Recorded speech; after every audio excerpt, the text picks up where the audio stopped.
抱团，别急，等。我就兄弟，右下，不要动，不要动，第一，不要点3标附近，扫一下，左边，一滴血，别给机会，有位置呢。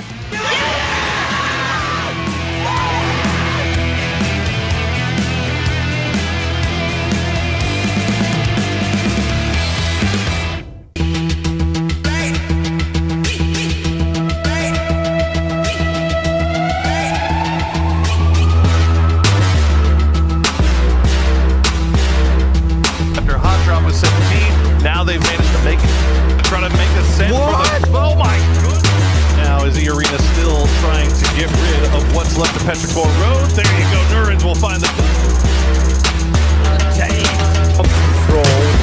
It was that whole top bridge, it split everything.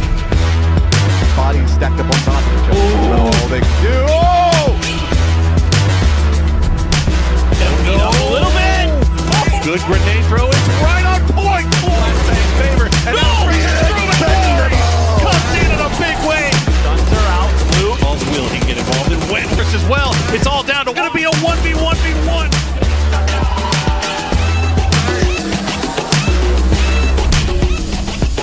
Cleaning up some points. Nice spray up in a pit. 比你高，我比你活得久，都是你。后头有9这位置玩出花了，最后一个。一波压枪又被击放倒了，赢了！哇，意外反制成功！接住 ，some jog around the corner.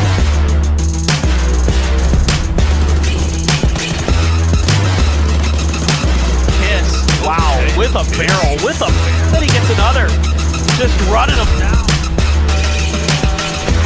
Somali, yeah, indeed. Oh, perfect. Whoa. OBL's gonna get off his feet, but he's not. He's gonna couple. Leopard makes on you happy. He's down to 2, I think, with BB team. We're now BB says, okay. Hard peeking around that rock. He's gonna find Zizzy. Zizzy tries to get him with the drive. Fighting streaks. Got be fairly gun for freak, or what do you?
Ni hao, I'm Tiger and Lilik. No, Lilik.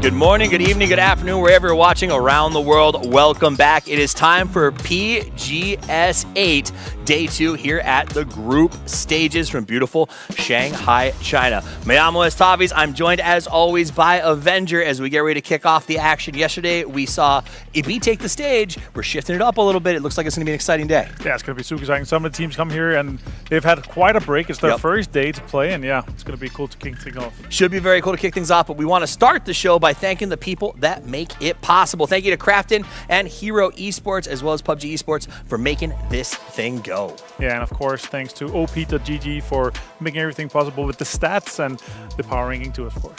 And of course, Oris, our official PC partner, for making sure the game is ready whenever the players need it to be. And to power the computers with some of the world's most powerful processors, of course, AMD. Thank you so. And a big shout out to Zowie, our official monitor partner, so you can see everything pixel perfect. Yeah, and of course, you gotta make sure that you're comfortable. Comfortable. And you are comfortable in the Anda seats, so thank you guys for also coming here with tons of these seats. And tons of memory. We're thanking Lexar, our official memory stick partner, for making sure that we get what we need on the go. Thank you very much for all of them. Let's jump right into the action. What to expect. Yesterday was an exciting day. Not huge runaways, so I think when we look at that leaderboard, we're gonna see it's still attainable for most teams. It is, and obviously some teams are gonna be close. If you're in the 50s, you would be very comfortable. 46 even, you'd be very comfortable, but some teams obviously had a terrible day. You're going to have a massive day to kind of jump back. We saw some of these cutoffs in the mid to high 50s or in the 60s, so that's kind of where the aim is for the majority of these guys.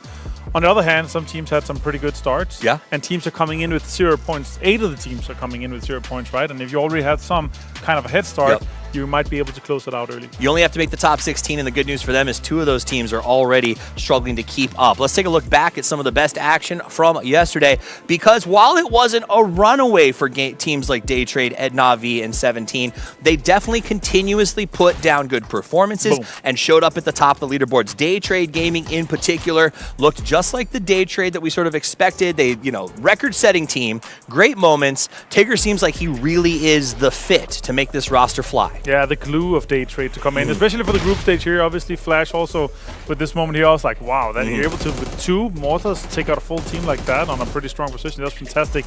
Daytrade here, and obviously the last game, I was sure that the Freaks had this game here, but they did not close it out. Yeah, it was, if that dot had been like 2 pixels farther outside of the wall, maybe, but they played it really, really well. Freaks having lost Salute early put them in a tough position, and they had to deal with that 3 versus 4.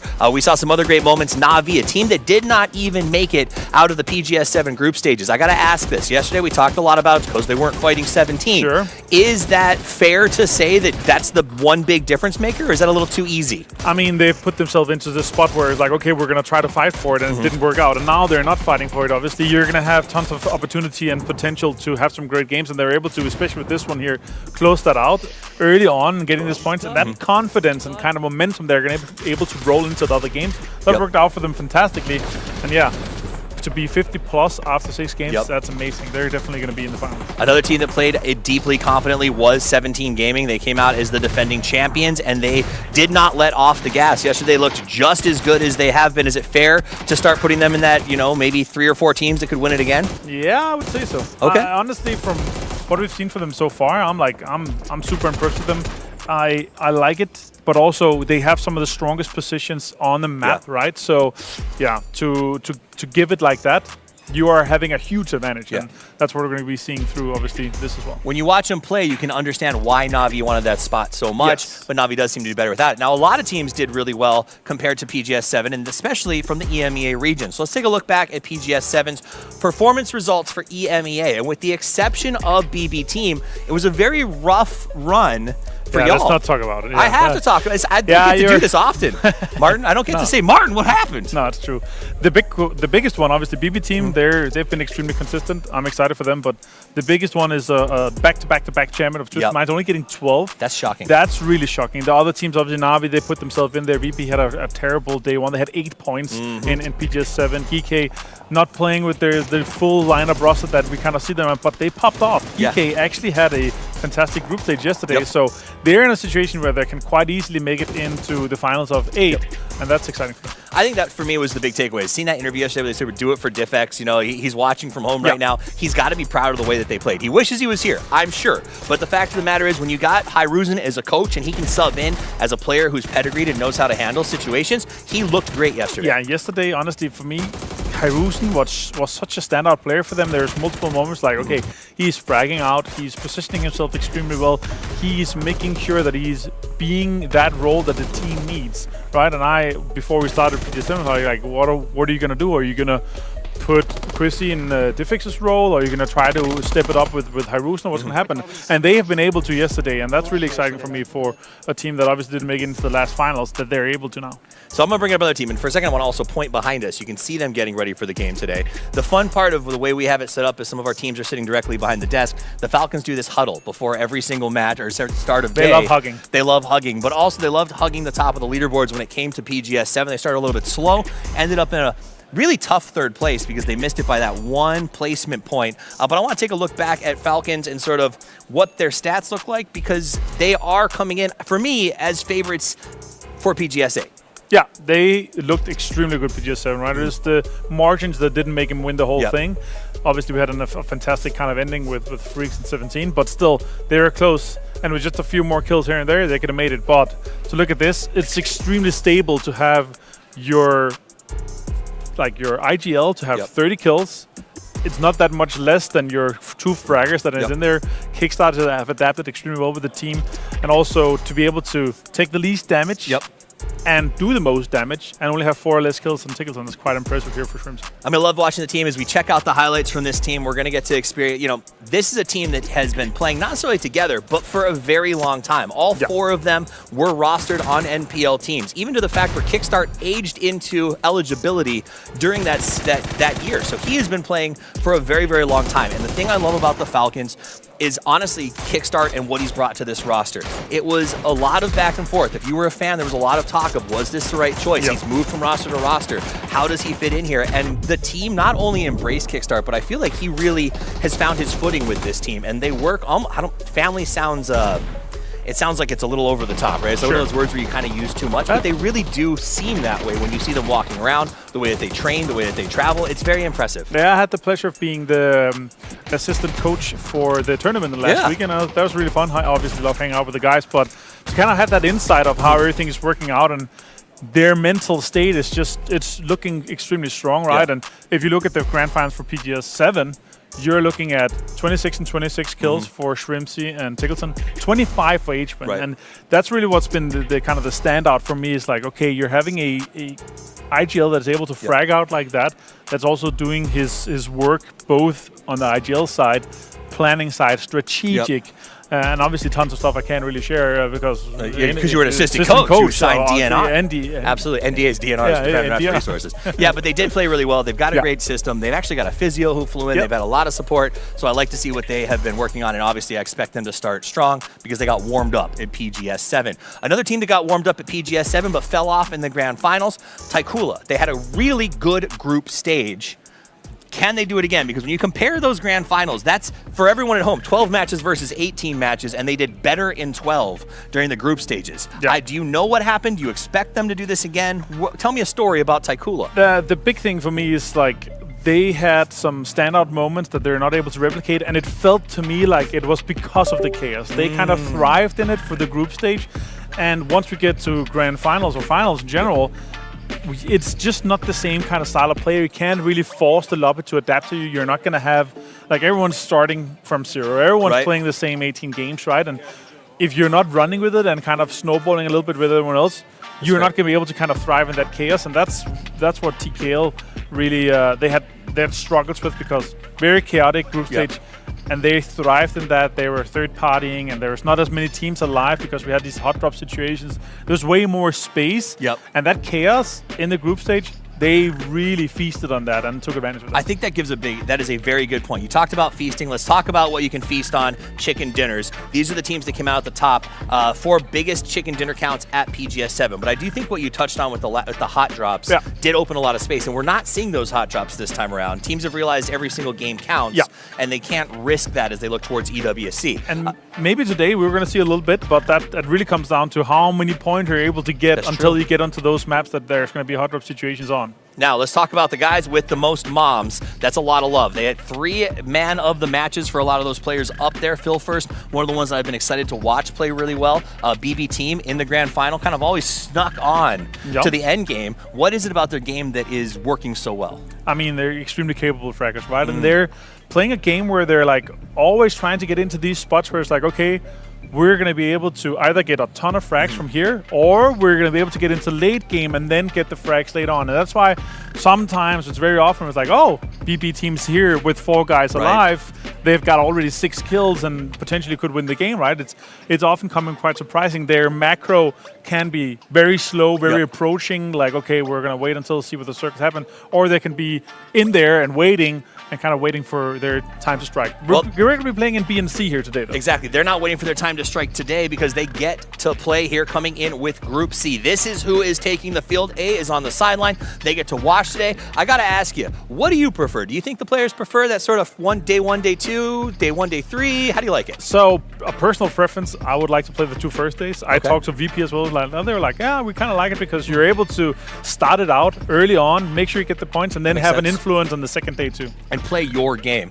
I like the 1-3. I like the idea that you get to set pace and maybe react, but I think it really does come down to what teams prefer. And that's what we're going to find out in just a couple of seconds. We're going to be able to kick off game number 1 as we head over to a wrangle and we find out what teams do prefer as they kick this thing off. Martin, what are you looking for? You got 10 seconds. Give it to me. Super excited about the first game here. Looking for Falcons to take the first win. I would love to see Falcons take the first game. I don't know who it's going to be, guys. This is PGS8 live from Shanghai. Game 1 coming to you right after this.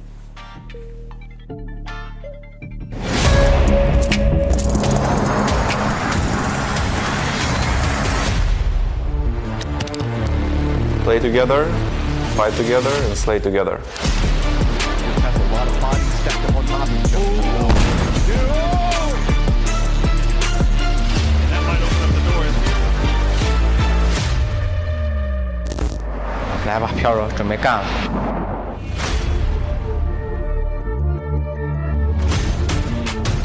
Got an example on that window spot. Gonna find a second. Going for the shot. He finally.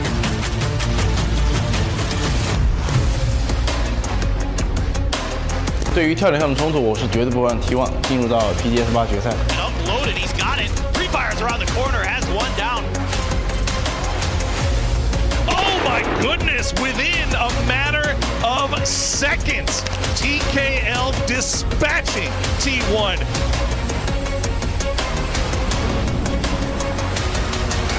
당연히 저희는 멸망전 뺄 생각은 없고 당연히 붙을 수 있다면 붙는 게 맞다 생각합니다.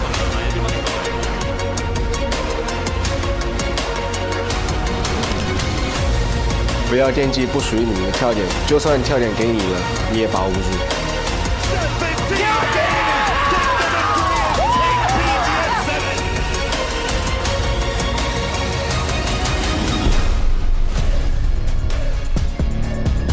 Ми хочемо максимально сфокусуватися на своїй грі, але якщо хтось буде заважати нам, ми їх знищимо.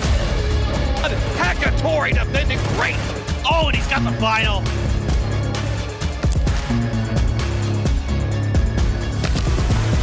ก็คิดว่าคงต้องพ่ายแพ้ไปก่อนครับจนกว่าเราจะพร้อมที่จะคว้าจริงๆ He gets punished. Jacob says, hell no.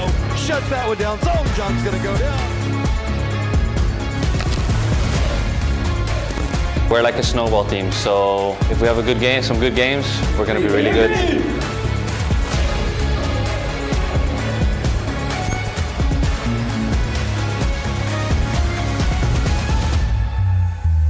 披荆斩棘，放肆一搏。陈立生电八吗 In PGS8, all the teams are our opponents.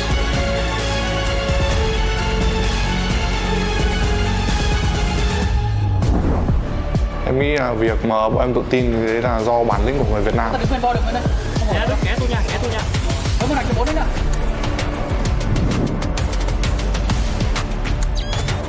If we play to the best of our abilities, I think we'll win most tournaments.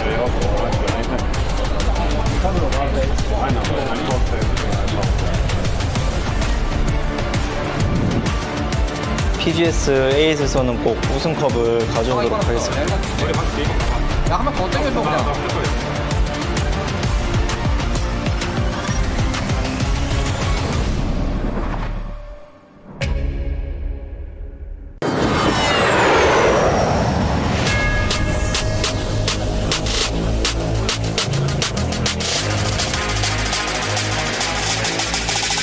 你好 I'm Tiger and Lilik No, Lilik.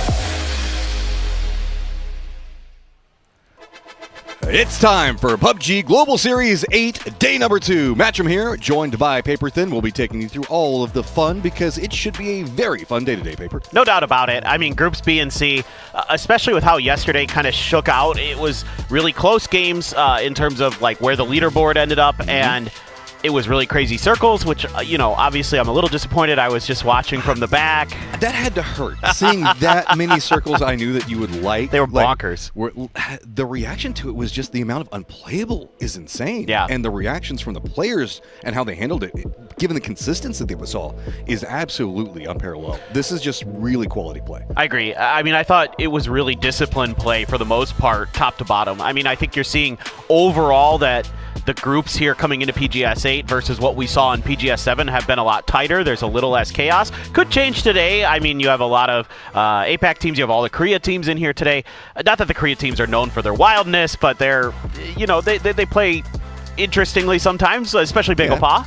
Well, we also do have a lot less hot drop that's been going on, right? So that's one of the things that was going on in 7, was there was just so much more space inside the circles. Yeah. So with this, now there's more, I guess, everybody's having to be a lot more conservative in their play. Absolutely. And I mean, now that, kind of the drop spot seemingly got settled in 7, except for Yasnaya with T1 and 4 a.m. Like that one, who knows, maybe TKL, if they start doing well, that's another drop spot they're also interested in, so they might mess with them a little bit. I don't think we'll see it at the start because we didn't see it at the start of 7, but who knows, anything's possible here. But everybody seems to have settled down a bit, kind of finding some of the ideas in the meta with, trying to get some of those prio compounds. I think a lot of people were noticing that the compounds were left open a lot of times in the 7 groups, like some stuff, really valuable real estate, like near the center of like phase 2, phase 3 circles. So that seems to be cleaned up quite a bit, and people are being a little bit more proactive with their taking of space early.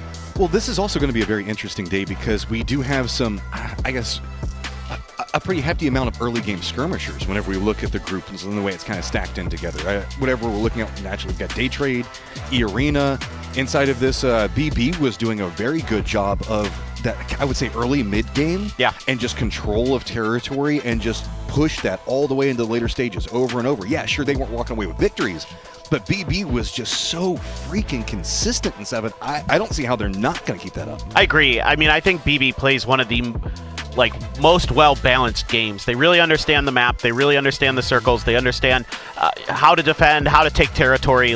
They've got one of the best all-around games we've seen. They might not have that explosivity that a 17 or a DN or Freaks or the Falcons might have, but they've got tremendous players who've been around for such a long time in PUBG esports that they're always going to be a force, and you never want to crash their compounds. Well, there's 2 teams I know that eyes off of their performance not being the best at PGS 7. People kind of going, okay, 8, surely it's got to be better, and that's going to be Petrichor Road and the Expendables, right? Yeah. They have to come out swinging today, in my opinion. They have to prove that it was a fluke in 7 or hot drops, weird stuff that was going on inside of Petrichor Road. But now Falcons had themselves a good start in PGS 7. Yes. Can they do it again in 8? Because consistency is sometimes not always there for Falcons. Correct. And historically, yeah, that team's been a little bit up and down. That's a fair thing to say. But I think they can turn it around. I think they seemingly have a really good mindset now. Just, talking to Gunnar and the boys backstage, the way that they approach things in terms of min-maxing points is really efficient. And they've gotten some better aggressive play on the edges of circles when they're not able to get to center circle early like you would want to when you don't have access to those prio positions. They were much better at edge fighting in 7 than they have been previously. So this is definitely a Falcons team that should be scary. Petrichor Woda I'm very worried about. I'm concerned about their mental. It seems like they kind of gave up in 7 because the drops I mean, but maybe it's been different going now? around smiling, and but he's always. He like looks that. better now. He looks better now. He definitely looks like he's in a much better mood. But enough of the theory crafting on what could happen or what may happen. It is time to see what will happen. The plane is getting ready to take off, and we are just a couple of seconds away from game number 1.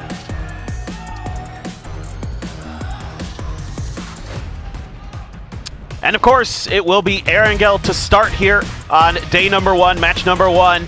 I don't think... Are there hot drops today? I don't know. You know, every day I'm just like, every day I have it wrong. I'm like, I was told there wouldn't be, and then there are. And then I was told there would be, and then there aren't. So I feel like we get fed misinformation purposely by the players and the teams. I think that's the new game, right? It's been such a gentleman's agreement for so long.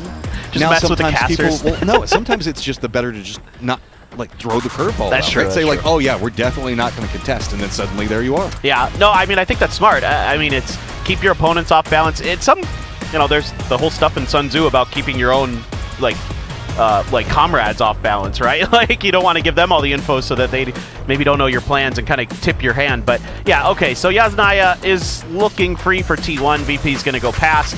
Petrichor Road, of course, Twisted Mind's not in here, so School is going to be available to them. It's actually going to be Bego Pa in Pachinki since there's no 17, no Navi.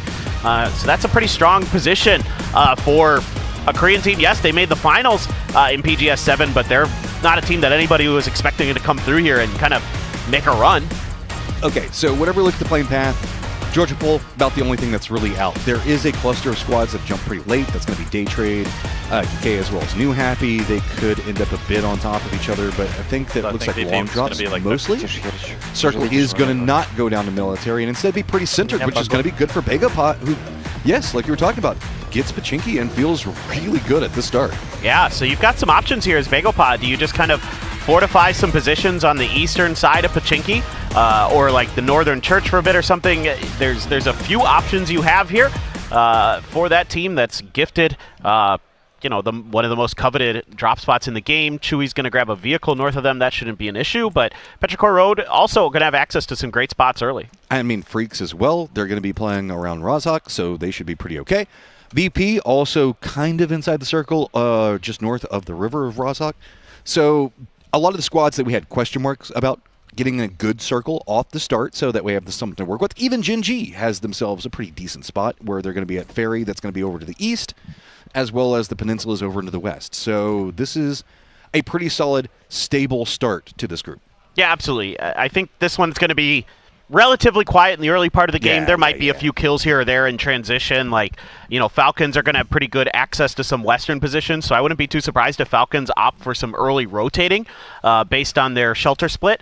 I think they can head a little bit closer to Potato Mountain and give themselves some opportunities, because if this circle ends up in that vicinity, like we've seen before, high ground, very, very important in and around Potato Mountain. You don't necessarily want to be on top of Potato Mountain, but the ledges around it can be very, very good. Early game on top of Potato, nice. You can see a lot, but it's hard to fight up there because there's really like wide open spaces, so you can get kind of hit from different angles. But that's a team I have my eye on right now, and it's Falcons. So small update on Day Trade, as they did have a bit of a 2-2 drop. They sent one group down to the south, right along the coastline, kind of east of Primorsk. And it's going to be Flash and Tigger that ended up going more into the Gatka itself area, closer to Chopsticks. It does look like a vehicle has been gathered by the southern duo, and they're now trying to regroup. Should be pretty all right. They were next to GK, but GK also has PWD that's also pathing similar area, but it's still just quiet. There is no need to really be hyper-aggressive to fight for positioning in the circle, at least not until 2 shows. Agreed. I think this one's more of a just how early do you want to risk cutting loot to get more center circle, right, is really what this is all about. So teams like the Falcons, I can already see Tiggleton moving out pretty far to the west. They're past the crossroads already, kind of grabbing that compound that's just to the west of the tempo dip. Everybody else just kind of taking a little bit of extra time. Genji is out early towards the hills to the southwest of Potato Mountain, so they're going to try to grab some real estate up there. And why not? There's nobody near you. I love these guys. Taikula, yes, go ahead. Hit Billboard. Go ahead, get you all of the good loot up there, all 6 items. Sure, take your time, though. Every time I drop in military, you've got to go up there, though, right? It's just too fun not to. It is. There's something about the radar tower that's just way too fun. Genji, though, yeah, did seemingly kind of not maybe get all the loot that they want. Having a bolt there, I don't suspect that's necessarily their MO. I know it's not. The Divine Divine is just help me out. What is Gen G's MO? I don't know yet. You guys think they're didn't still see figuring his it face. He doesn't want to answer the question. they try to play more like kind of standard Korean too early split style, where they're just trying to lock down some space and then rotate in. That's an AWM though. It's right in between Gen G and Bagel Pa, so that one might sit there for a little bit. I couldn't tell exactly how easy the access was for Gen G to get to it, but I think it should be covered by Bagel Pa if they feel like it. And just going to have to reposition that vehicle, make sure it's safe, get it nice and tucked in there. So Gen G has some escape routes outside of their new Happy. Also coming out a little bit early in towards the center with that access from Ferry Pier area. BB rolling on in. So everybody kind of settling up south of Pachinki and just taking whatever's available. A couple of the farmhouses here for Divine. Ooh, out in the open. No damage. Okay.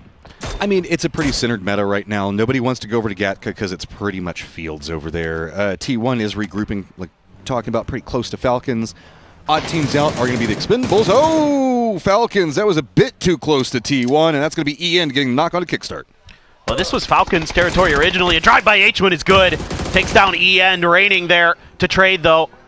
And now T1 starting to bring in the reinforcements. Raining gets the headshot. Tiggleton repeaks, and Tribsy going to follow up and help out. Type down 2. Oh, this was feeling good on one side of it with T1, and suddenly it's just neck and neck between the two of them. It is a 1v1 up on the top. Shrimsy has shifted down to the lower area. Feels like Heather might already have a read on it. Going to be using the car for cover, but Shrimsy is just too good. Ooh, this is brutal for T1, and this is why I was talking about the Falcons wanting to make earlier rotations. Because they're a step ahead of T1 here, they are able to be on top of this ledge, have a little bit of high ground advantage, and end up winning that fight and probably not lose a single player. You can see Salute was wondering. He's a bit hungry. Yeah, the Freaks need some points today. 30 is okay, but you'd love to get a few extra to feel comfortable. 30 again, fine. Yes, you're almost certainly into the grand finals, but it obviously again wasn't the day that the Freaks would want for themselves. They want to be better, and going back to watch some of the VODs from PGS 7, especially in the early phases of the tournament, the Freaks were, I think, playing a little bit too cautious. I think they really didn't understand the rotation patterns of the teams very well. They were losing a lot of players early in transition. One of the things that really concerned me about the Freaks was that they weren't covering their backs very well. Like, they'd have an edge circle compound position, and there'd be teams behind them making tons of noises, and they weren't being diligent about clearing those players out. So that's something that, if the situation arises, I'd like to see them really focus in on it and make sure that their backs are clear if they're going to play edge. They're too good of a team to fumble over these small mistakes. Like, their firepower, their map knowledge, too good for that. I'm continually having my eyes drawn over to Bagel Pa running the 2-2 split, Pachinki still being a core component. But Geek K actually has decided to send Hyruzen very high up onto Everest, and he's kind of scouting around and I think taking some shots at Bestia. Well, you can see Taikula is going to have Spaceman pretty much up in space right now, and he's going to be roaming around. This is going to be kind of the southwest. E-Arena is going to be pretty close, Day Trade as well, but I think that Taikula has found that there is going to be a section of Pachinki Hillside that's going to be open, and that's pretty strong. It's going to be the eastern point of it. I love to see this, though, from Taikula. They've got a lot of really good information on what's going on to the hills southwest of Pachinki, so they're able to get up there and get some relative safety while Spaceman can watch your back a little bit. He knows where Day Trade is, so they have some really good info here as, Nurin's going to lob some rocks in with the SKS at Spaceman, but I think he's probably okay. Those are nearly impossible to hit. Well, we have seen a couple of people get shot out of gliders. It happens, but it's an SKS. It's rare. But it's an SKS. Yeah. The SKS slander continues. I will continue to slander it. I like it, but I slander it as well. I don't know. It's a fun gun to shoot, but it sounds cool. It does. I'll give it that. It does. But at the same time, it is not. It is not the most meta of weapons for certain reasons, and there's quite. I mean, the bullets come out of it slower than a slow pitch in softball. It's just. I mean, but it's like Exodia, right? If you get every single one of the good pieces and all the attachments, then it's okay. Then it's pretty okay. Well, it's very stable. Then it's still not the best, but it's still pretty. It's okay. easy to shoot. I'll give it that. Yeah. Maybe that's why I like it. It's easy to shoot. Doesn't mean I hit anything with it, but it's easy to shoot. You feel good doing it. That's all that matters. That's why you play video games, right? Yeah, exactly. Quizzy just took a peek at VP. Half damage each way. No more of that. A little bit of a pre-pop here for Divine. Maybe just a scout, potentially, or just leaving Hella back. I wouldn't be too surprised if they got in this. There's actually some stuff available. There's quite a bit of buildings inside of this circle. So for DN, I guess they don't take it. It went a little bit ahead, but it could have been an interesting idea. For Petrichor Road, some of these compounds along the road between Pachinki and School can be a little tricky to lock down, so they're going for an early 2-2 split, though. This is, yes, it does have a lot of dips that you can play. It has the Badlands, has Ruzhawk in it, but the fact that we see Petrichor Road and Freaks both still holding down 2-2s in very prime real estate, with Freaks holding down School as well as Boatyard, and then the road coming out of Pachinki is going to be dual held by Petrichor Road. That's a bit vicious, but we have a stack of cars all up on top of each other as it's going to be New Happy, Gen G, and BB. Everybody's trying to see what's going on. There's a lot of room to play on the edges of Potato. There's a few extra houses here and there. This is a dangerous house to be in sometimes. Crashes can be very brutal. Good blue zones basically can clear out the whole thing. 2 of them and you're just cooked. We have seen that in the past at that exact house. So can be a little bit tricky. There's some good angles into it as well. Your vehicle tires are just dunzo. So for New Happy, you're in a tricky spot. It's not easy to fight out of there, but ooh, Jacob, that was a bit too close. But he went too close to VP, and now he's going to go too close to GK, and that's going to be a problem.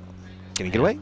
Yeah. Well, he's okay for now. It's just where do they go? I mean, if you look at the map, GK's got the entire northwestern side on lockdown for the road that leads up towards Everest. It's pretty much under their control, and they're doing their best to make sure that EA can't wide wrap on above them. I mean, Hiruzen is still on Everest. He's still over there overwatching what's going to be happening in this rotate. So E-Arena, I mean, what do you do? I guess you could go for a far northern wrap, but the reason why most teams aren't doing that is the river is right along the zone wall.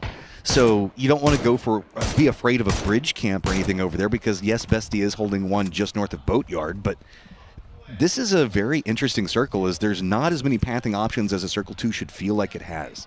Yeah, and a lot of it's, again, because of the early prioritization of the positions, the way that the circle was centered and the way that the teams dropped made it a lot easier for people to come through, get some stuff early, and set up some wider splits than maybe normal. Gen G's got all of Eastern Pachinki on lockdown.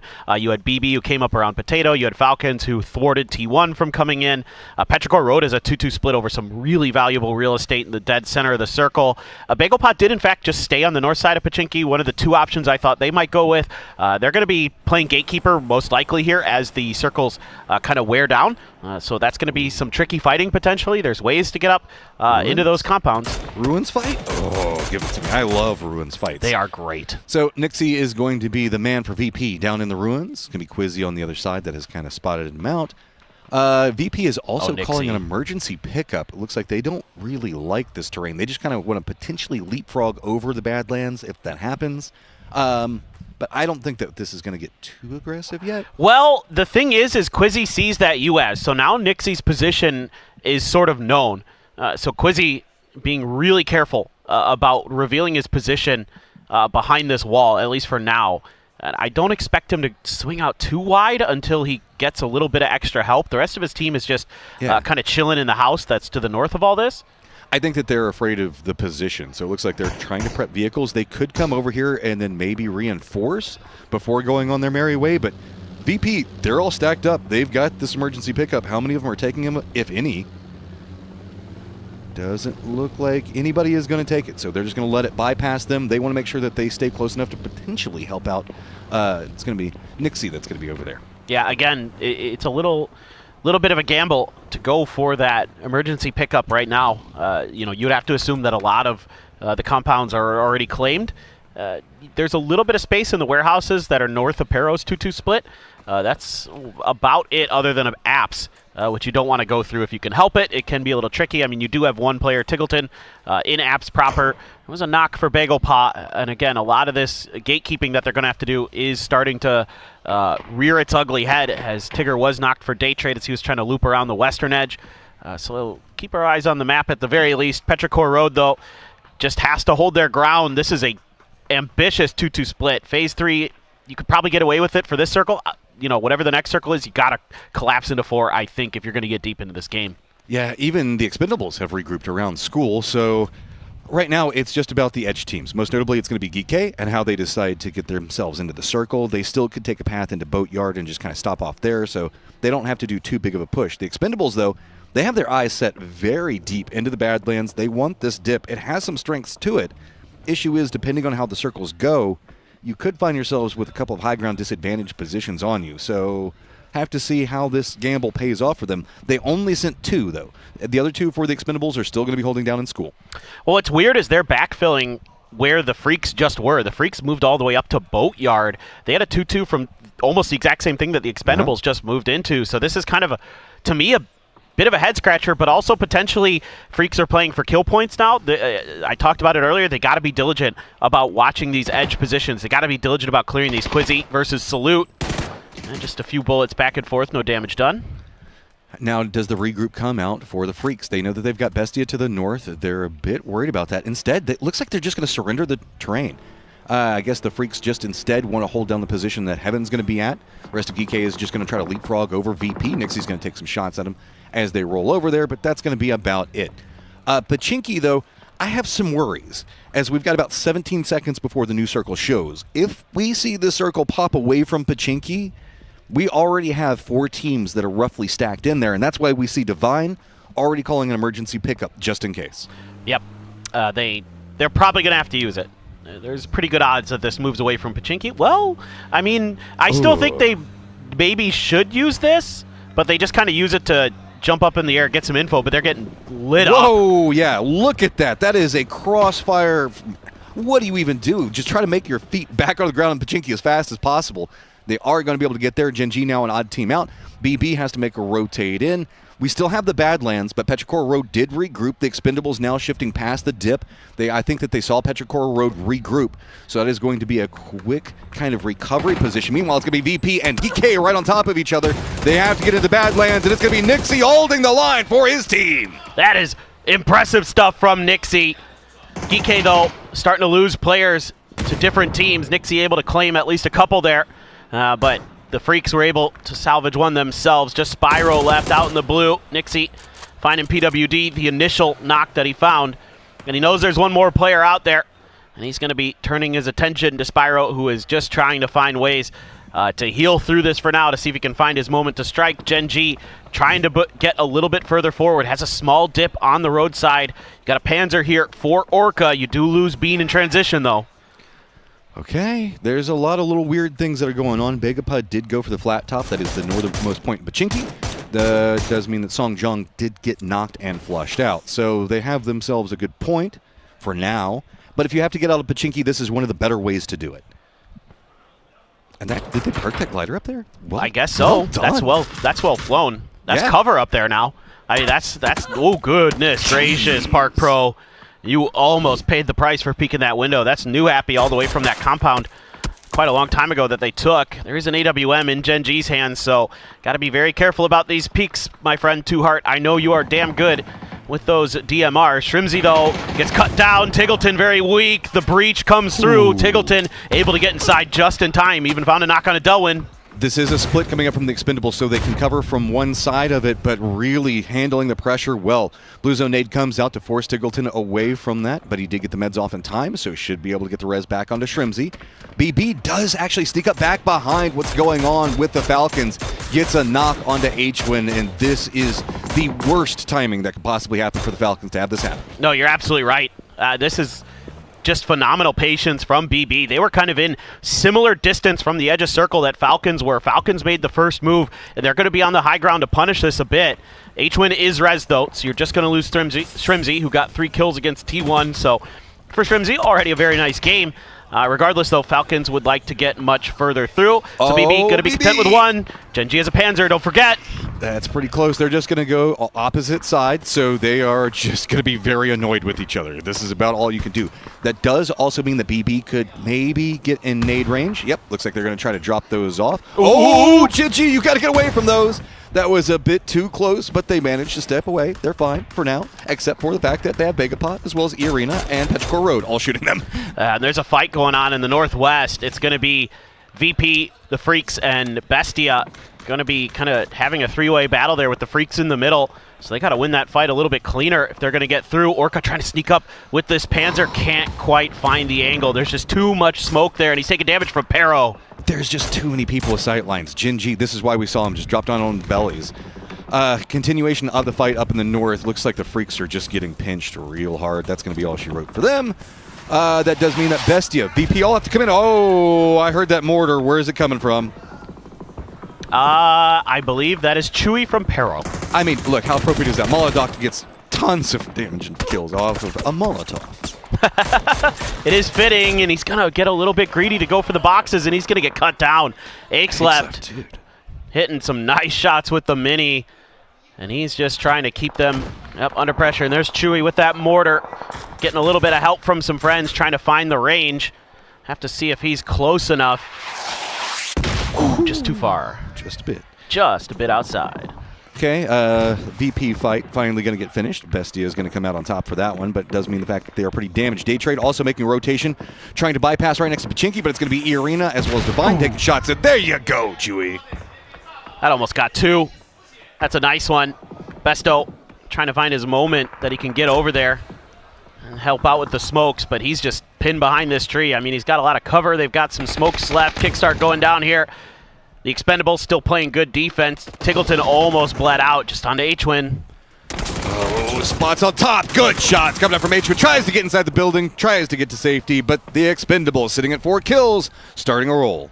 They held that down about as good as it gets. Only one knock suffered there to Clories. So, you know, the Falcons had a tough road to make. They got cut up by BB team. Here's Bagel still trying to hold the line. DN storming on in. Oh, that nade. I think that was from Divine. I stopped him in their tracks. Bagel doing a good job on the defense for now, but Divine does have the Panzerfaust. Barpo does look like he's going to get right along this.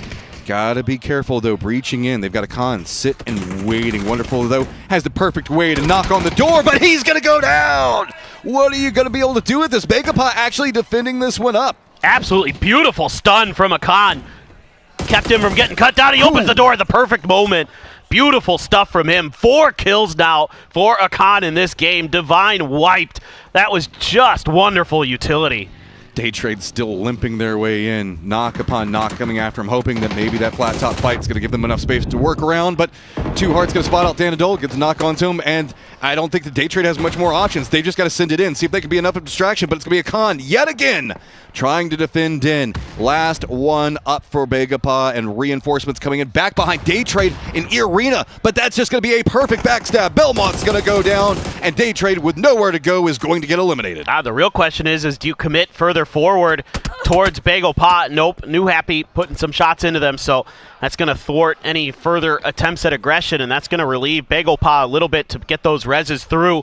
E-Arena has to turn their eyes down onto Petrichor Road, who has now lost the zone. They no longer have any compounds in the safety, so they're going to have to get out in the open and get fighting. And Aches left going to try to lead the charge with some grenades. Nurin's Jacob. Ooh, that one's just going to go to the wrong tree, and they're going to lose a player. Ming Ming out in the open. Ooh, Nurin's with that high ground. Gets a lot of damage on Petrichor Road. Petrichor Road sitting on 5 kills right now. Looks like they are trying to go ahead and shift more into the north. The New Happy, I guess that high ground is it's raining terror on everybody trying to get in the circle. Right now we have the Expendables going to use the distracted New Happy to try to sneak their way into the zone. Are going to get 2 of their members in. Taikula just hunkered down along the road itself. Begapa does finally have to leave their flat top, so that could be its own issue, but we'll have to kind of see in this game of Chicken versus New Happy who can distract New Happy the most and who can exploit it to get inside the circle. That's a good question. I mean, New Happy, it's that compound that it's just, you know, really tough to defend, but nobody even really tried to aggress towards it. So they're able to just kind of use it as a turret position.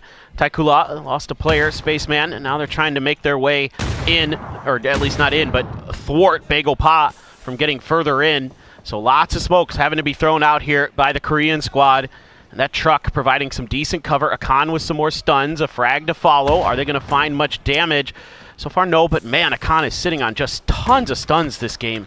They've just been being delivered to him, right? He's been picking them up off of all the kills that he's managed to find over here. So can he make the push across? This is where it gets a bit more desperate. Oh, Cold spots out too hard. Gets the knock onto him. Park Pro and Akan now have to run out.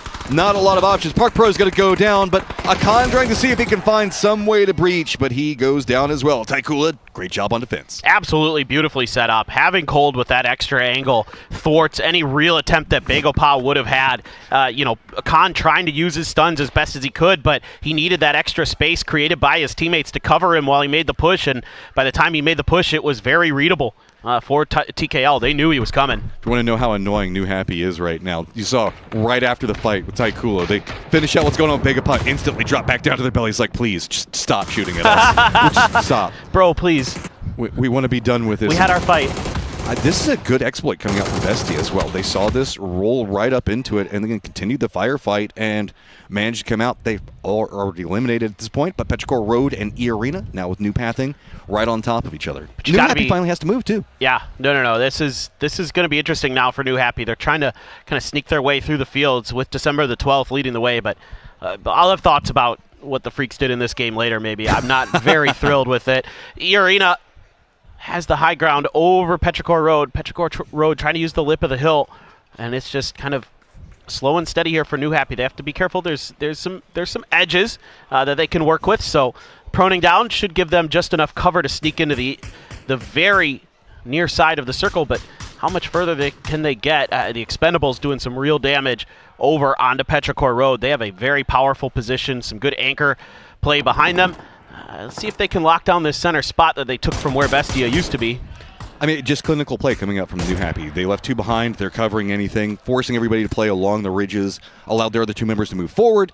The Expendables want to try to creep forward, but every single time they pop their heads up, they're getting harassed. Meanwhile, E-Arena up in the north is kind of funneled everybody from Petrichor Road on top of each other. Ix of Chewy. Chewy takes a lot of damage on this one. Zizi wants to step over, but looks like we are going to see the Panzerfaust go wide.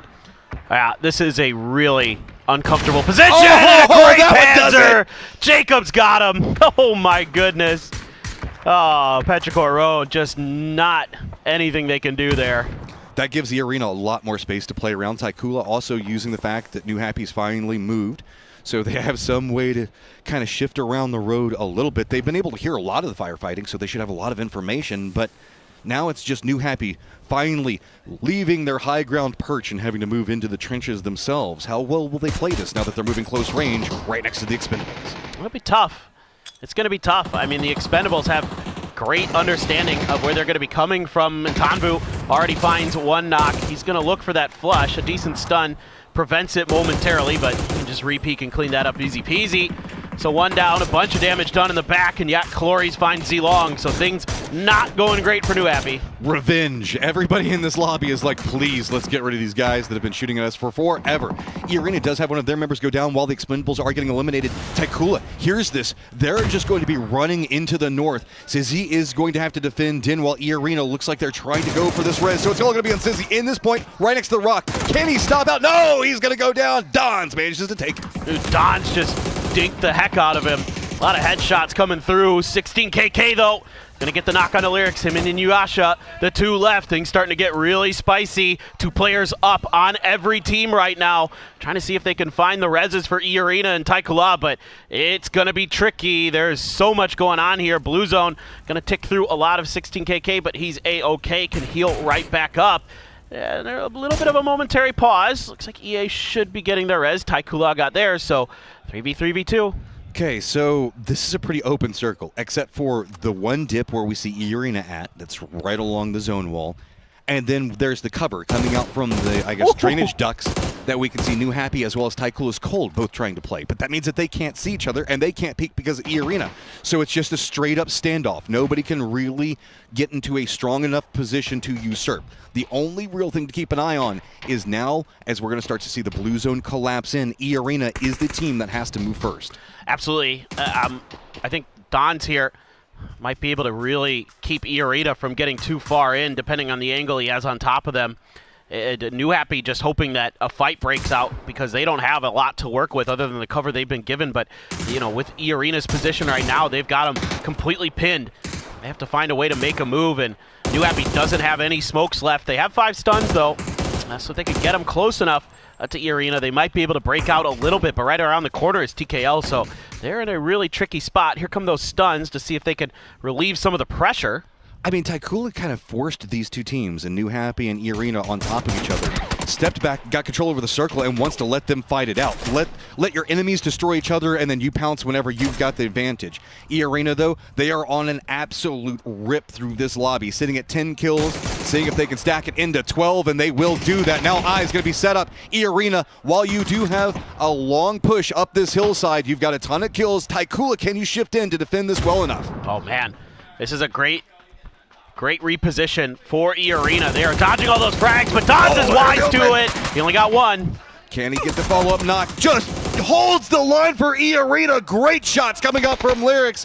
2 members for E-Arena now pushing directly into the face of Taikula, who controls the center of the circle. But now Jacob taking some damage, realizing he wants to go back for the peak, but Suze gets the knock. Lyrics, another counter knock.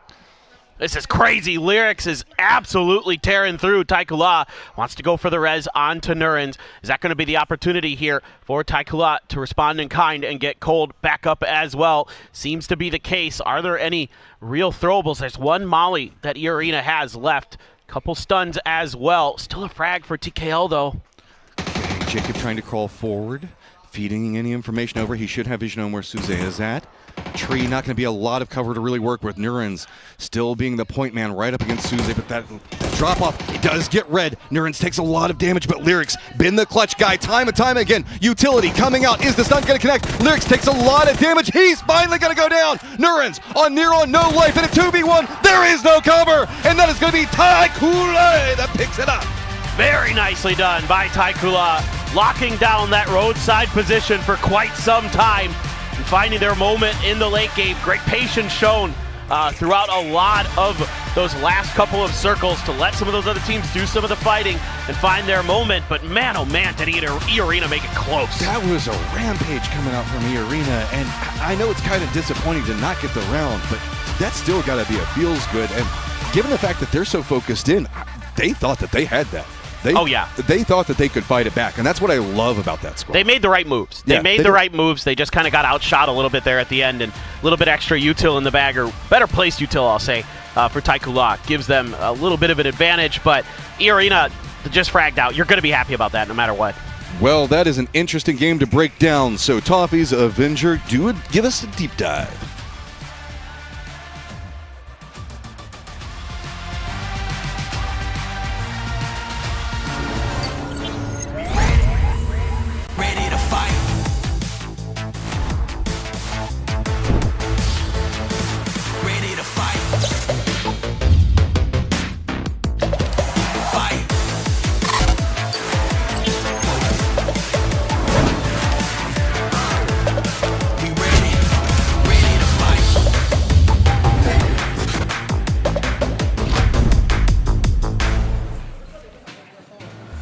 It's a victory that is just too cool as Taikula comes away with a win. We started the show, Martin. I asked you, do you think these guys, the group stage warriors, as Kylaris likes to say, can they do it again?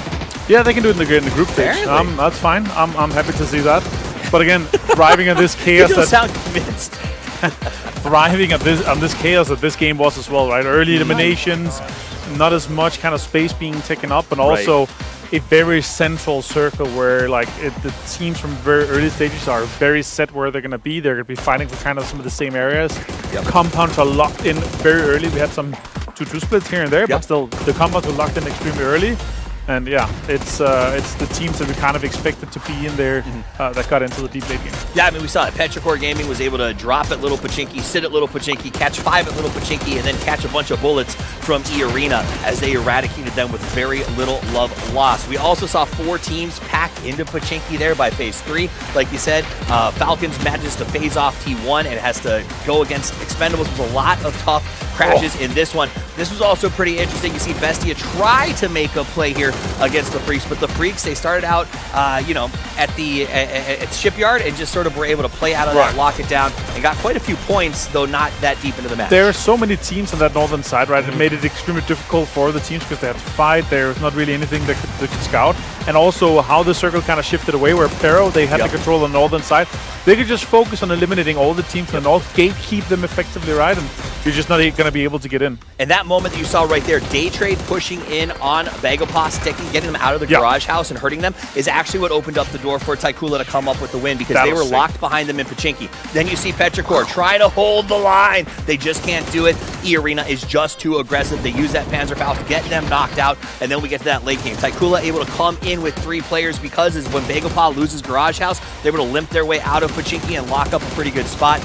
E-Arena sticks the peak. They try to hold their ground, but they cannot do it. Taikula, I think, just able to do it based on placement. There wasn't much E-Arena had as far as cover goes over there. Right. For me, how everything worked out with kind of the late game, I was really happy to see E-Arena kind of take that space, but they got locked down.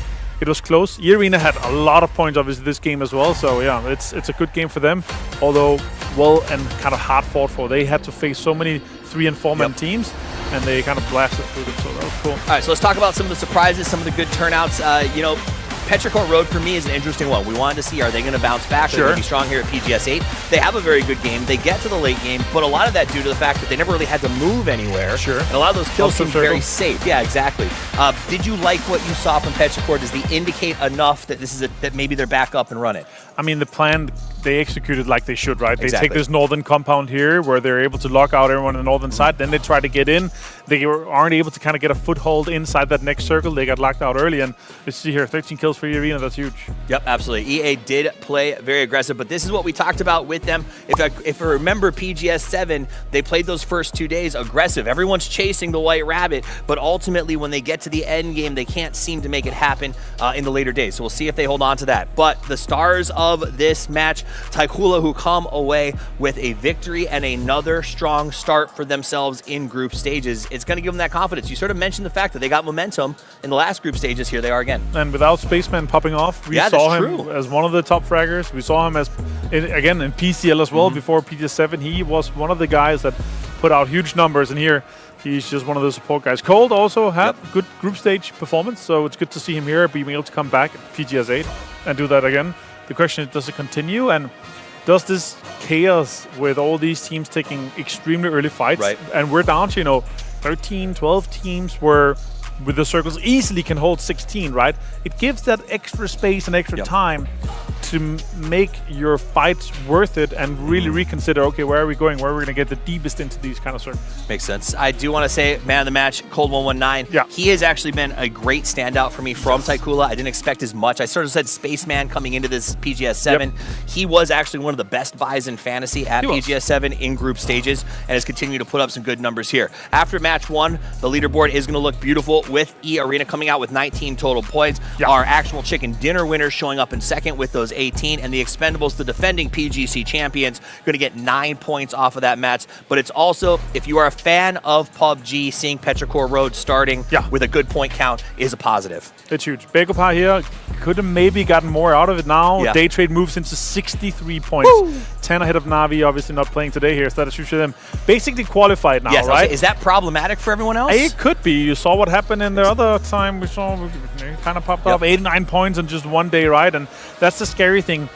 Now, for the next 5 games here in this day, it could mean that, okay, we're just going to have to avoid Day Trade because all they do is push, fight, third party, and that is scary for the other teams that is on this page of the leaderboard. We actually already saw that in this game when they come over to that Bagopos compound and say, let's put up some kills and try to make another play there. So Day Trade, I think, going to become a bit of a poltergeist in this lobby as they keep popping out and causing trouble for everyone. And when we talked about, do you want to play first day, last day, that's kind of the downside of not starting until day 2, is a team like Day Trade can come out there and throw their weight around as much as they want to. Obviously, if you guys are just joining joining us. This is day 2, BC playing, so some of those scores you're going to be like, oh, why are they so far behind? It's because it's their first day of play, so give them some time also to sit there catch and the up. match is played, so you just read that column and then it's Not gonna be, everyone makes reads, sense. all right? I'm from Americas, I know this. All right, the BB team looking good right now. This is another team. They didn't go as deep as I would like, but continuing. They backstabbed the Falcons on that crash to Expendables. They're always able to seem to find points even when there's no positions available. Yeah, and that's really the strength of this team. They're like, okay, we're going to be able to get in some points. We're going to be able to third party some opportunities, and we're going to try to stay Fall Guys strong as long as possible, and then make a play to get into the circle, and then start fragging out again. I love to hear it. I love when the team has a plan, and we have a plan, and that is to head over to Erangel for game number 2 of day 2 of the group stages here at PGS 8. So without further ado, let's send it over to the grassy pastures and your casters, Paper Thin and Matrim. Matrim. Thank you, Toppy. Toppy. And Avenger. I like the finger guns that he just gave us. All right, so if you liked the last circle, this is our last plane path. This is pretty much the opposite. Now we're going to start in south. We're going to have military base, and then we're going to go over next to shooting range and Zarky right between the two. Could be a similar circle. It depends, I guess. Could be. Yeah. Again, not expecting too much early stuff, but I do have some thoughts. All right, give me what you wanted to say about the Freaks, because I know you had opinions. No, it's the exact problem I was concerned about that I was talking to you at the beginning of that match, where they're not playing their edge control properly, and they should have never rotated off that 2-2 split they had that they essentially gave over to a backfill for free for the Expendables, because that ended up being a much better position. You know, the Expendables got further into that game, they got more kills, whereas the Freaks got crunched up on that north side trying to lock things down. And we didn't get to see it on camera. I was kind of just watching it up on the map, and they just never could take a clean fight against VP. And once Bestia noticed that fight was happening and they could hear it, they pounced on that, and wisely so. That is 100% the right move for Bestia to do. The last game was kind of interesting, right? Yesterday, all of the circles were just so insane and had so much non-playable space inside of them. This was just a pretty standard circle that stayed pretty centered. Not a lot of heart shifts, really, whenever we were looking at it. And if anything, it's one of those games that each team can go back and figure out, okay, why did we die here? Because if we died here, it's probably our fault, right? And if anything, it's just kind of crazy. See, this one is at least a bit more on the eastern side, as a lot of players are still going to have to rotate. It almost feels like yesterday, while it was a lot of cool games, those are much harder to review because with the amount of dead space in it, you didn't really have to worry about covering your backs as much, right? You just had to just get to the circle, fight your way in. Now, whenever you get these centered circles, it feels like you're so just used to charge, almost, right? But yeah, and that means you got to be more proactive with how you're covering your flanks. You're exactly right. The exact problem that you're talking about. You just kind of developed a habit of, okay, go, and now suddenly somebody sneaks up back behind you and backstabs you, and game's over. GG. Yeah, exactly. And this is something I noticed with the Freaks, that they weren't doing as well as I think they can. So hopefully they can clean it up. I think Bagel Pa also kind of maybe could have made their moves a little bit sooner, but they, you know what, I don't blame them as much. They went from one spot to another spot pretty close, but we need to get in and hear what's going on with Divine and Barpo. 일단 젠지 때는 이제 글로벌 파트너 팀으로 올라왔어가지고 막 그렇게 실감은 안 나기도 했고 그냥 경험을 좀 쌓아야겠다 생각을 했는데 이번에 디바인으로 합류를 하고 이제 세계대회를 자력으로 진출을 해가지고 그래도 작년에 좀 세계대회 경험치 먹은 거를 이번 연도에는 좀 써먹을 수 있지 않을까라고 생각은 했습니다. Well, I think, you know, that makes a lot of sense. I think there should be a sense of pride here for Barpo that, you know, being on Gen G last year, being on a GPT team, now with Divine kind of being the guy on this team, you know, going back to 2023, he was kind of that new big player in Korea. He was the rising star. Yeah. He was the player that everybody wanted. That's why Gen G picks him up in 2024. Now in 2025, he's kind of wiping the slate clean. He's starting from scratch, and he's doing well. I mean, I think Divine still has a lot to work on, and I think that, you know, the experience they're getting here, like he talked about last year with Gen G, is going to be valuable for them, that they could bring some of these ideas back with them, and they can improve going forward for the rest of the year. Still need to see a little bit more overall in terms of some of their macro and micro play, but yeah, there's still potential there for Barpo and the company. Well, there is something to be said. Yeah, okay, Divine, we will mention the fact that points, not a thing today so far, but it's only second game. Points, PGS, 7, not the best either. Yeah. But that also, it should be stated that when we get to this stage, you're one of the best teams in the world. There should be some pride in that. And yeah, even if you can't really succeed the way you want to here, there's a lot of things that you can take out of it, a lot of things that your teammates can gather and garner from these types of situations, and it will make you stronger and potentially allow you to assault much better next time. Not writing off like Divine or Gen G or anything else like that yet, but it's been a struggle, but inside that struggle, you can learn a lot about yourself and you can garner a lot of strength from it. And I agree. I think that Barpo should have some respect and pride for just managing to fight his way to the stage. For sure. And I mean, look, I'm just going to say it. You're here. Damwon and Seoul aren't. Yeah. That should speak for itself a little bit. I mean, so there's a lot to improve on, of course. Gen G as well.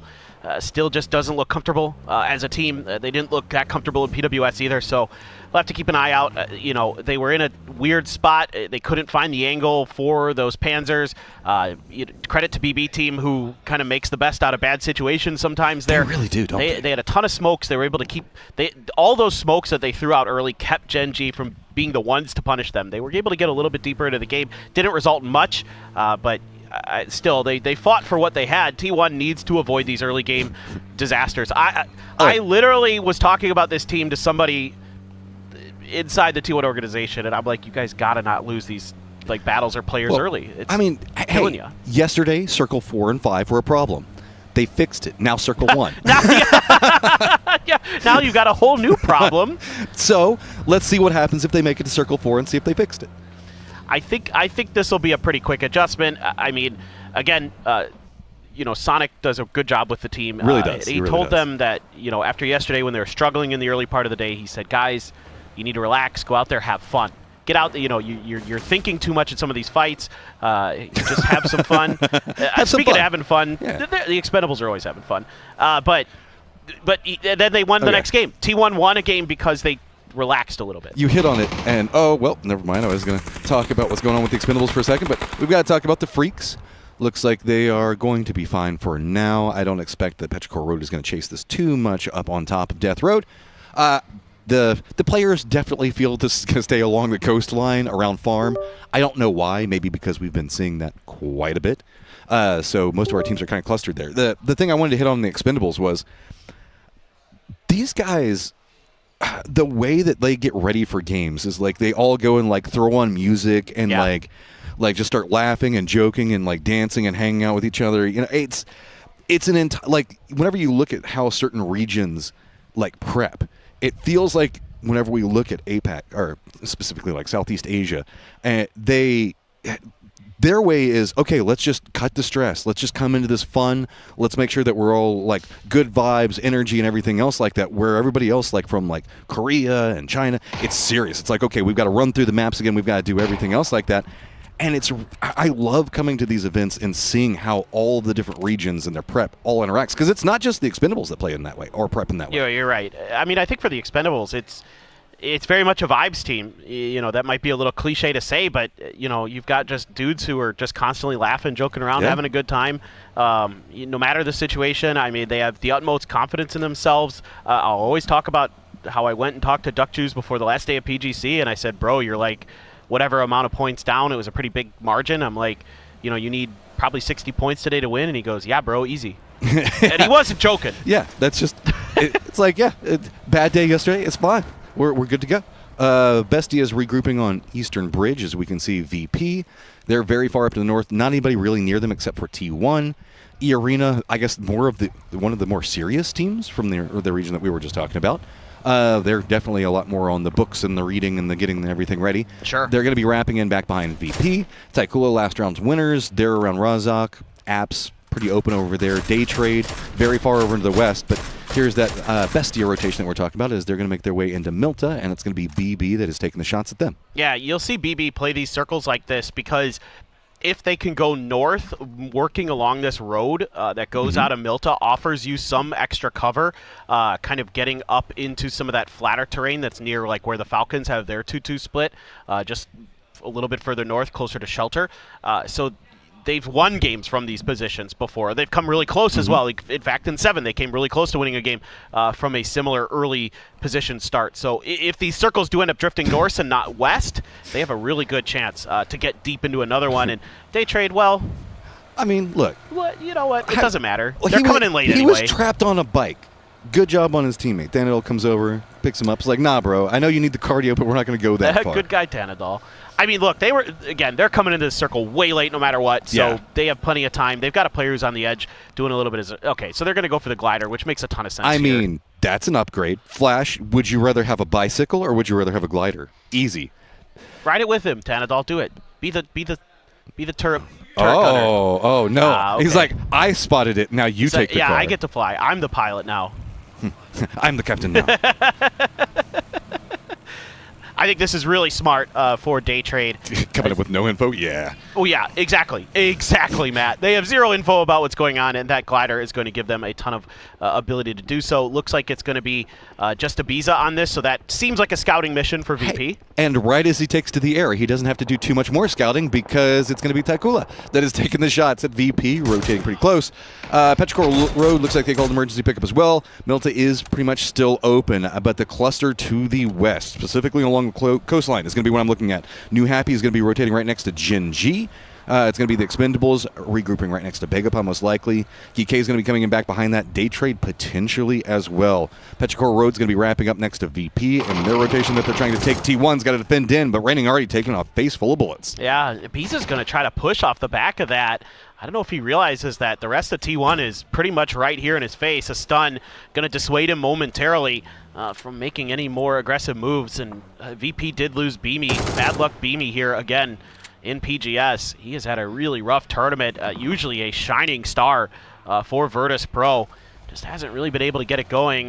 Begopot going to lose a player. I think New Happy lost one as well. So kind of teams trying to make their way through, because again, the center of the circle now is that more flat area coming off the slope of the Lumberyard Hill, so it can get a little bit dicey. So teams are making some more aggressive moves, trying to get into some kind of safety. I mean, we did see kind of an end game over here, I want to say in 7. Yeah. Right in between Lumberyard and Death Road, and that dip that's just so open. There is just not a lot of cover to be had. So teams are already kind of jockeying for different points that they find control around. It is going to be the Freaks still holding down Death Road with the Expendables pretty close to them. Begapod just kind of got shooed away from that point being, I mean, that's a very hard gauntlet to run through, so no surprise that they're going to head back over to Potato. Geek has actually got an inside track on where BEP was at and the strength that you mentioned kind of along that coastal road coming right after the bridge leading into Milta itself. New Happy is just right in the thick of all of Divine, so everything's kind of settling down except for what we see going on with Begapon. I don't know where they even go. They're going to have to wrap wide if they want to find safety. There isn't anything really that's available on this and let's not western forget about Day Trade also just kind of arriving into a very open circle, but they at least have the glider to give them something to work with and can spot out Begapa. So, Begapa. Do it. Do it. It never stops for Begapa. The struggle is real. Dude, I love this. Tanadol doing at least a little bit of damage here. I mean, he's free to do so. There really isn't anybody else who's going to punish this. Petrichor Road out there at one of the crossroads compounds, but Begopot has to keep driving. There's just no freedom. It is going to be a bit of a gauntlet. They're going to get shot at by Tanadol for quite some time. This is great. He's just, no, I got nothing else to do. Man, he's getting a lot of information. If anything, there is something about him kind of forcing them to keep playing back over into the north and the east, because the rest of the squad can then follow in back behind Begapa, and every single time somebody starts shooting at Begapa, they can go, okay, don't go to that compound. You know, hilariously enough, this almost works in Begopa's favor because it's actually forcing them towards the opener part of the circle. It is true. It's true. They're going really far to the north, up around the Alamos over there, and there's nobody there. Yeah. So kind of one of those butterfly effects of PUBG where a glider kind of puts you into maybe a better position, because it looked like to me for a second that maybe Bagelpaw was thinking about settling up on the western edge, just like south of, or north of Death Road, but instead they're just like, we got to keep going. This glider is going to be a real problem for us, so that's the better play here. 2-2 split inside a farm for Divine. They're still going to be in the circle as it is centering up right along that road, so Falcons have a tremendous position. It's just about locking one or the other down, and it's hard to gamble here because both are basically equidistant from the center of the circle. So Falcons maybe going to have to defend some pushes with just those 2-2s. An opening kill here for Maladoc. Jumps in, Hyruzen going to go down. Maladoc finds another one. DK in a lot of trouble. PWD up on the top of this one. Couple of nades coming out, but reinforcements for BB going to be following in right back behind it. Nobody else really too involved in this firefight for now. It's just going to be BB. This is a concerted effort. They're wanting to regroup right into it, and yeah, there's just nowhere for DK to go. That's going to be 3 picked up real easy. Just well, I mean, somebody might steal the last one. This is tremendous for them. If they can wipe Geeke out from their rear, again, they can work south to north very effectively. Genji in a fight with Divine. It's going to be Divine losing a couple players. Falcons getting involved in that. Shrimzy finds a knock on to Daeyeon. It's actually going to be Tanvu cleans that up with an AWM. December 12th, he wants to come after this. They do have that one little compound that's off to the side on farm, and yeah, you can hold it down with squad, but you can see the rest of New Happy goes, nope, this is a weakened Divine. Barpo. Let's get the shots. Let's see if we can get control over this area, and yeah, it'll also give them a path potentially up into Death Road if they need it, but Barpo, this is a late rotate into Death Road and right into the Falcons. I'd stop off as fast as I could with this many alive. There's nowhere to go, but he has to get away from the bullets. Where's he going to stop? I don't know. He's in a buggy to make matters worse. No, that's where BB is. He's in trouble. I mean, he can hold here for a little bit, but I doubt this is going to be a long-term play, especially if Maladoc feels like just taking a peek up and over this hill, or maybe throws a grenade over. It could be pretty short work here for Divine. Yeah, they're just going to pop those tires. Yep, just do damage, probably blow this vehicle up. It's already smoking. So for Barpo, he's going to be a little bit at the whim of where this vehicle ends up landing when it explodes, potentially. Just gotta watch in sadness. This is the life of a snake in competitive PUBG. Just watch all your tires go away, watch your vehicle catch fire. It is one of the worst Hey, feelings. Bagelpaw, you decided to come back into the circle, and you're gonna be wrapping right next to T1 and E-Arena. So it looks like the Wizard's open? Oh, yeah. Are they going to stop off on the Wizard? Yeah, and that's going to be very close to Falcons. I'm curious if Falcons regroups or just decides to be fine with the fact that there's a squad right on top of. That's a great question, Matt. You might be kind of okay with it because you're still in the 2-2 split. You can't really afford to send a player out there, maybe. It just depends on how confident they're feeling and if they've got a read on who this is and what they're doing. They might think this is a 2-2 split from like E-Arena or something who had gotten control of the top of Lumber. So that's a little bit of a tricky spot to be in. Still, though, Tanvu with that AWM going to be looking to do some damage. They're going to have to set up a tricky spot behind these rocks, and God, they're just so good at shooting. They're going to back Yumin right off from being able to harass this position, and they're locking it down for themselves, and we do go east. And now this is an easy decision for the Falcons. Get the hell out of that compound and get over to kickstart an H-win. And boy, Salute sees free real estate, instantly just jumps on it. The Expendables, they're going to be rotating just to the south. New Happy and Jin Ji, though, odd team out in this rotation. They're going to be following in. Barpo still all by himself. He is still inside the circle as well, but the Expendables going to be careful. They're going to be right in the thick of what's going to be going on with this New Happy rotation. So they do a good job. Tanvu's going to go ahead and take down Z-Long, get the flush onto him as well. December 12th, going to take some shots in. Jin Ji as well, but it's just Delwyn back behind the rest of the Expendables already inside the circle, but BB actually shifts out after Jin Ji's positioning. It looks like they were hoping maybe to catch somebody and rotate.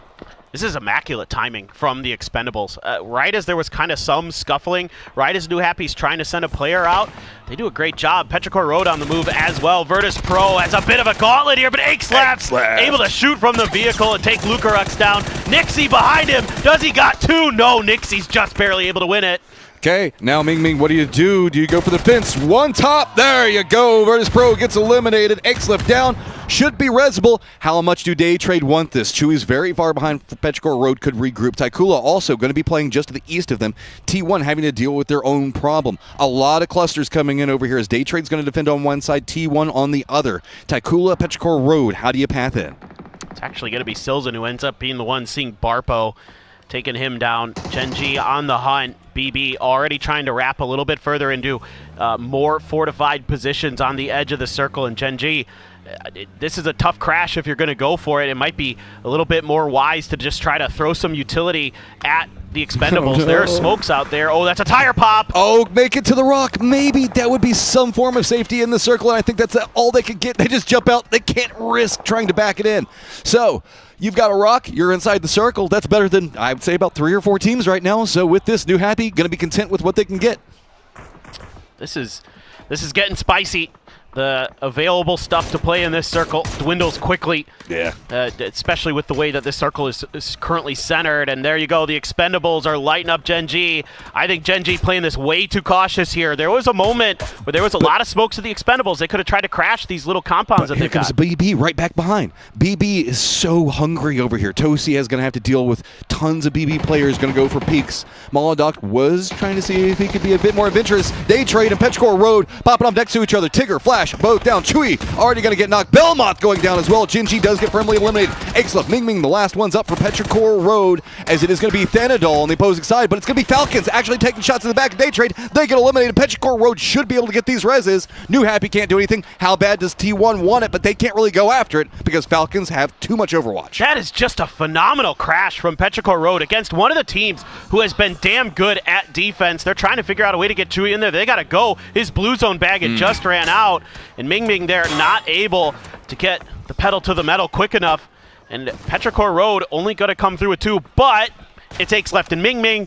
I'd say if you're going to have 2 left on this team, these would be the 2 I'd want. Yeah, but the cost, they're not even inside the circle, and this circle is barren of cover. There is Begapa and Falcons in it, and then a couple of areas over into the east where we see New Happy. Yeah, they're going to get spotted and taken down. There's just nothing. There's trees, some rocks.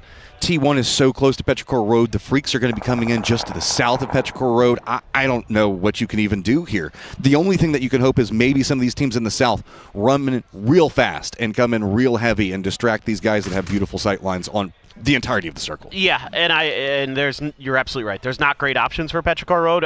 One of the things that you could hope for is somebody messes with T1 and relieves some of that pressure that they're going to be able to create when you try to make your move. Otherwise, you might just get cut down trying to drive out of there. The expendables, they're right on top of BB team. A good spray from Delwyn. Finally finds the knock, but he's out in the open, and it's traded. Oh, this is poor timing for BB. This is just losing everybody. There's nothing they can do. The expendables coming up. They want everything they can get. Molodok does stop off. Best of Luck also has some vision. Ooh. Can supervise and protect Molodok some way. How much does Molodok want to just get out? Yeah, he's just going to hop in the vehicles. There was a chance for him to go for some more, but it's going to be, again, Falcons. Falcons see everything, dude. There's nothing you can do that they can't get involved in. Yeah, and this is that early prio rotations that the Falcons have been gunning for, and they're really starting to pay dividends right now.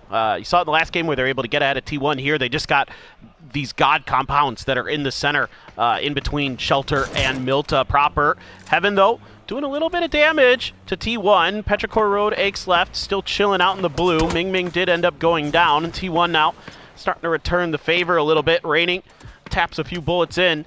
But the Freaks trying to find that edge, trying to find some kind of safety, but you can see a lot of flatness out in front of them, so they have to use some smokes to try to get ahead. You know, the Falcons, Iarita might be having some angles down to this. Well, even Bagelpa's getting involved. Yep. There are 8, 9, now make it 12 people that could potentially take shots at the Freaks, so they just got to gun it, man, and they're just going to have to hope that maybe they can get in places fast enough to go for reses, and they are managing to make it into the circle, but let's not forget the backstab of Axelef is just waiting for the Freaks moment by moment. I think T1 might just commit onto this fight with the Freaks here.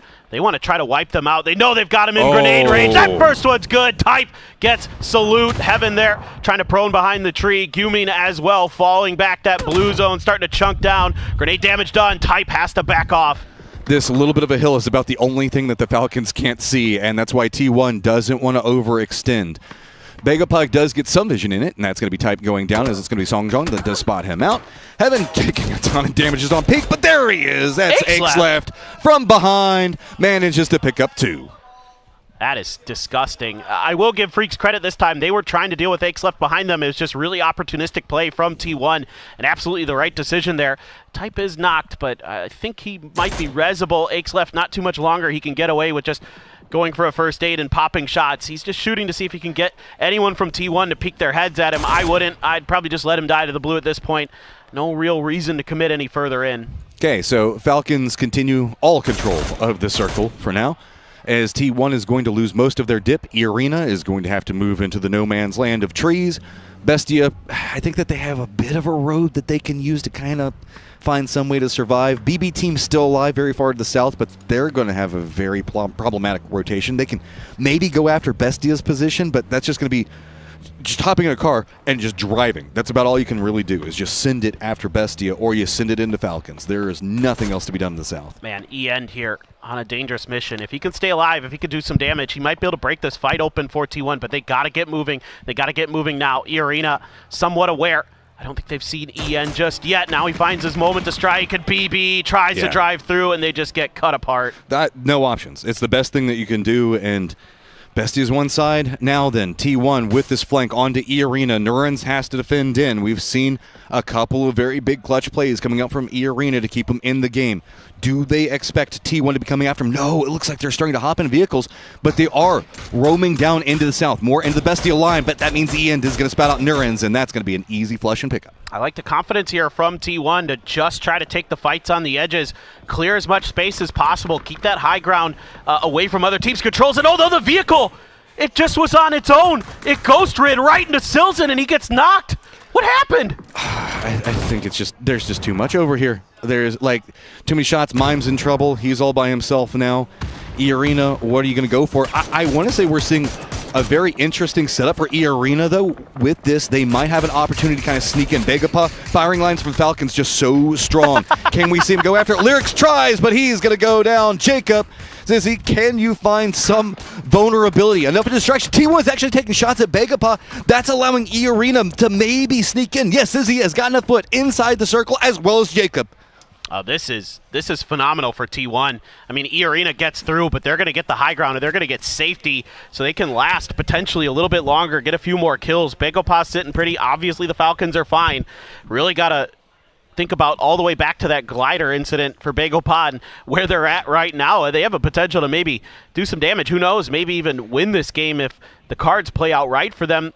This next circle, very impactful, but it is just going to kind of center up. So Begopa going to be the closest to the center of the next one. Falcons still have their compound, though, so they can just fortify, lock things down. Damage done. Ooh, headshot found for Falcons, but E-Arena has to make a move, and there isn't a lot to work with here. Curious about T1. Do they just want to try to eliminate E-Arena and then try to figure it out from there, or are they going to go down this hill that the Falcons are going to see everything they do? Well, this is interesting because yesterday on Miramar, where T1 played so well, they were just kind of doing the similar rotating pattern. They would just kind of like, I don't want to say roam, but it's very intentional movement, time and time again, to force other teams to counter move or wait to pounce. Where they're at right now, they could have vision on E-Arena, depending on how E-Arena opts into making a move. So there are some kills and potentially maybe another placement point for them if they do that, but that means that they're just going to have to run right down that hillside into Falcons like you're talking about. Do you take the gamble and maybe see if you can wrap a bit further around us? Now you're starting to see you can't even get E-Arena because it's going to be Falcons that can see them. Oh, what you hope for as T1 here is that E-Arena try something wild, and that opens a timing window for you to make a move, but I don't think that's super likely. It would basically have to be like a crash for E-Arena. Well, and vehicle time? You can do this, but you're probably going to die, and as exactly T1 tries to make a move at the same time, they're losing a player. Kickstart with some nice shots, going to take Heather down, backed off with decent return damage. Jacob sliding down the hill there. I think E-Arena actually found their way through. They got to that ridge. That's right where that dirt path is. Well, look at that. Just by splitting focus, E-Arena comes in, they are inside the safe zone, and T1's in the safe zone, only losing Heather. The split focus from the Falcons, they were originally all just beat it in on T1, but they didn't know where E-Arena was going, so they had to have one of their members look that direction, and that meant the focus fire wasn't there the way that they wanted. And Begapa actually didn't get too involved on defending from T1 either. I don't think they had the cleanest vision on it. No, I think you're absolutely right, and I think for Begapa, they have to be ultra careful too. You can't afford to lose a single player in this moment, and peeking these windows on these Wizards can be a dangerous thing because there's a lot of angles that get opened up when you try to make your peaks. So for Sungjong, still quite a bit of ammo left, 4 frags as well to back up that Dragunov, so he could be a real fearsome threat that T1 might have to face. The Falcons just going to be able to chill on the roof, get ready to make the next move when they have to once Phase 9, if it even gets to that, Phase 9 comes. Otherwise, they can just hold the line. T1, though, has an edge as well. Just going to come down to, you know, how well can Falcons break out a great grenade from Park Pro? Yeah, I mean, I think that's still resable. But if anything, just getting off any meds or any damage you can get, that small ridge line is buying him so much safety right now. Are we going to see another bounce roll up? Nope. Again, right in that pocket, keeps him safe. Yeah, that's a really nice hold there for E-Arena. Got to be real careful. Here, you got to get the heal off for Jacob. He's got it. Out in the open, Shizzy. Able to get back down. Prones to the ground, but they're outside of this new circle. T1 has players inside, so they can outlast E-Arena most likely. I mean, and Falcons doesn't really want to stay here for too much longer. They want to at least get some type of pathing options. I think that's why they sent Kickstart out. So looks maybe if they can bisect into where E-Arena is going to be going for anything. Just playing the lower side of the hill, make sure that nobody kind of sneaks up on top of them from over there. But with this, Jacob is going to go down. Shrimsy's going to spot him out. There is a bit of pressure talking about what's going on with Falcons as well. They've been harassing teams for so long. As they're starting to lose most of their compound, there are now 3 teams that really want to get rid of Falcons. And that means that as this corridor starts to close off, Falcons have to make sure that they exploit it at the right time. Yeah, this is all timing for the Falcons to get underneath Bagel Paw's noses. When there's an opportunity, that's a decent blue zone.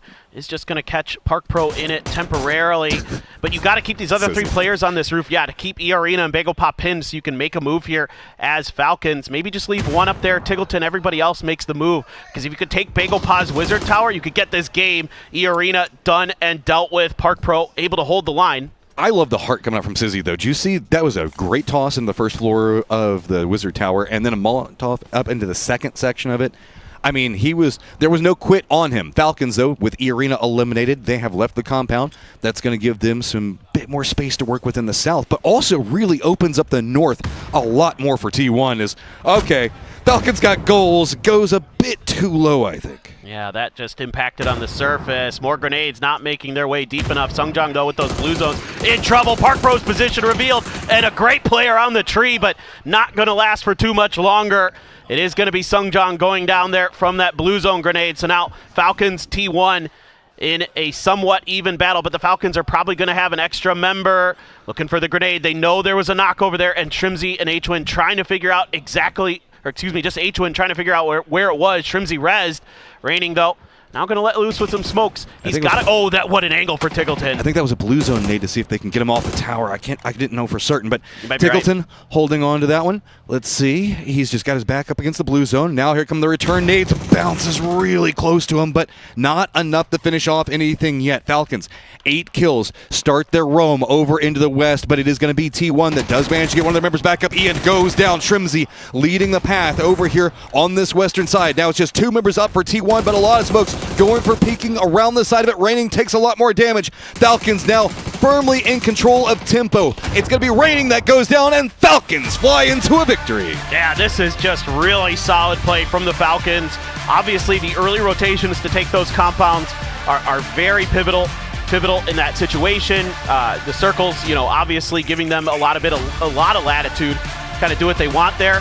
And T1 played that as well as they could, to be frank. I mean, that edge stuff that they were doing was really well thought out, really smart, really well timed.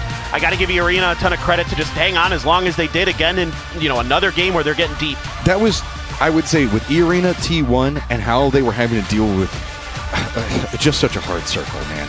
You got to give respect. No quit in either one of those squads. Nobody sent it out to blue. They wanted to fight it. They wanted to see because they believed that maybe they could win the gunfight.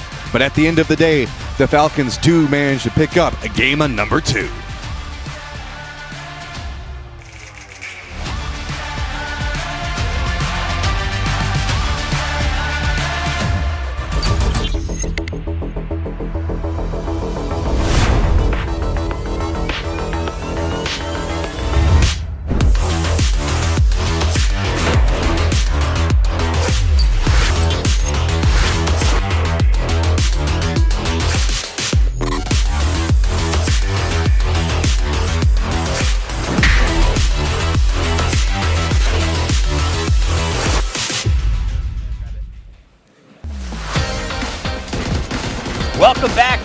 victory by the Falcons. We grabbed the birthday boy kickstart here to chat with us about that game. I'm going to ask you the hard-hitting questions. Gifted game, cap or no cap?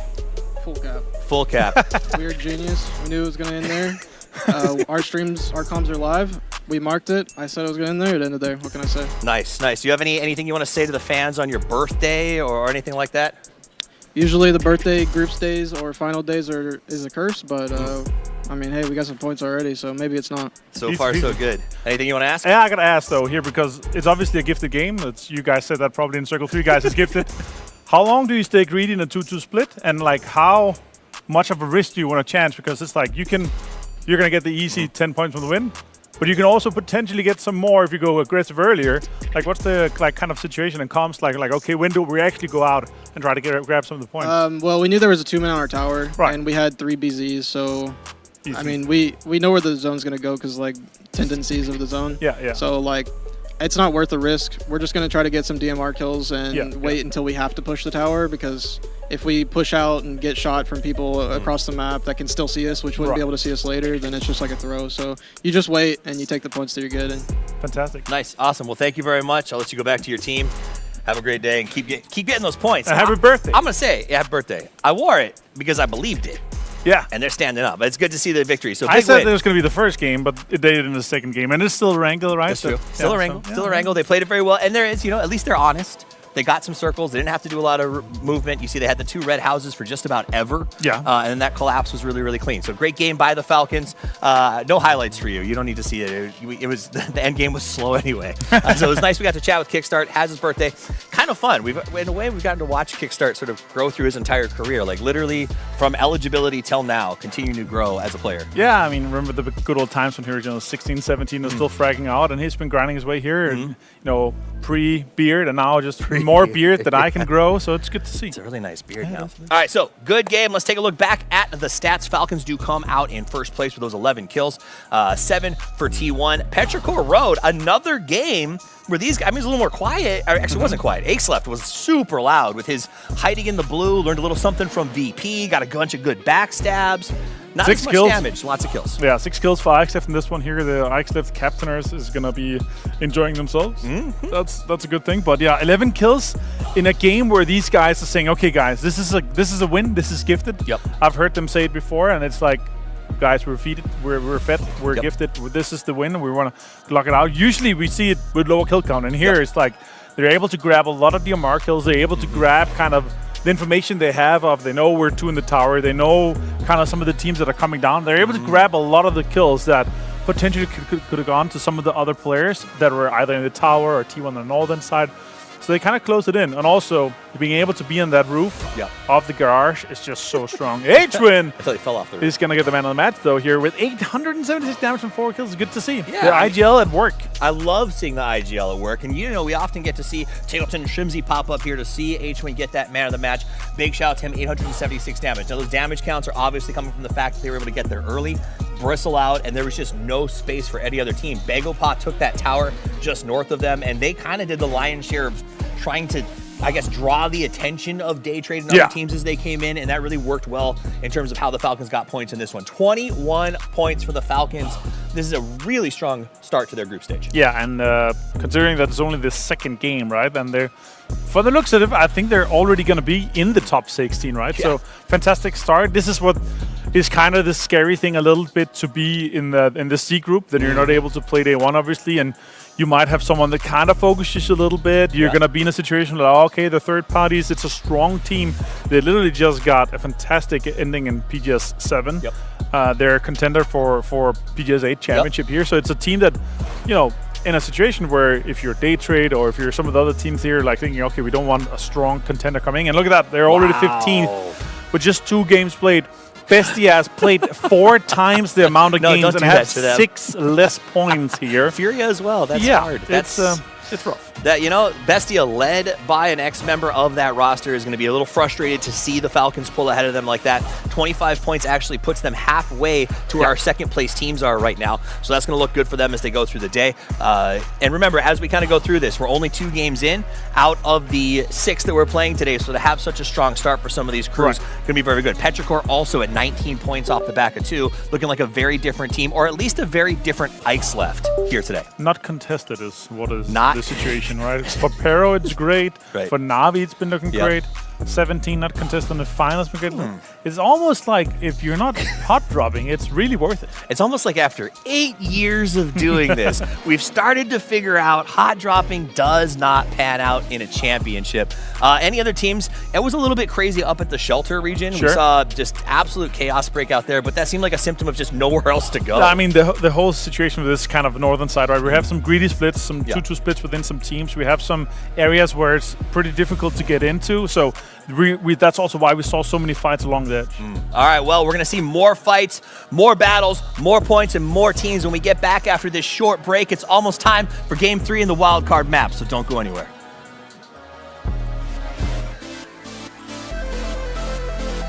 Powered by the most advanced wind-force cooling system, reducing temperatures while your competition sweats. For the flagship Aorus Extreme Water Force, premium liquid metal for GPU delivers up to 10 times better heat transfer efficiency and is accompanied by multiple layers of protection.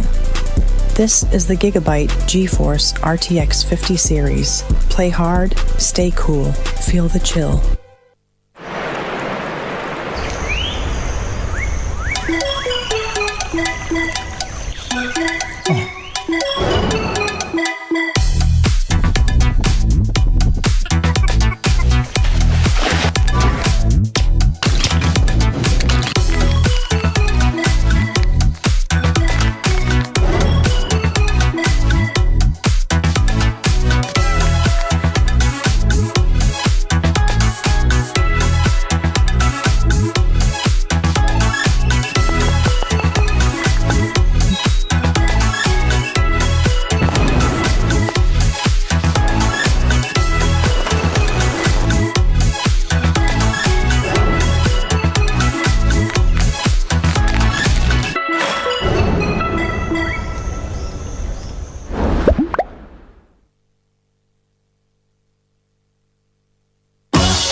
2,000 years long, we will never settle.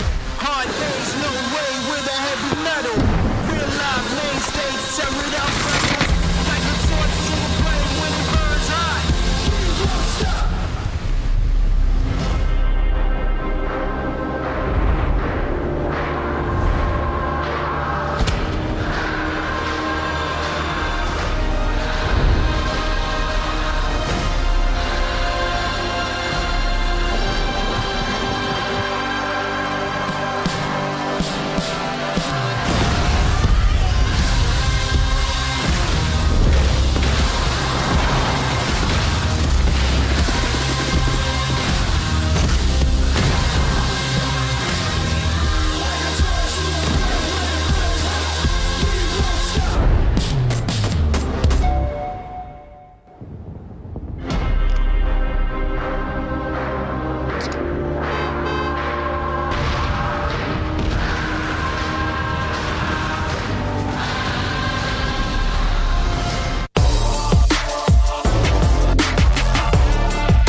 Ni hao, I'm Tiger and Lilik. No, Lilik.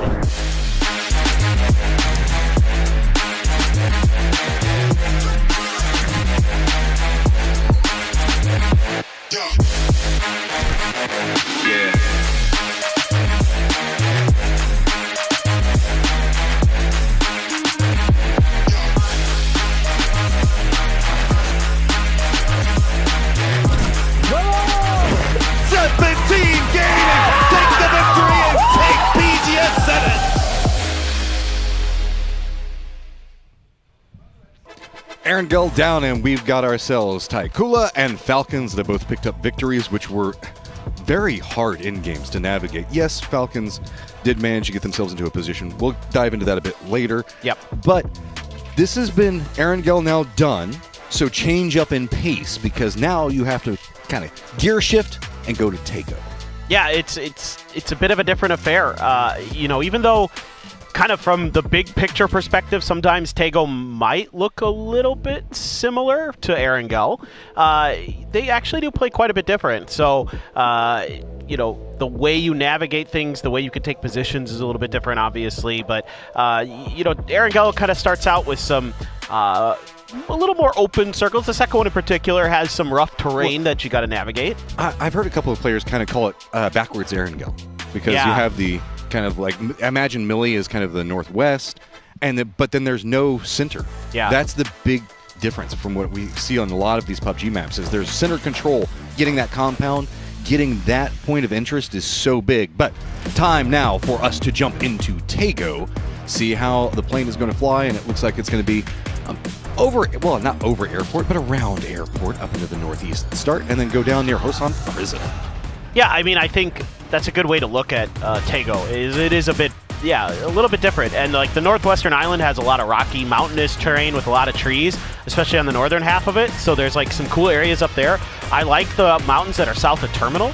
That plays different than Potato, because there's, again, more terrain, more cover to work with.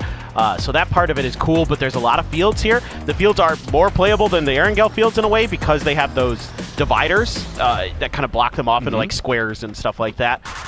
But they're still typically sitting in the middle of a bunch of like hills and mountains, so they can be a little tricky to get into early. The later the game goes, they become a little bit more fun, in my opinion.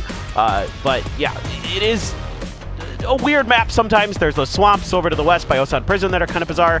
But yeah, we'll see what the circle looks like, and we could talk a little bit more about that. I mean, I'm just a sucker for South of Army Base, man. It's my favorite part to play on this map. I just love what all it gives you. But Falcons coming in, the desk on game one was talking about, hey, you know, it'd be great if we got a Falcons victory on game one. Nah, I gotta wait until game 2 for it, but they do get it. Birthday boy himself there, kickstart. Gonna be landing, securing vehicles. But you were kind of talking about this, the positioning and the way that Falcons were playing during the break with me. Let's jump into that a bit deeper. Yeah, absolutely. I mean, I think a lot of people are going to look at that game and think in the back of their minds that Falcons are maybe gifted a little bit. And I mean, to an extent, that's always going to be true in PUBG, to an extent. But I think, ooh, speaking of Northwest Island, we got it. That's a crazy off plane path circle. But to talk about Falcons, like the way they navigate the end of that, right? They find the right timing to group up as 4. They never overextend as the 2-2 split. You know, they're doing damage where they can. They're harassing. They're keeping teams from crashing those 2-2 splits early, which are very, very powerful compounds in that circle. So they control those. Well, I mean, we saw whenever they shifted out, like, Freaks instantly took the more western. Yes, exactly. And so the fact that they controlled it as long as they did, good. That's step 1. Step 2 then is that late game where they're putting 3 players up on the roof and they're trying to find that moment where they can sneak underneath Bagel wipe them out of that powerful position and take the game, and they do just that. Oh, Inuyasha. This is not the place to be at this time because Day Trade, this is a squad that doesn't want anybody near them in the earlier sections of it. But Inuyasha, he's been able to pump out some kind of big moments for his team. Can he read this one out? Does at least hear the footsteps on one. He's got the shotty ready. This could stop anything that Day Trade wants to start. Good connecting on touch. Tigger does go down. Shotgun does come up big enough, but he has to get away. He has to start trying to go for a bit more of a reset. And it's going to be New Happy that's running over. Flash has hopped in a vehicle, reinforcing. December 12th also coming in with that knock. Now it feels like New Happy has momentum, and it's going to be Z-Long at long range, taking down Bellamoth, and Day Trade is now in a lot of trouble. Day Trade is paying the price for making this fight without many helmets. Flash has one, but he's down 2. December the 12th strikes with the SKS. Flash gone, and Inuyasha trying to hold the line. You do get the res onto Tigger, so Tanadol gonna try to make the push. Oh, 1-2! Inuyasha picks it up big way. That is just crazy good stuff from him. Just held the line so nicely. Gyumin there finds a kill early, and that's a freebie for him. It looks like Geekay not really in a position to do anything about this. That Quizzy doesn't have a vehicle, didn't have an angle. And that is going to be a nice pickup for the Freaks, and that's going to help them a little bit. They've got the best prio on what they want to take around Godok for whatever goes on in the circle. So this is a really, really good start for the Freaks, who have they played better in the second game. I will say that. It was a much better kind of process they went through. Shout out as well, we have an emergency pickup already called, as it was Falcons that went airport. So jumps out of the plane to land at airport and then uses an emergency pickup to get out of airport. I guess it was just like a layover? Yeah, exactly.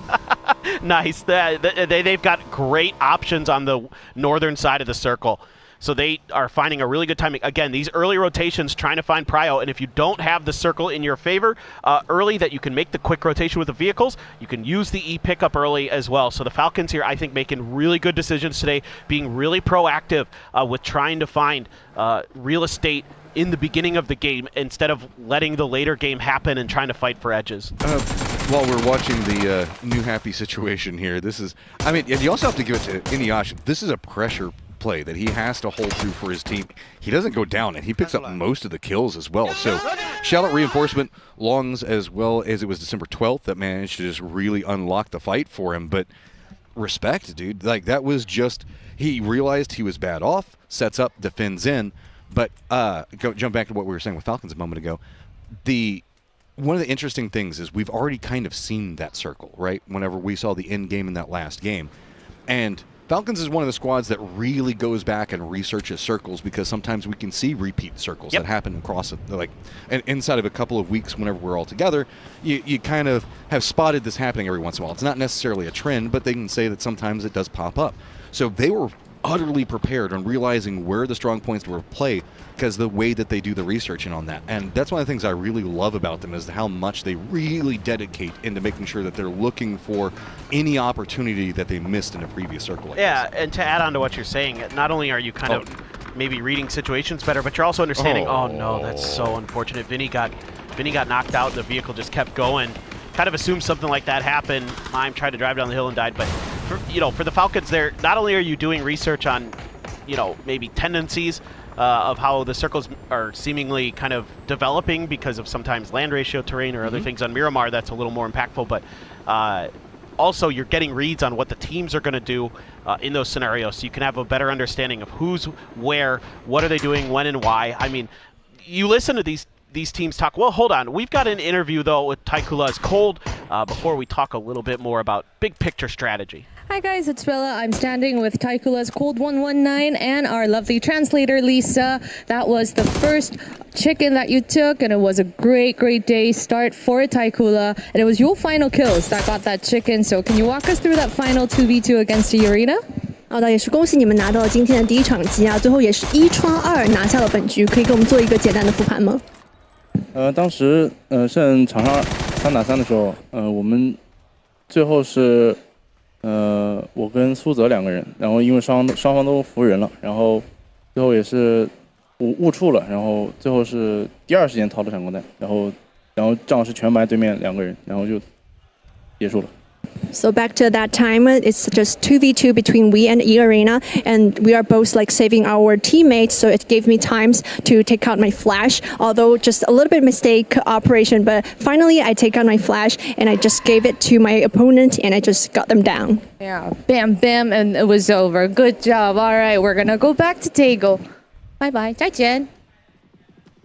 I think that was Sungjong screaming when he killed. We heard a scream in the background during that.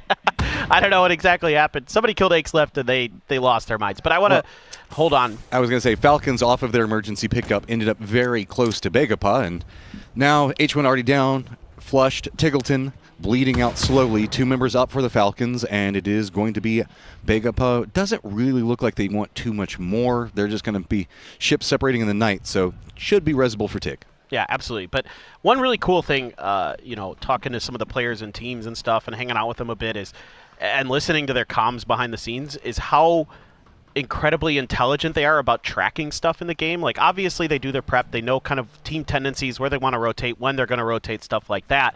But they even keep track of stuff like what vehicles their opponents are using, so they know what team is moving where and when and why. So you could say, okay, this team had 1 Dacia, 1 Coupe, 1 Buggy, or something like that. So you know it's Team A. And then this other team is using 2 Dacias and a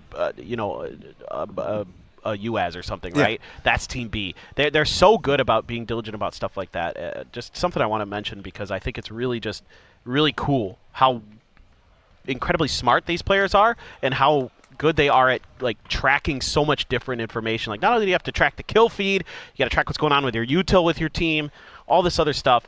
On top of that, they're even marking how many vehicles and what vehicles teams are using. I mean, some of the squads actually are tracking like how many nades are consistently being thrown at them, realizing what the weight limits are. There is a lot of background other than I shoot good and I move good with going on behind the scenes of what the players are thinking and how they're contemplating each movement. So with this Godok kind of circle, we're looking at seeing that most of the teams pretty settled in. This has been much quieter than what we saw through most of kind of the PGS 7 and really just yesterday. This has been very friendly open circles at the start, and then it's kind of been I guess around circle 6, everything just kind of comes unhinged for a little while. Yeah, it's feeling like teams have kind of all shifted with where they see the meta, where they perceive it here for this PGS in Shanghai, that they want to go center early and try to fight for, you know, prime real estate, try to fight for those big spots. And if you get stuck on the edge, it just becomes looking for those third parties, looking for those opportunities to deal damage. That way, looks like we're going south of Godok once again, and it is kind of funny to me, you know, how much attention gets paid to the city. Again, that goes back to teams doing research with the heat maps of the circles where they're going to go. So that's why you see a lot of teams prioritizing positions around that city. Circles just kind of seem to drift in that general vicinity. And it's also ironic to me because Godok literally means lonely in Korean. It's not a lonely city in PUBG esports. Okay, well, T1 going to be rotating very close to a Gen G. But this is kind of what we saw off the drop, and yeah, this is just very awkward on both sides. You can see that a lot closer than I think that either one of these squads were wanting to be off of the drop coming in from Falcons. But, I mean, they did separate away, and Beamy. Beam him, Beamy. Yeah. No more bad luck, BB. I'm very happy. The poor guy has just been having a rough tournament, so maybe that'll get him firing. I'm not sure if he was the one who screamed there or not, but and what a player to find. That's Aches left for Petrichor Road, so that's a huge loss for them off of that emergency pickup that they tried to take. So a couple of the teams that took early emergency pickups suffering a little bit of damage, even though the Falcons have 3 up still. They do lose a player in that skirmish with Bagopot, only taking 1, just Park Pro who had that Groza. They might have been able to pick that up, not sure if they like it. Some teams don't like the Groza as much anymore, despite its relevance in the late game. Bestia backfilling here behind Taikula, so Don's not really interested in holding that position up on the rock. Going to give it up. Too much pressure, too many vehicles driving his way. Looks like we might have a skirmish with Divine over into the east. There's a 2-2 split for Gen G. Gen G looks like they might be trying to regroup. I don't think that Divine would really try to brute force this at this stage. That's not necessarily their play style. I think that they're just trying to contain Gen G to make sure that the other part of their team can rotate, but it is very close, and it is a very focused lineup coming up from Divine. Really just down to the south, we had New Happy that's just trying to come into the circle. They did an emergency pickup to kind of get a bit more information. I think they sent 1 member up while the other ones drove underneath. So they're pretty much fine down to the south. The Expendables regrouping. Only team not really inside the circle yet is going to be Begapa. Falcons still have a couple members out, but they're just looting for the time being, so they're pretty much already in it. I'm curious to see what Begapa is going to do. They can kind of rotate down to Musa and then cut in east, but that's pretty open territory and can get punished pretty heavily by E Arena as well as EK. Aha. This is in a weird spot. It's maybe hard to tell from this angle, but could be just in front of Vinny there. Might be a bit of a bait crate. I would assume it was Taikula who actually sent the flare-up for this. We're just going to watch this drift down and see what happens. I think it's right on the edge of this hill. That is a scary spot for that to be in for either team. Nobody can really make a move for it without a bunch of smokes being used, but it is a Lynx, and oh my goodness, you would love to have that. I think that Vinny, he can just kind of run down the hillside and then use the crate for cover because it's on the hill, and he should be able to get that pretty easy, right? Potentially. But they got to clear their western edge, and I think that's what they're doing right now with a couple of their other players. You've got Mime and Silzen down there, so he might be able to, find that, put up a smoke, grab that stuff, get that level 3 gear, and get that really nice Lynx up and running for his team. Gen G, 2-2 split on the eastern edge. They do have Divine out there in a very wide eastern split themselves, but we are hard shifting over to the west. Oh, man. Who wants cover today? Because it is not a commodity to be had. A lot of fields. You can see that the Expendables are going to be rotating while Taikula is going to be trying to regroup. A couple shots coming at them, but that's going to be about it. There's a couple of dips that they can opt into playing closer to the road, potentially more over to the west where the crossroads is going to happen. I think that's going to be where they're going to be eyeing Taikula. Now starting to be a bit more focused. Vegapod might have eyes on the exact same position, but also BB, I think, has already stopped off on the point where Calorius is trying to go for. That could be its own problem. Expendables are going to stop off, but it is going to be the rest of BB way closer to Calorius before he can get into that. The rest of the Expendables are coming in back behind this one, very separated out. So any shots from Taikula that can get any damage in could prep this up. But I don't think that BB can really step up and go after anything that's going on with the Expendables just quite yet because the shot's going to be coming out from E Arena. Now BB is getting harassed from Taikula as well, and that's allowing the Expendables to kind of sneak into the spot. They just have brilliant sense of the timing to at least get somewhere. This is tricky, though, for the Expendables. This is, you've got a little bit of cover around these edges, but here goes New Happy, and the tires pop. That's going to be a player down, you would think. Oh, maybe just able to slide behind the hill in time. But he's going right into the Expendables. There's nowhere to go. This squad just rolled right into the wrong neighborhood. Inuyasha is just having to roam up into the north. December 12th has jumped out. This got way hotter than anybody was expecting. Here comes Jacob now starting to get some vision on one side of it over into the west. So the Expendables kind of weathering the storm for the time being with BB on top of them. But now it is only Inuyasha up for New Happy. Wow, that's not great, to say the least. Oh, boy. If that mortar gets a little bit closer, that could be really problematic. And they're starting to land in there. It's actually Delwyn who's shooting these. This is like point-blank mortar range. Just go away. I don't want to deal with you right now. I love this. Look at he puts the smokes in between him and BB, and he's trying to see if they can break BB team out of this position. See if this one's going to be good. There's not much room for, oh my God. They can get in the crates. Okay, it's okay. You can get inside of those, so not the end of the world. But that is scary, scary stuff for BB.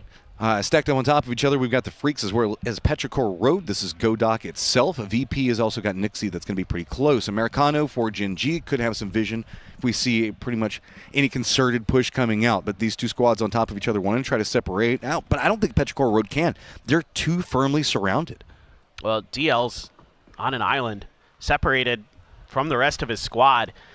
Curious if DN, the Freaks, are just trying to kind of play a little bit of, like pretend here that they're weak and they don't really know where Petrichor Road is. But Heaven is going to get Chewy knocked there. Spray with the AUG, going to do some damage. Ming now starting to make his move. DL, it's going to be kind of a timing here when he strikes. He might just be able to rip Petrichor Road apart from the back. Grenade out, and it does quite a bit of damage, but doesn't find the knock. There it is. You have the perfect opportunity. Take him down. Yeah. Easy peasy. I mean, that's just cleanly played. A lot of communication, and that's why we see a lot of these urban firefights just set up around trying to make sure you get a lot of good control angle. Do see T1 also caught up in a firefight with Gen G. Bestia also looked like they were trying to see if they could third-party this, but due to the way that the hillside set, they couldn't quite get there fast enough. T1, content with what they've got for now, they're going to head over into the circle. It's going to be Inuyasha, who was also trying to fourth-party that firefight. Could see them, but he might not take too many shots given the fact that he's all by his lonesome. Everybody's playing the edge in the circle for one reason. Look at it. This is what you're looking at in the circle. There is not a lot of cover, so stop off in a dip if you can find something that looks pretty worthwhile, because that's going to be about all she wrote and all you're going to find. I love this. Genji has a Panzer ready in case they come across anybody. Inuyasha alone. Genji swarming. Orca seat swaps to try to do some damage, and it's actually going to be the Panzer from Americano that gets him. Well, hey, it's more cover, right? They've got a tree. A tree is good in this circle. I mean, the funny thing is again, because of some of those ridges that are in the fields on Tego, there's a little bit of playable stuff compared to what you might normally think in a scenario like this. That's why I don't mind if you're playing edge here, because if you're on the outsides of these fields, you're going to have view into what's going on. You're going to be able to put damage down. You're going to be able to make your moves a little bit smarter. Then you can kind of play leapfrog from field to field a little bit further forward. So teams like the Freaks, like the Falcons, I don't think have the worst positions on the planet, and actually could get pretty deep into this game if they can clear that space in front of them and keep their backs secure. Okay, so BB is got to make their way into the circle. E-Arena has moved more east, so that means that they're going to be watching BB as well. BB has to get out of this, but the Expendables just won't go down. There is nothing expendable to them right now. No easy knocks to be had, and it is going to be Jacob going down from Colores just at range. Larix also does look like he's going to hop in a vehicle. He's going to go right to the hillside, so I think, though, that all of E-Arena's focus is on BB, though. There is a good backstab shot onto the Expendables, so I'm very curious to see where he prioritizes. This is not pleasant for Lyrics. He's on an island. Yeah. He's about 110 meters from the nearest teammate, and he's got two teams danger close to him. He might get a little help here with Taikula. He's getting right on top of the Expendable Spaceman. If he can find a good grenade here, could do some real damage, and he sees those shots heading out, or at least hears them. He's got, he almost had him dead to rights. Go, Tanvu! That was sick! Instantly reacts, pops it back around. Now look at that, pops another one. That is Taikula. They wanted this. They thought that they could third party and exploit, and now it's going to be Colores on the other side. The Expendable stopping every single team that is coming after him. This is insane stuff from the Expendables, and now a doozy just crashes right in the middle. Another knock. The kill feed is going absolutely wild. Clories gets taken down here. Phil first trying to do what he can. The Expendables, as good as that started. Tanvu, the only one left on his feet, trying to find a way to survive, and E-Arena has a door open to just wipe everybody out on this southern edge. Taikula, though, starting to make their move, too. It's 4 teams versus the Expendables, and they're trying to find them all. BB got too close. E-Arena is going to spot them out. E-Arena, how much more of this can you swoop in? Dons really wants to come at, try to see if he can get Tanvu from behind. The best of luck, where his position's at, he could potentially also get some shots into E-Arena. Now Geek has also sent Quizzy out to look in this direction because of how it's popping off. Finally, Dons takes down Tanvu, but good lord, that was a great defense against so many opponents. It's hard to do it better than that in a really bad situation for the Expendables.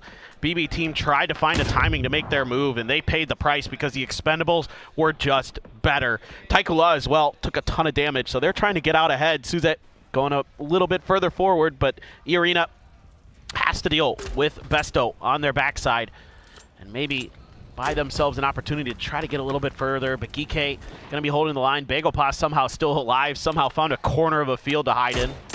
Yeah, okay. Gen G, Orca, you can see that we're not done down in the south yet. Arena still has to path in. Besto is still alive over here. Taikula still has to deal with what's going on. Quizzy could still get involved from Geek on to E-Arena. Dutchcore Road is eliminated. While this is going to be happening, Falcons are going to be regrouping into the north. Freaks are going to be looking at VP, but Divine is kind of, I mean, they're just holding down in fields. So really it's going to be E-Arena just trying to push in while we see how bad it's going to be for VP to push into the north.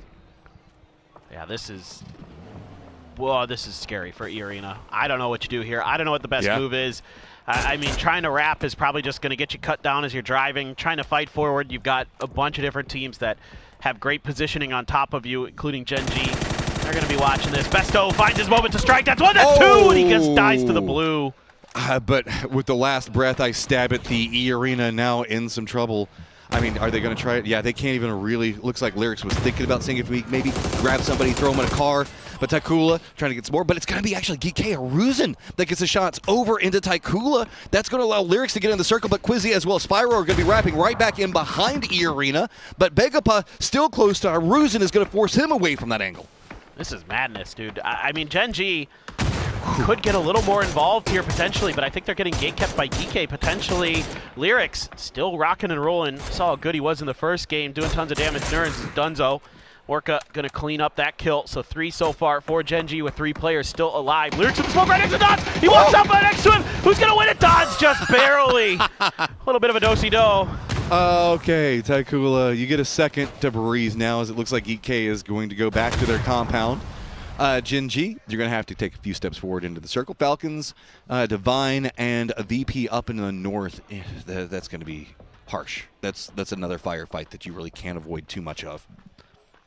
No, you're absolutely right. It is harsh, to say the least. Oh, boy. I mean, Taikula has just enough of the edge of the circle here, I think, with this UAS. They could hunker down for a moment, but if Gen G was afforded the opportunity to crest this hill a little bit, they might be able to wipe them out if they have a good grenade or something. Maybe they've got another Panzer in the back of one of those trucks. Tosi is going to get the top of that rock. And yeah, he's thinking about it, but Taikula wisely spreading out a little bit, but not going to be able to do that for too much longer. They're just going to have to edge along this hillside to try to survive a little bit longer. Maybe they could get an extra placement point. I know you guys haven't really seen them on the main feed yet, but if you're watching on the map, Geek they've got a compound, but they don't care about it. They just keep getting controlled by using the road itself.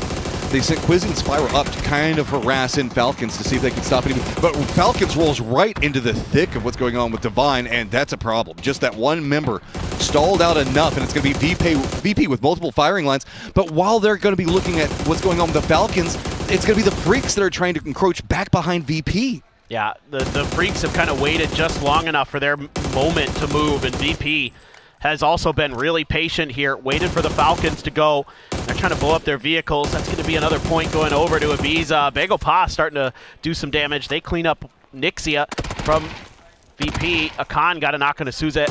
And Trimsy, as damn good as he is in a really tough position in the circle, is going to force a move here shortly. Dons gets eliminated.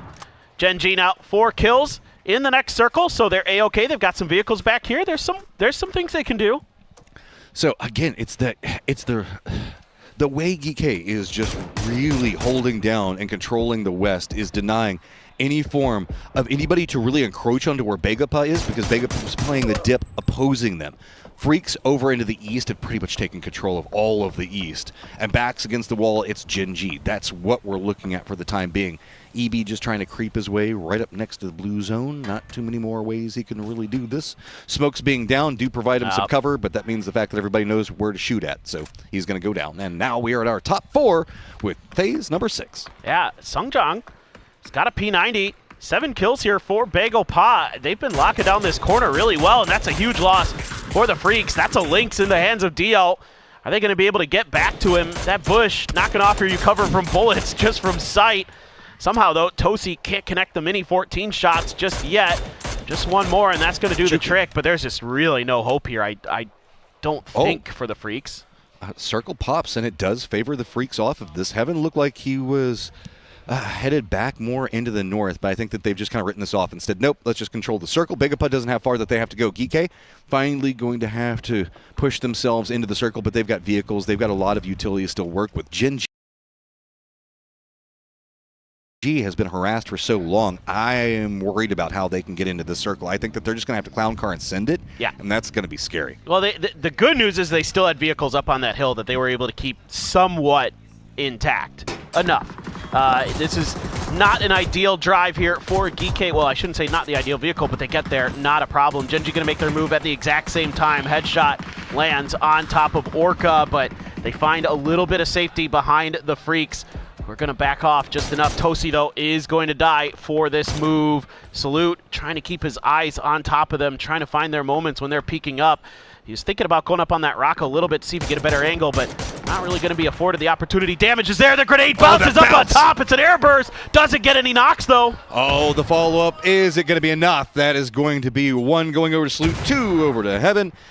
Make it 3. There you go. So, oh no, that is 2. Sorry, it was a down and a flush. So now it's going to be Begapa having to defend. Quixie is playing down to the south and is trying to distract Songjong, though. Looks like he's going after the other 2 members for Geek over here. It is a bit more of an open sight line, but nobody really getting too much that they can really take control over the west yet. If anything, this hillside has now become contained. That ridge line where we can see it just kind of drop down in between where the Freaks are at and where Begapa is all Geek has to work with. Oh, Quizzy had a moment there where maybe he could have gotten a knock. Turns his attention back over to the Freaks to keep them pinned down so he could try to make this maneuver. The grenade explodes right in front of Hiruzen. He's going to put up a little bit of a shield for himself, try to provide some cover. The Freaks just hunkering down, trying to set up a crossfire. Two-Heart going to take down Quizzy. That's a big knock there. Begapa using these small amounts of cover they have very, very nicely.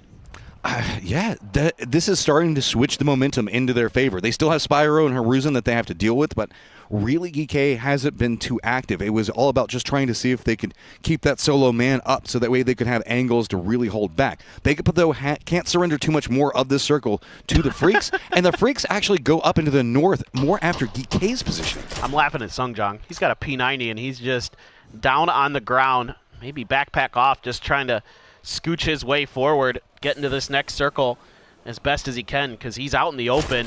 He needs a little bit of help, though. And nope, he stood up and he's paying the price, trying to use that Scarecrow for cover. Cannot. Is just ripped apart. Two-Heart responding with a little bit of damage there. Akan just being constantly peppered. Scarecrow didn't do its job. Didn't scare off anybody. Okay, smoke is down, so should allow for the res. Heaven has now played very far up to the north for the Freaks, but again, that hillside has left this entirely its own firefight for the time being. With the way the new circle pops, neither squad between Geek as well as Begapa are in it yet, so they're going to have to slowly contest along this ridgeline while it's going to be the Freaks on the other side of it. Are we going to see maybe Hiruzen, Spyro opt to see if they can push along this angle? If so, Heaven is going to spot them, but I don't know where else they can go. They just have to time this right and run in, and it looks like Hiruzen did. Heaven has looked down to the south, and Hiruzen just cuts directly across and gets to that ridge. Yeah, the big thing for the Freaks that they have going for them is they have a ton of stuns left. They have 13. That's far more than Geek. Begapa is starting to respond. They have gotten a knock. Songjong rezzed and immediately gets to work. Spyro down, Two-Heart going to drive forward using these smokes to leapfrog a little bit further, but it's grenade. If it's good, it just comes up a bit short there from the Freaks. Only down to 2 more frags. Have to be very careful about when you find those opportunities. Flush confirmed. Point goes over to Begapa. They have 8 kills. The Freaks have 10. This is a strong game for the 2 teams that made it into the finals of PGS 7. Hiruzen just hunkered down. Got a shield. That's about all I can really do. But he is a distraction, and every single one of these shots that comes out from Begapa means the fact that now it's going to be the Freaks with more information. As Hiruzen finally does go down, valiant fight coming out from them. Very big contenders throughout the entirety of this round. Now, though, it is a 3v2 with a ridge line separating the 2 teams. Heaven down on his belly, waiting to see if he can pounce into a trap, while Salute very far away, all the way back up against the blue zone right now. I think he was just trying to survey the entirety of the ridge. It's just a matter of Begapa figuring out where these players are. They can wait this out a little bit, but Heaven and Songjong both pretty close to the center of the circle. Salute going to make his way forward, puts up a shield. That's going to reveal his position a bit, but give him that much-needed extra cover that he desperately is going to want. Akan there with the ghillie. trying to figure out if there's any flankers, any maneuvers, but you should have a pretty good idea right now as BagelPod that for the Freaks, they can't afford to send a player out. It would be an extreme risk to try to make a flank over this hillside. You have to be diligent about looking for the peaks and seeing if you can catch a moment where Heaven has to cross over that small road that's right next to him there to group up a little bit closer to Salute, but we'll have to wait and see. I mean, Salute's positioning is just set up so that way the moment somebody goes after Heaven, he can get the knock. So a lot of this is going to hinge. Can Salute defend his teammate to turn this into a 2v2 the right timing? Because it is going to be BagelPod very close to center, but they are going to have to leave their ridge line. Salute has shifted in, gotten a bit closer. You can see Akan just trying to see if he can listen for any footsteps, but Blue Zone back behind him. Heaven's been listening. Nade's going to go out. Some returns on both sides. Songjong takes a lot of damage, though. That's huge. A lot of flashes still available for the Freaks and for BagelPod. BagelPod starting to throw them out. The Freaks need to let these loose. Pin those players along that side of the blue, and maybe you can just outlast them. Sungjong's turn to answer with a grenade of his own. It's right next to Heaven, only does about half damage. But, I mean, he's eating all of the utility. Salute has to defend in. Here comes the push right up the hillside. There he is! Salute gets a knock on his Songjong. God looks down. There's going to be a follow-up knock coming from Salute. Now a 2v1. Freaks have been on a rampage. Now going to be up to potentially 12, 13 kills if they can take down Two Heart. Two Heart, though, has had some big plays for BagelPod. Can he clutch this up? He is going to be trying to creep his way right next to the center dot, but you can see Freaks know exactly where he is. Yeah, that stun's going to land right in his face. He's right along the edge of the blue. Done and dusted. The DN Freaks are going to take a massive chicken dinner here on Tego. That was a big game for them. They needed those points desperately, and Heaven just up in the face, being the distraction, unlocking Salute gave them so much in that in-game. That's what you need. You need your superstar to show up, and what a play there from Heaven to set him up. The best player in Korea comes through in the end for the Freaks. And what a game from BagelPod to hold on as long as they did. They had that early fight with the Falcons, came out of it with 3 players and almost win this damn game. I mean, also, DK, I love the way that they were playing this. We're starting to see a lot of teams realize, okay, I can't surrender the late game to have the compound. I've got to assert authority in so much more of the game, and every single time it's been beneficial. So now, as we finished out that round, Toffee's Avenger, we'll throw it over to you guys.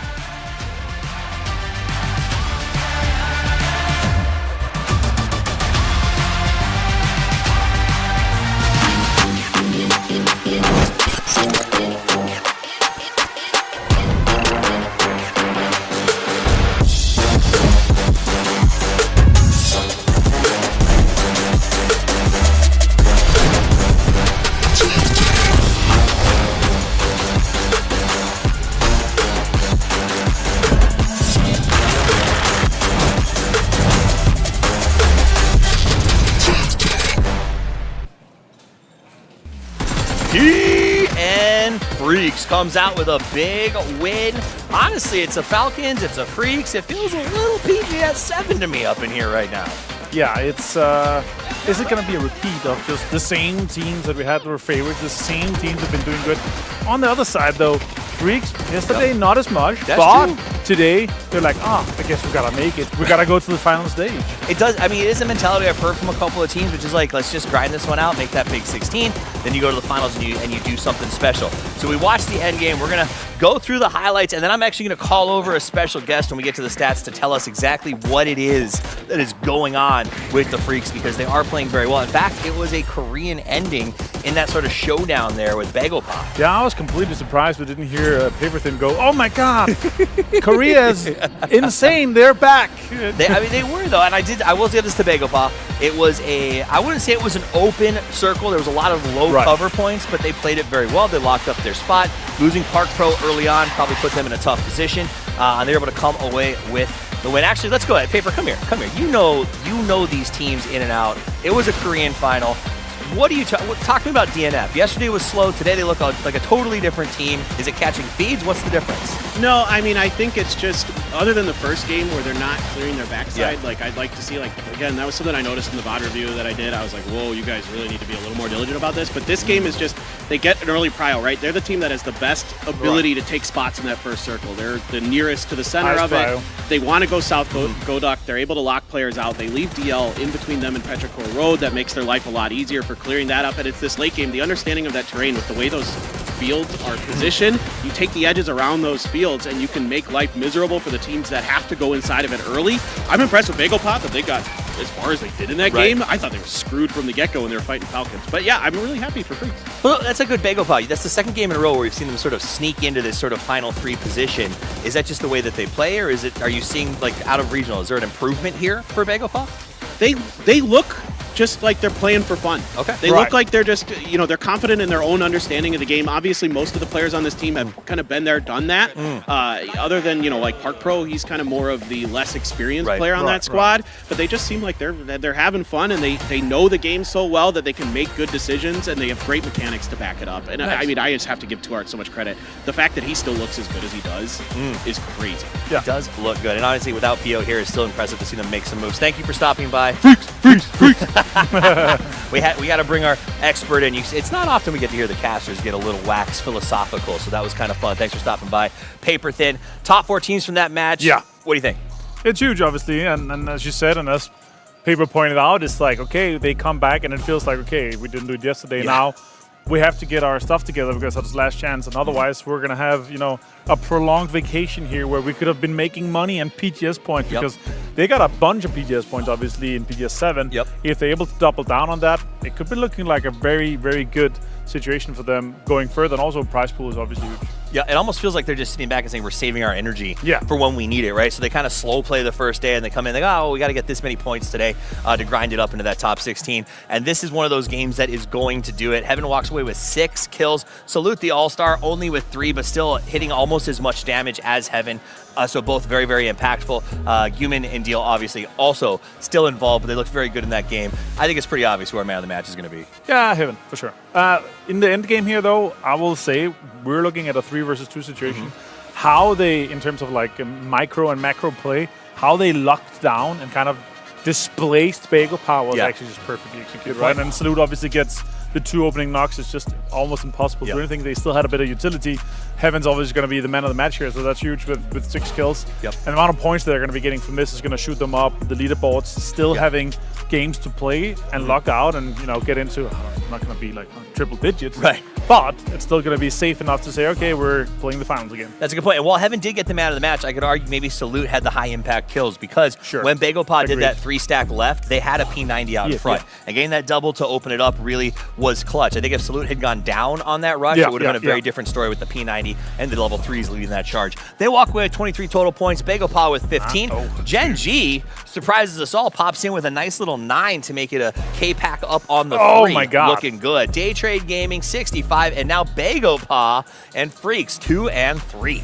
And that's going to be way more than enough to make it into the finals, right? That's huge for them. Also, some good kills and points coming in from Virtus Pro. 52 looking massive for them. A few more points. They're also going to be safe.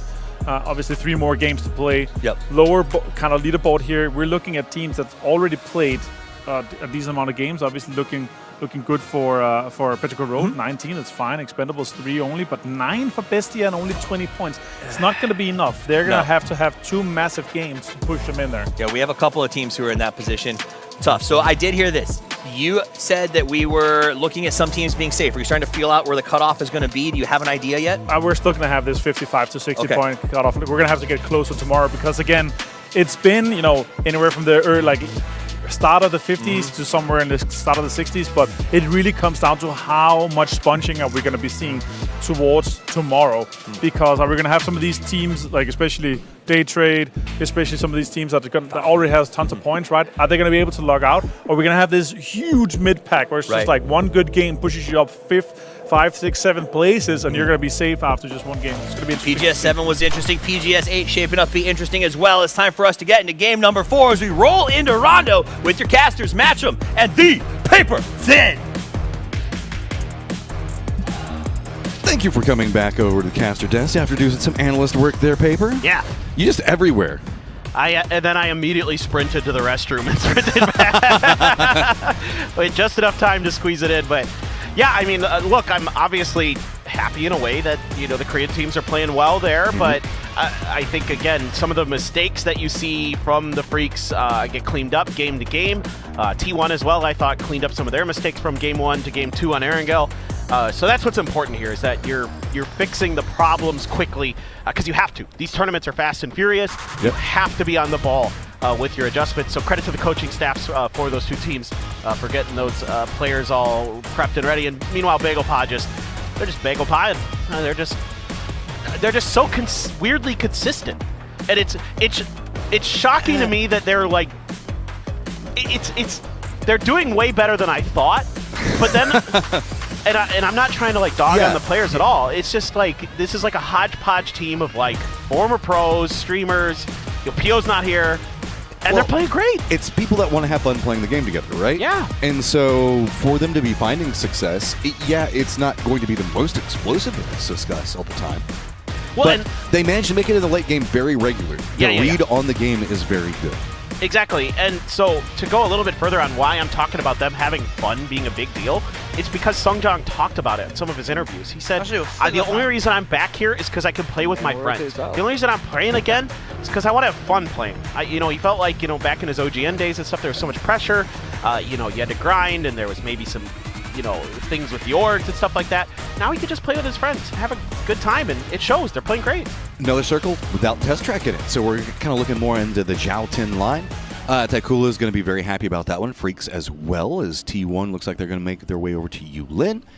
Genji also inside the circle. Nero, nobody else in it yet. But, there's a lot to be had inside the circle. Zhao Tin itself is just a lot and can support a ton of teams. Absolutely. It is kind of cool. I like the cities. I like the look of the cities on Rondo. How about I put it that way? Well, let's go ahead and hear specifically for what's going on with the Freaks as we do have ourselves an interview.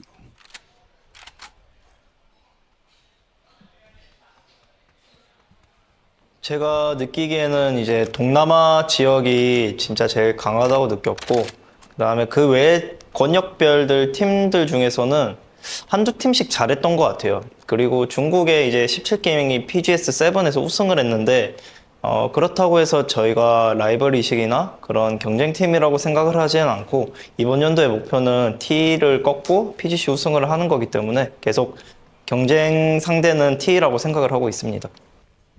Respect. Salute recognizes game, right? We just saw while the Expendables didn't have a phenomenal points game, they definitely put up a couple of big plays.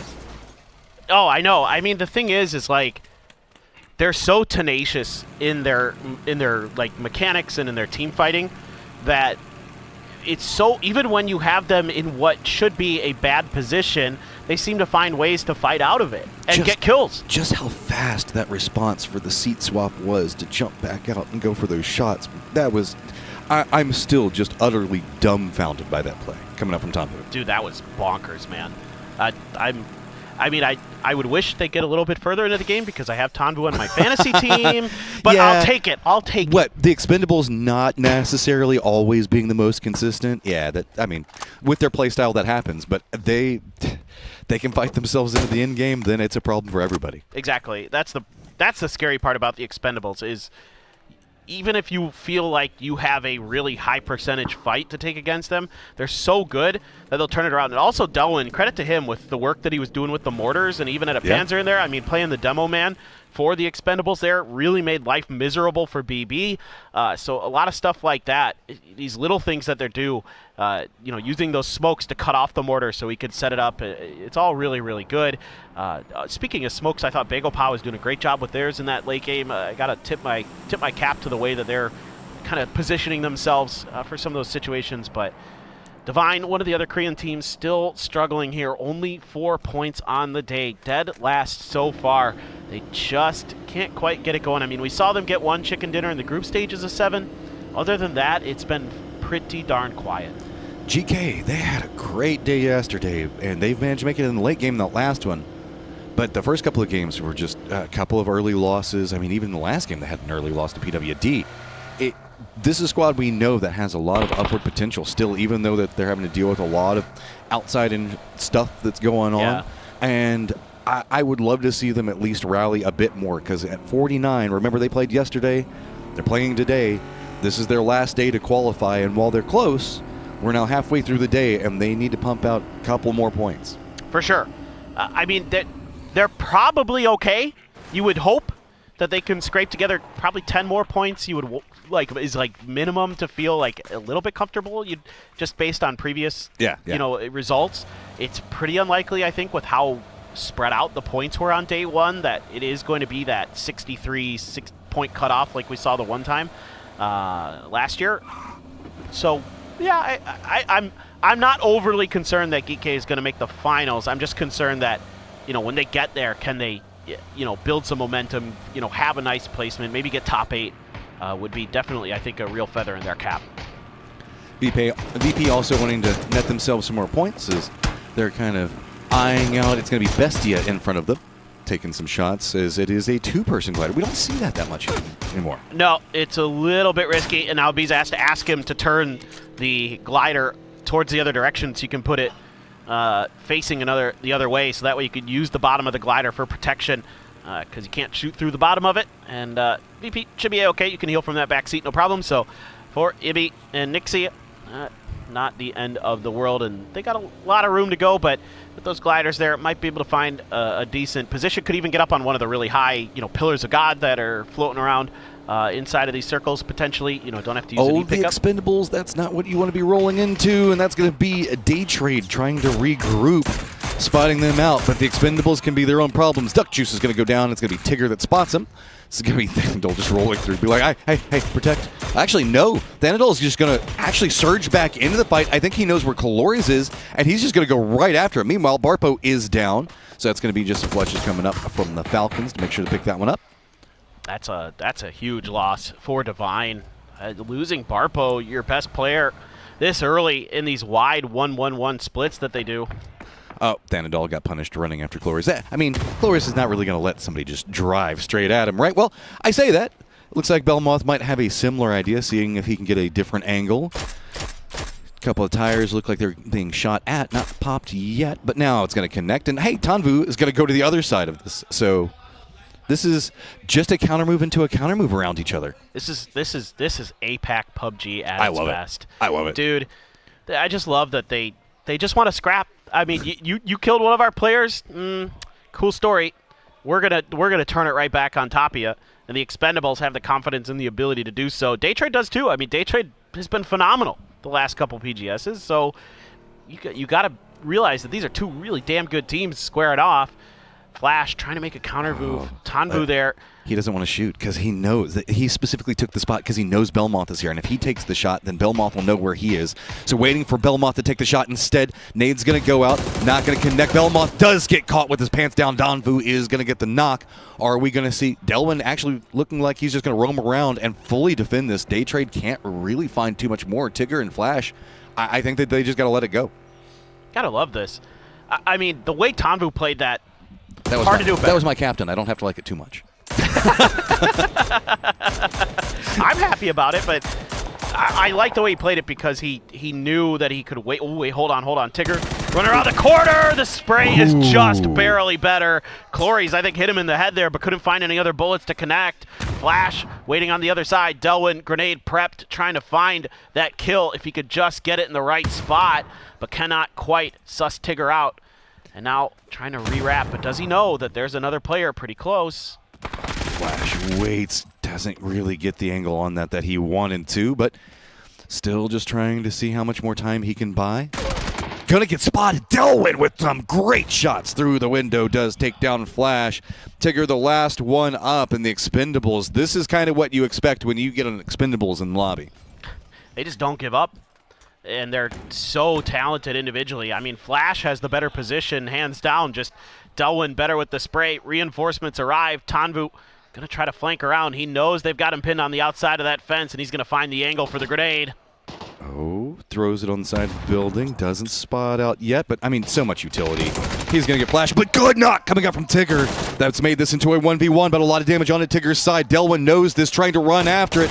Going to go for a bit of a seat situation, see if he can swap around it, but his feet get spotted. Delwyn picks it up. Lots of cost on both sides, though.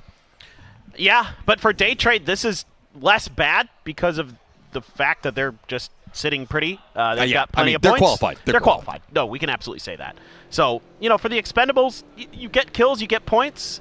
You're probably okay. You're sitting on the bubble right now technically, but obviously going forward, there's still another day to play. So, yeah, I think they're feeling somewhat okay-ish. It's just a matter of can they do any more damage in this game, get a few extra points.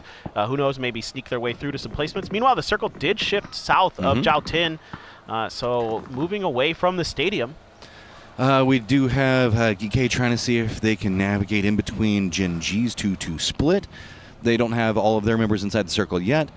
Divine actually roaming out into the EMP, while we can see, yes, Petrichor Road just trying to get as centered as they can. They've got T1 on one side of them. They had to deal with Freaks on another side on their approach. Up to the north, we also have New Happy and E Arena that looked like they were about to bounce into each other, but instead, they're both going to go east and west and separate out. Petrichor Road, yeah, centered, but this is about all you can get. I mean, a lot of people are going to have eyes, and most notably, it's going to be BB that is kind of raining down a couple of shots onto him. So not content. Nan's already found somewhere new, and it looks like that's going to be where they head to. Yeah, that's a good shout there from Nan, leading the charge, at least finding better hard cover. You know, you're going to be out in the open a bit no matter what if you're going to go for center circle here, and this is way less bad than just trying to set up a 3-car fort out in the open. Divine, oh boy. They put themselves right in between K, but I think that they're, well, no, somebody was looking at a map. So, well, they're going to stop off there, and they should be okay for the time being. Gen G's now kind of let all of this go in front of them. Falcons are also kind of roaming back behind Gen G. They might make a similar pathing, but it's interesting. We've got VP and Bestia pretty much stacked pretty close to center, and they're kind of harassing anybody away from it except for Petrichor Road. I was kind of curious if maybe the Falcons had an emergency pickup that they could potentially pop here. There's actually a few high ground positions that are actually open and available to land on if they were to try. It might maybe just didn't feel like that was their better play here. Again, you know, the Falcons will make that calculation that if it's edge, we'll play for fighting, we'll play for kills, and that may just be their decision process going through here. VP in trouble again. It has been a bit of a rough day at times. But still, 52 points. They're feeling pretty comfortable, and that's a nice play from Nixie. AK actually point stolen. Heather takes down DraftKing. Okay, Bestia, how much more are you going to commit in as this is starting to become a bigger problem? Heather gets the knock onto Mime. So, he's down inside the smokes for the time being, but VP, I think, is just full-on just trying to hold him down and hunker, and Bestia wanted this. Smokes came out, but the angle from T1, they're running a 2-2 split. It's just too strong. Vago Pot getting involved in this from the southwest as well, so a lot of teams finding angles into this fight. Things getting pretty dire for Bestia and VP. They're suffering tons of damage throughout. Ibiza and Lukaruk's gone. So Virtus Pro split between a couple different compounds. Bestia looking for the res. Again, Raining is just finding his angles. Late rotate from Falcon's going to be big as it does lean Yulin's side. BB is going to regroup. E-Arena, as well as Freaks, New Happy, all going to have a very gate-kept position that they have to deal with. Expendables also do, yes, have that pathing around Yulin that they can try to take from. The VP fight that's going on in the middle looks like it's entirely calmed down. They did get the res onto Mime. Begapa, though. Begapa, I wouldn't be surprised if they maybe wrap a bit more into the east and maybe come along that road that's around where there's a couple of little shacks and things that they can play over there, and I think that's where they've been scouting. If they do a little bit more recon around the side of this mountain, they can actually see exactly what you're talking about, Matt, that there's a lot of space on the southern edge of this circle that they could potentially fill in. I am curious about T1. Dead center of the circle, 2-2 split. Nobody's challenged it just yet. Fortunately for them, there's a ton of teams that are going to be fighting out in the northwestern side that are probably just going to cannibalize each other and not offer any opportunities. And everybody on the south and the east has already kind of found some level of safety other than Bagelpa. So they might actually be able to hold on to this 2-2 split for another circle, which would be fantastic for them because it gives them a lot more flexibility when Phase 4 shows itself. New Happy making a wide wrap around the north, but you've got Taikula, you got Gen G up there. I mean, and then after that, it's pretty open, leading all the way into Yulin. So I don't know. It looks like they still have their eyes set more east than this, which, yes, they can kind of jump down that hillside, but that means that it's going to be directly into Gen G. The only benefit for New Happy off of it is the fact that Gen G hasn't firmly reinforced yet. You can see Freaks. they don't exactly know where they want to go either. They do have Salute inside the circle, but they are so close to GK that they have to be cautious on it. They know that E-Arena is still back behind them as well, so they know that their pathing options are really, really bad and just taking the best that they can get. But Salute is going to peak up at just about the perfect time. Spotel Quizzy does get the knock. Okay, that's damage done. Are you going to be able to do much else off the back of that? Well, you're getting help from Petrichor Road. Yeah. Axlef just quickly dispatches Spyro.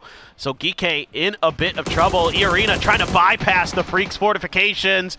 And they do take some damage, but they haven't lost any players. But there is a ton of teams shooting at them. Lyric's going to get taken down. Nurens, oh my god, be careful. This is not the angle you want to approach from. There is a full nother team there. This is why it was so stacked trying to get your way in.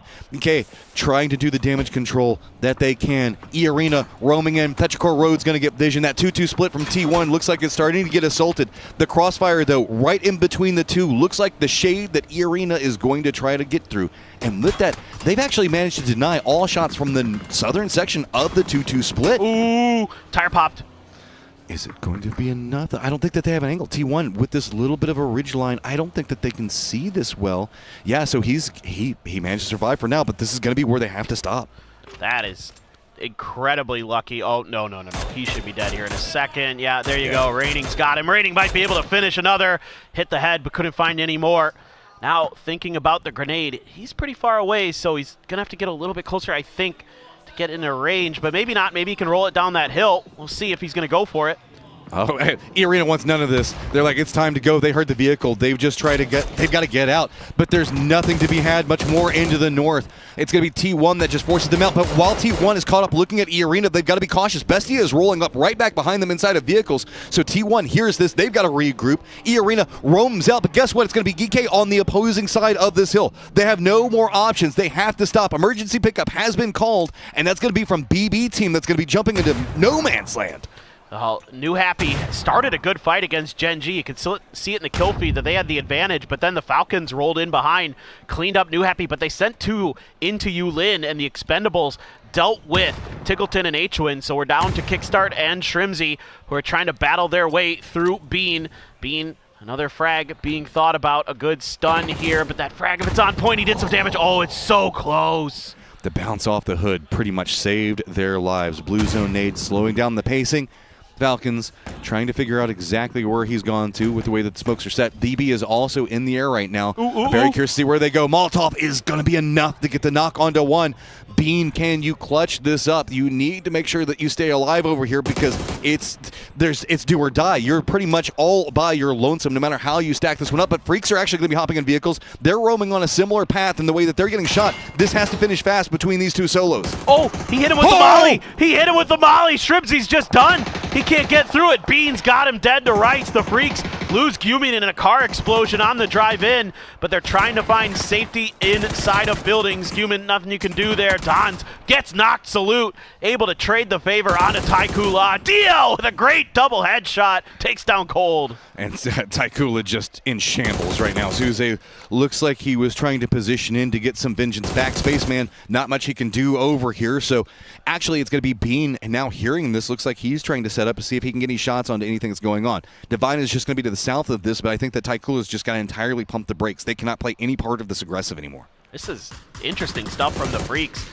Found a little bit of safety, made a risky maneuver, lost their IGL for it, but hey, you get there, you get some points. Divine, just a little bit of a lip to use right outside of this city. Fence on their backs. Taikula very spread out with their last two players, Souza and Spaceman, sitting on opposite ends. And the Freaks trying to be a little bit more diligent. Bagel Pot starting to lose players to VP. They're trying to wrap over towards that edge of Yulin, but BB team is right there after their E pickup.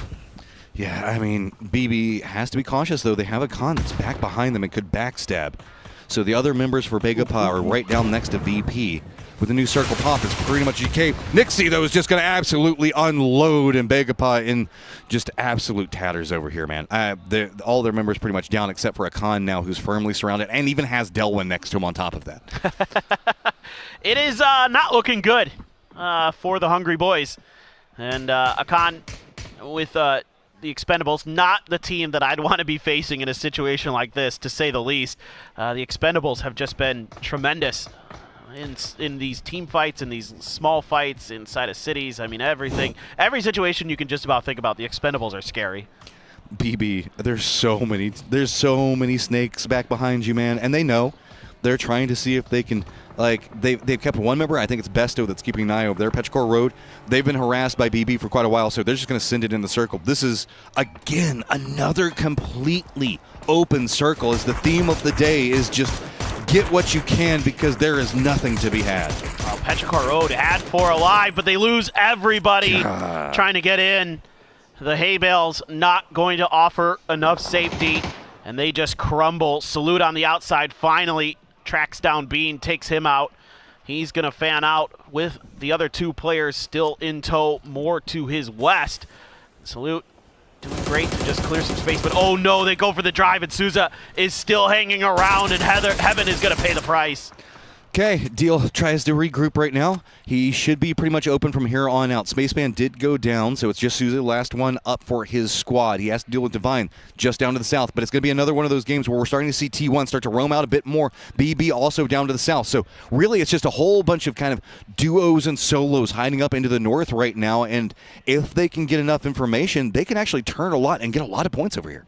Patience there from Souza, just looking to see if Divine was going to spot him out. They don't, so he doesn't need to pull the trigger. Grenades out. Delwyn and Tanvu have already been doing damage. That's another knock there for Delwyn. The duo for the Expendables has been frying. You've got a player trapped behind that wall, and Delwyn knows it. They're sticking the res on the other side. It's going to come down to a little bit of a timing here.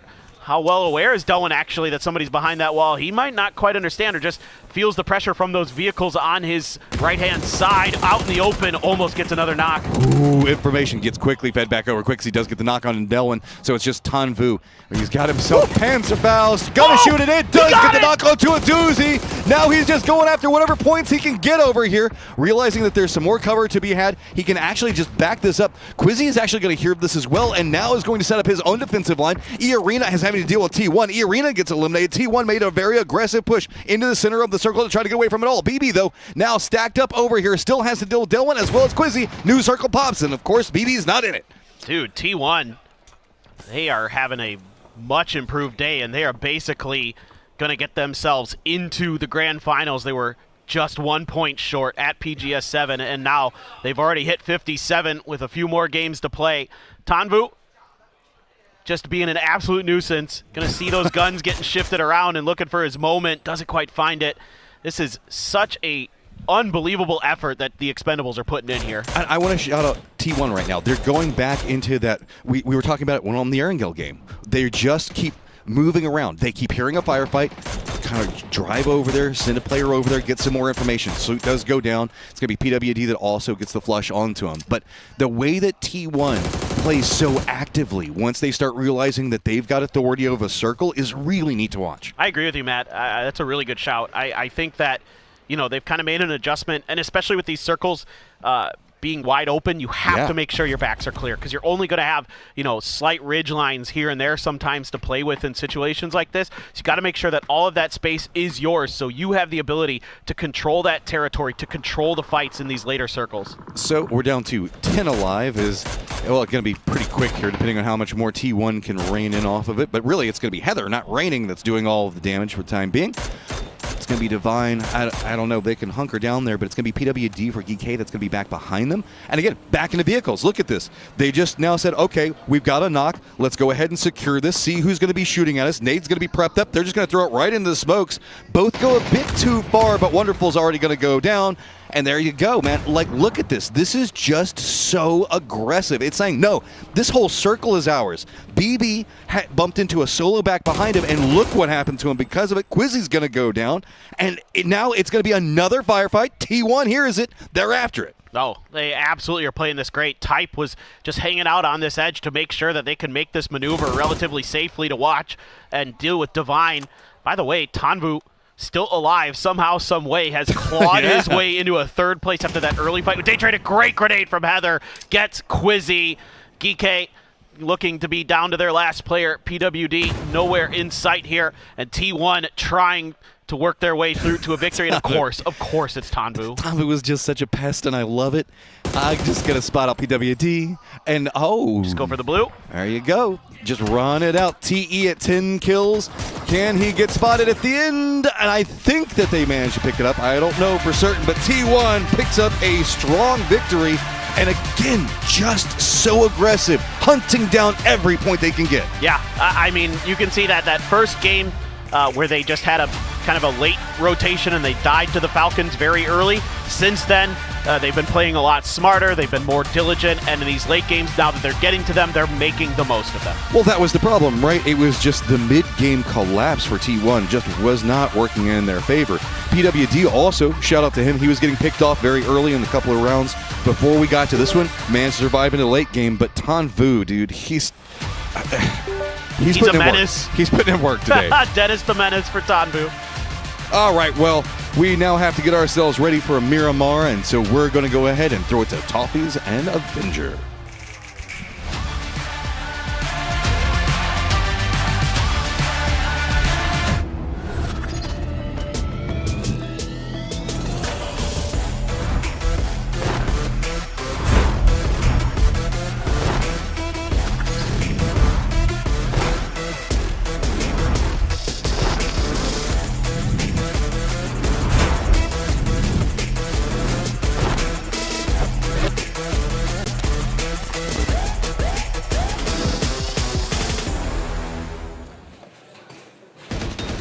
T1 has won another chicken dinner in the books as they get themselves a victory there on a difficult map over on Rondo. What do you think? Good game. They came out. It was a bit of a slow ending, but a good win as they had to go head-to-head here with some tough fights. Yeah, very predictable ending. And yeah, obviously with how everything kind of turned out and how T1 took them out of control they did, it's hard for the other teams because there's so many early fights that put teams on 1, 2, 3 guys left, and yeah, then you just have teams just running around and gunning. And here, Kickstart, gunning the links.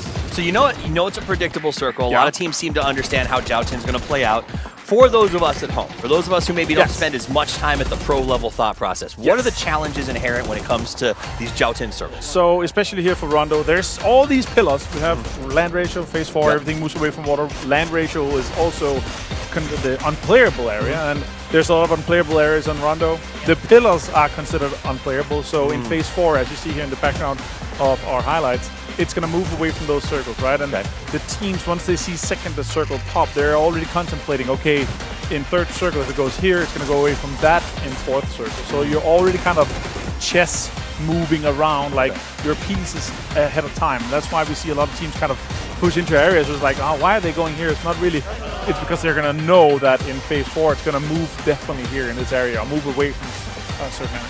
So when something is that predictable, or roughly, how does that play change the way of play, right? Like, so me as a casual player, I'm used to just a lot of crazy when it comes to playing in these games. These players seem to have a very different style of play.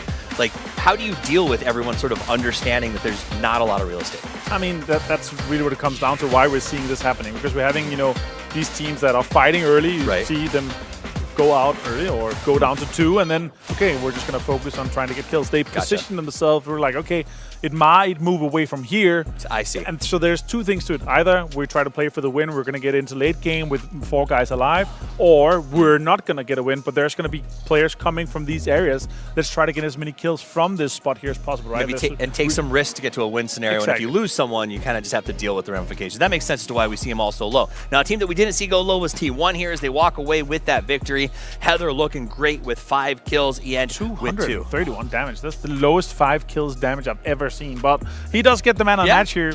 That's pretty incredible. Well, his friend with 2 only got like 531, so someone's been last hitting. Someone's a stealer. As Heather does come out with the man of the match, congratulations to him. Clinton's got to be jumping up and down in his happy dance, as it has been back-to-back Korean wins. Yeah, it's been huge for them, obviously, and for how Korea has kind of evolved to where it is. Also, we have the Korean teams in the Yes. lobby here today, right? So it's pretty stacked. So it is stacked. The chances of it happening is obviously higher here. But to see T1 come in and get 18 here is huge. Expendable is getting this much. Remember, they were fighting early. They lost Clarice. That's a good I point. have Clarice on my fantasy team. I was like, oh my god, he got no kills. He got no damage, but the other guy's been fracking out, and they're kind of stepping up to a little bit of a higher degree, right? They've gotten 21 points before this game here, so they're getting closer to where we're going to be seeing it, where it's comfortable. Yeah, when you're talking about defending PG's champs, it's one of those things where I think Right. you want to put that time in, you want to live up to the expectations of the following season, and the rest of the team has stepped up to that. Now let's take a look at the total leaderboard as we are 4 games in to day 2. T1 with 70 points climbs into the lead off the back of that game.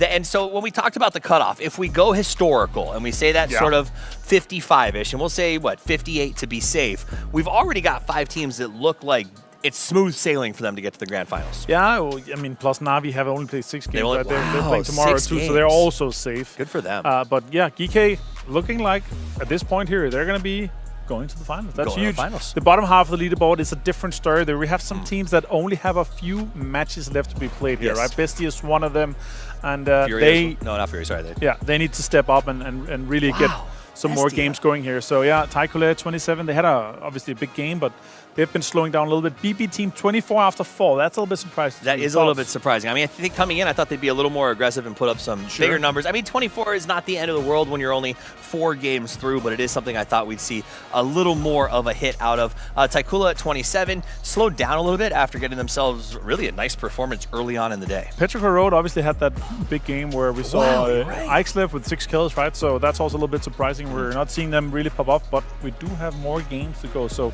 more chances, and also in a situation where it's like, okay, we're going to be going to Miramar. Unlikely to be contested in some of the center spots, right? So we're expecting some big points for them going forward. I think that's a good point. They get to come out of those middle spots. Miramar has honestly been some of the most fun to watch lately. The teams not only know it well, but it has just a great variety of everything from circles to combat. Now the question is, will we go back to the mines? It does seem like mines have been favored when it comes to Miramar. Is there a little something to that? Yeah, we've been having a lot of southern circles, southeast circles. Like this area has, especially tendencies on this patch here, has been a lot. We've seen, like when you're looking at some of these heat maps, we've seen a lot of circles in the area here. So the teams that are home turf here, they look to be having a big benefit. So let's see what happens with that. We'll see what happens. We're going to take a quick break, and when we do come back, it's the dusty dunes of Miramar for 2 more matches here on day 2 of PGS 8.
Hover League.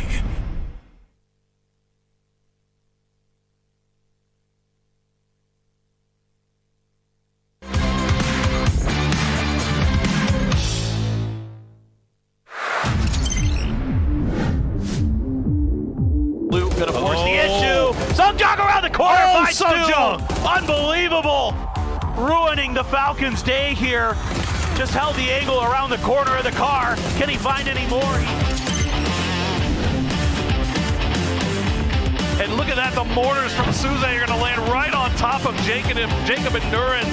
So the ditch was not to play, dip not free. No dip is free when mortars are in the lobby.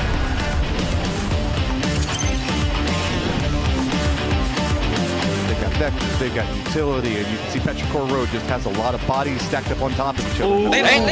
Whoa! Whoa! This is where Forrest drove down the hill. Kiss. Wow. Wow, wow, wow. Okay. With a barrel. Finds 2. Then he gets another. Just running them down. Trying to use the moment to push. He'll find Logos, but he gets traded down by Xiaowu. Xiaowu gets Phil first as well. It's all down to 1 for BB Team, and Xiaowu wipes them. He's the last player. That's going to be a 1v1v1. It's 17. Boom, but he gets shut down right by Xiaowu. Xiaowu's up, and he's got the win.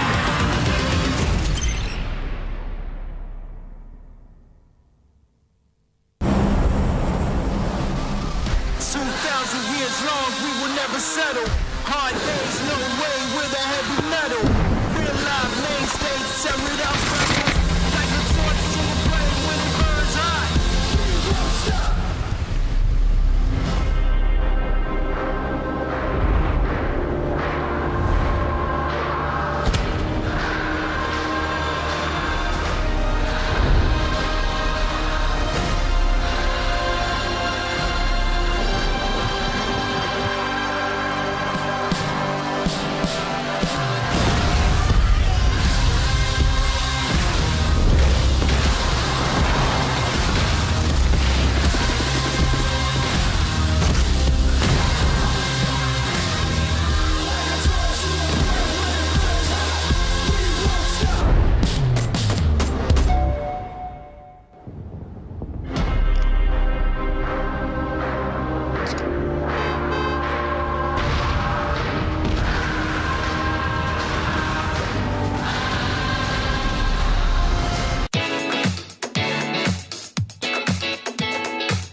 Ni hao, I'm Tiger and Lily. No, Lily.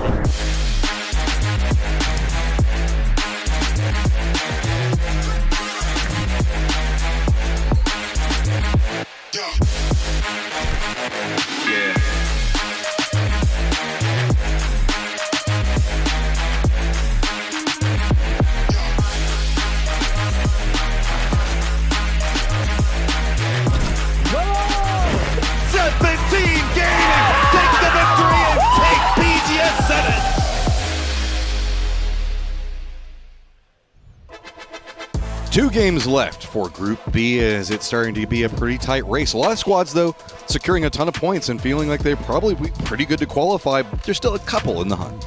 Yeah, I mean, surprisingly, a lot of the teams in Group B looking like they're probably okay. Maybe the threshold might get kind of bumped up here today with the way that some of this is shaking out. It's hard to say for sure, but I think like teams like Bestia, Geeke, kind of questionable. EA, VP just need probably 7 or 8 more points here in these next couple games to feel a little bit comfortable, but again, I'm not exactly sure on where this is all going to shake out. I mean, whenever we're looking at, though, we still have in Groups A and C, 17. I mean, Forest has been on its own tear. Twisted's hiding out over there. Na'Vi has been on their own rip. Group C, we've got them playing right now. Falcons, BB, the Expendables. I don't know how everybody in Group B can potentially qualify, even though that they're all managing to put up so many good points. I feel like we might actually see a threshold raise, but I don't know yet. Yeah, hard to say, but Bestia in particular needs to frag out. Like, they need to have some crazy couple of games to give themselves some cover. I think they're only like 23 points or something, and that's not going to cut it. I no disrespect to Bestia. That's not their forte, especially not in PGS 7. They manage to squeak out some points off of placement and then try to get some kills at the end. You're right. It's time. If you want to qualify, you just got to summon your inner Tanvu and become a menace. Oh, God. He is just insane. I just love the Expendables so much. They're just so crazy good, so fun to watch. The way they fight is just so brilliant, so well thought out. Duck Juice is one of the most fun people to be around ever. Yeah, great guy, great guy. Okay, so plane path is going to start over the islands into the east. No, don't worry about it. And end around Alcantara. So the way the circles have been going, it's been pretty open. Time for the island. Sure. I was like, that's why I'm saying no. Not possible. I mean, today's circles have been very, very vanilla, which is good. Decent chance to not go to resort, though. I'd appreciate that we don't do that.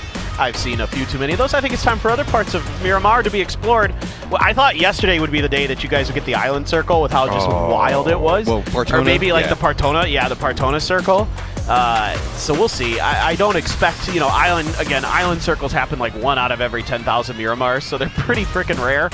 It's less than that. It's like 1 out of, because there's a couple islands, it's like 1 out of every 2,500. But what we got going on over here?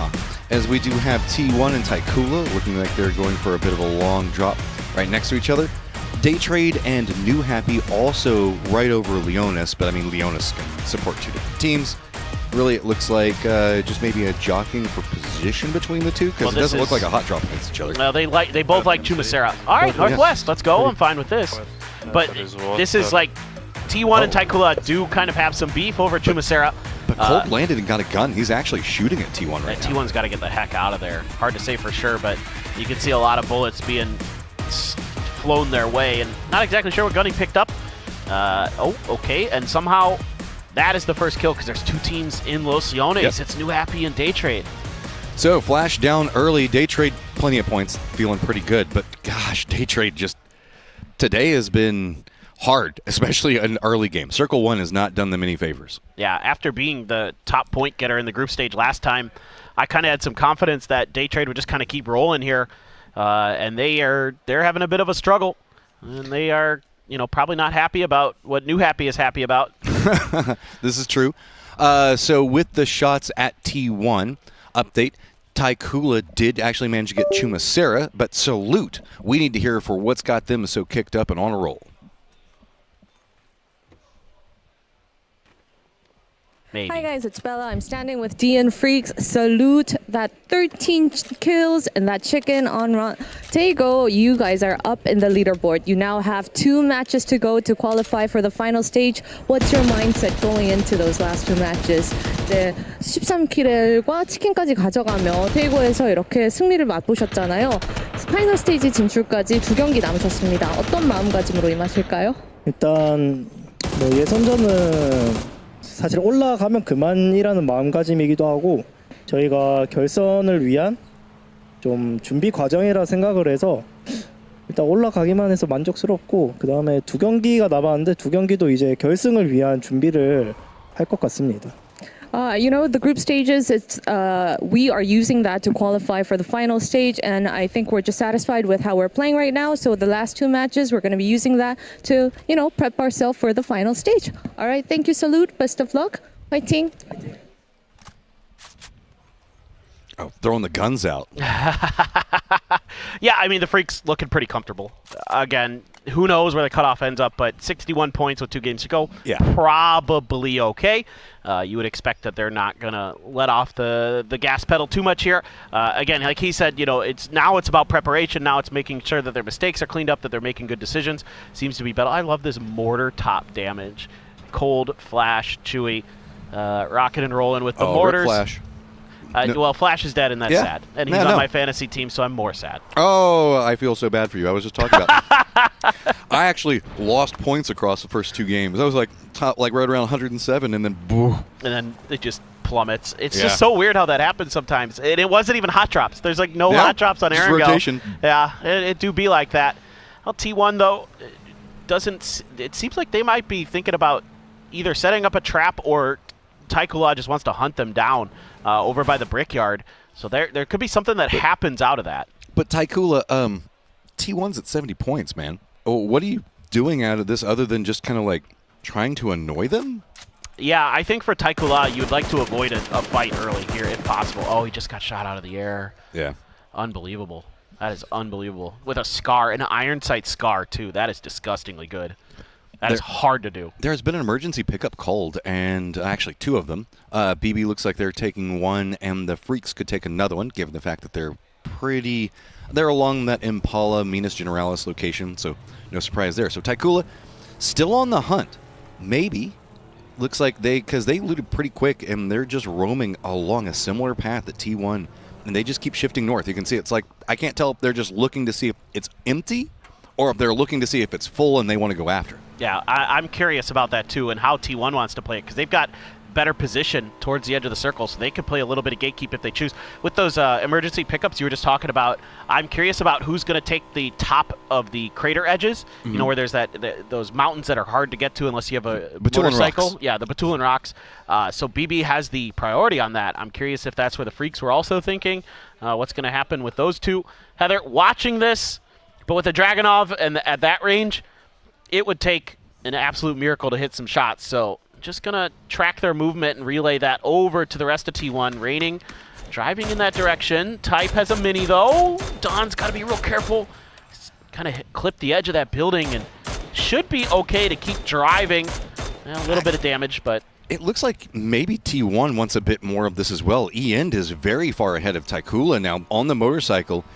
Is he going to try to go for a cutoff on them, because he keeps leaning a bit more into the west as well? So this might be trying to get vengeance off of the hot drop, and these two teams kind of rallying against each other's. Yeah, he is going to go for a bit of a hold off here, and it is inside the circle, but I don't think that Taikula looks like they're looking this direction. I think that they heard the vehicle, and so they're still playing right up against the wall. Yeah, I think this is smart from Taikula. Again, yeah, like we talked wants about. It, bro. Yeah, this is SLR AK. Last vehicle. This is probably the one if he's going to go for it. He gets to hit those heads. It's hard. I mean, that is a very up and down slope to try to go after, while also dealing with bullet drop and the speed changes. So, I mean, respect for going for the shots, but Taikula is now going to find a compound a bit more to the west and cold, realizing that that's going to be open. Looks like BB is going to be fine on their drop. They are going to be pretty close to the Freaks. Well, I would say that they're pretty fine with it. Phil first might have some friends. It is actually going to be Gen G as well as BB taking shots, but with the just amount of people that are crashing in, that is going to force Phil first away. Oh, if you could have gotten one of those tires as heaven, you might have had a free point waiting, but Phil first escapes disaster, able to then regroup with the rest of his team, and nobody dropped towards that crater edge. Not sure if it was already taken by somebody, or they just didn't feel like that was going to be a better play. Maybe, you know, teams, again, trying to read the circles a little bit more, thinking that this is going to end up northwest of Pozo. We've seen a few circles time to time that like to drift up in that direction, and the Expendables are right behind T1, and that is, if I'm T1, this is not the team I want to have driving right behind me. This is not a team you shoot at in rotation. If you shoot at them in rotation, they're like, people, and they instantly cut back over there after you. So Mine. Me. Kill. Yeah, kill. It's just all of them. You can see like they just instantly perk up and they're like, wait, where? They're just like prairie dogs, dude. They're just coming. They're like, as soon as they hear or see something, they all just instantly on a swivel turn right at you. A shot at one of us is a shot at all of us, and it must be punished, right? Yeah, exactly. Well, I mean, he's in a weird spot if he does get pulled up on by TE, so he's got to be real careful about this. Oh, God, and here it goes. Raining, get out. Well, actually, no, you can't do that. They will actually stop off. The rest of T1 looks like they've hopped in vehicles. Well, two of them anyway, but it's going to be too late. Raining down and flushed already. Ian does hit some shots in, but that's going to be Heather now in a kind of bad spot. He's got to make his way up that hillside. Duck Juice just pumping out shots at him, and now T1. New contender approaches, though, Expendables T1, and that is going to be New Happy as well as E-Arena. New Happy following almost the exact same pathing that Taikula did, so everybody just going right up against that wall to the west. Yeah, this is not fun for anybody who's around the Expendables. Barpo, you are in... Okay. Chewy just got to let that one go. I thought Chewy had him if he would have gone for that second spray. It's like, I scared you enough. You're fine. Get out of here. Yeah, please leave. This is mine. And, yeah, so some of that high ground, it's actually going to be a little bit of Bagel Paw, Falcons, Petrichor Road, not on the high ground of the crater edges, but just to the bottom of it. Lyrics, of course, is our glider hero. Oh, no. The Expendables have hopped in their vehicles, and they're now roaming right through New Happy. New Happy kind of got stopped off by T1 taking shots at him, so the reign of terror continues as Duck Juice gets one. Now continuing forward, the rest of New Happy is like, well, that's the Expendables, so we're going to let them go. New circle has popped. Pozo as well as Crater Fields and Cabrera still in it. Well, maybe another Crater Fields finish. Saw one of those in 7 as the Expendables just take 2 free kills and move along. Thank you very much. This team is just outrageously talented. I mean, they're so quick to make decisions, when to take fights. Like, there's no ifs, ands, or buts. Once they commit, it is game on, and you just don't want to be in their path. And PGC was just like, it was everything coming together for them, because it was like, there's a lot of gears that turn whenever you play that aggressive, and sometimes it can kind of come back and bite you. But, I mean, at PGC, it was the perfect storm for them to just exploit so much of what was going on. They were in their environment, and really in this game at the start, it feels like, specifically after the last game, they're really back in that same mode. Yeah, I love the confidence that you see from them. Day Trade is actually going to be using their emergency pickup to do what I thought maybe BB Team or the Freaks might, and get up on top of one of these Batulin's rocks and just make a go of it from there. Lyrics will just see not a whole lot until he gets towards Petrichor Road at the edge of the Crater Fields. They're taking a few shots at him, so gives him a little wave. Ooh, takes a scrape of damage, and just going to use some of that glider wings for cover. Ooh, that's a little spicy, turning into him, but I think maybe he found something he likes, and might be time to land and wait for the rest of E-Arena to regroup. Yeah, just a bit too hot. The glider is great whenever you're like really high up in the air and you can look down on everybody, but once you get next to these really tall rocks, suddenly your height advantage is gone. So, oh, he found a Murado, though. Yeah, no. Maybe even a couple vehicles off of pickup there if anybody needs to do a switch out. But this is very far down to the south. Remember, we also did see Divine as Barpo a second ago that was looking over here. T1 looks like they might be wrapping in back behind E-Arena. BB is over into the west, and guess who they're bumping into? It's going to be the Expendables. Taking shots at them as now BB looks like they were going for a more western and southern wrap. Going to bump into the Expendables. Delwyn still on the tail end of it, and now BB has to kind of defend in, and this is very out of the circle. This is north of Cantera. Well, this has to be a bit of a head-scratcher for BB Team, and of course it's Tanvu. He finds the angle. They've got the car spun out there. Molodok trying to drive away, and instead Tanvu just says, I want to make sure we get this point. That hill there might provide just enough cover for this res, but I can see other cars driving in towards Clory's trying to get in. Return fire being provided, and there's the knock for BB. Yeah, okay. One cost is coming for it, but I mean, we're not quite done yet. Calori's just going to roll right through. Look at the way the Expendables do this. Confidence just roaming through, but best of luck shuts it down. Duck Juice is going to go down.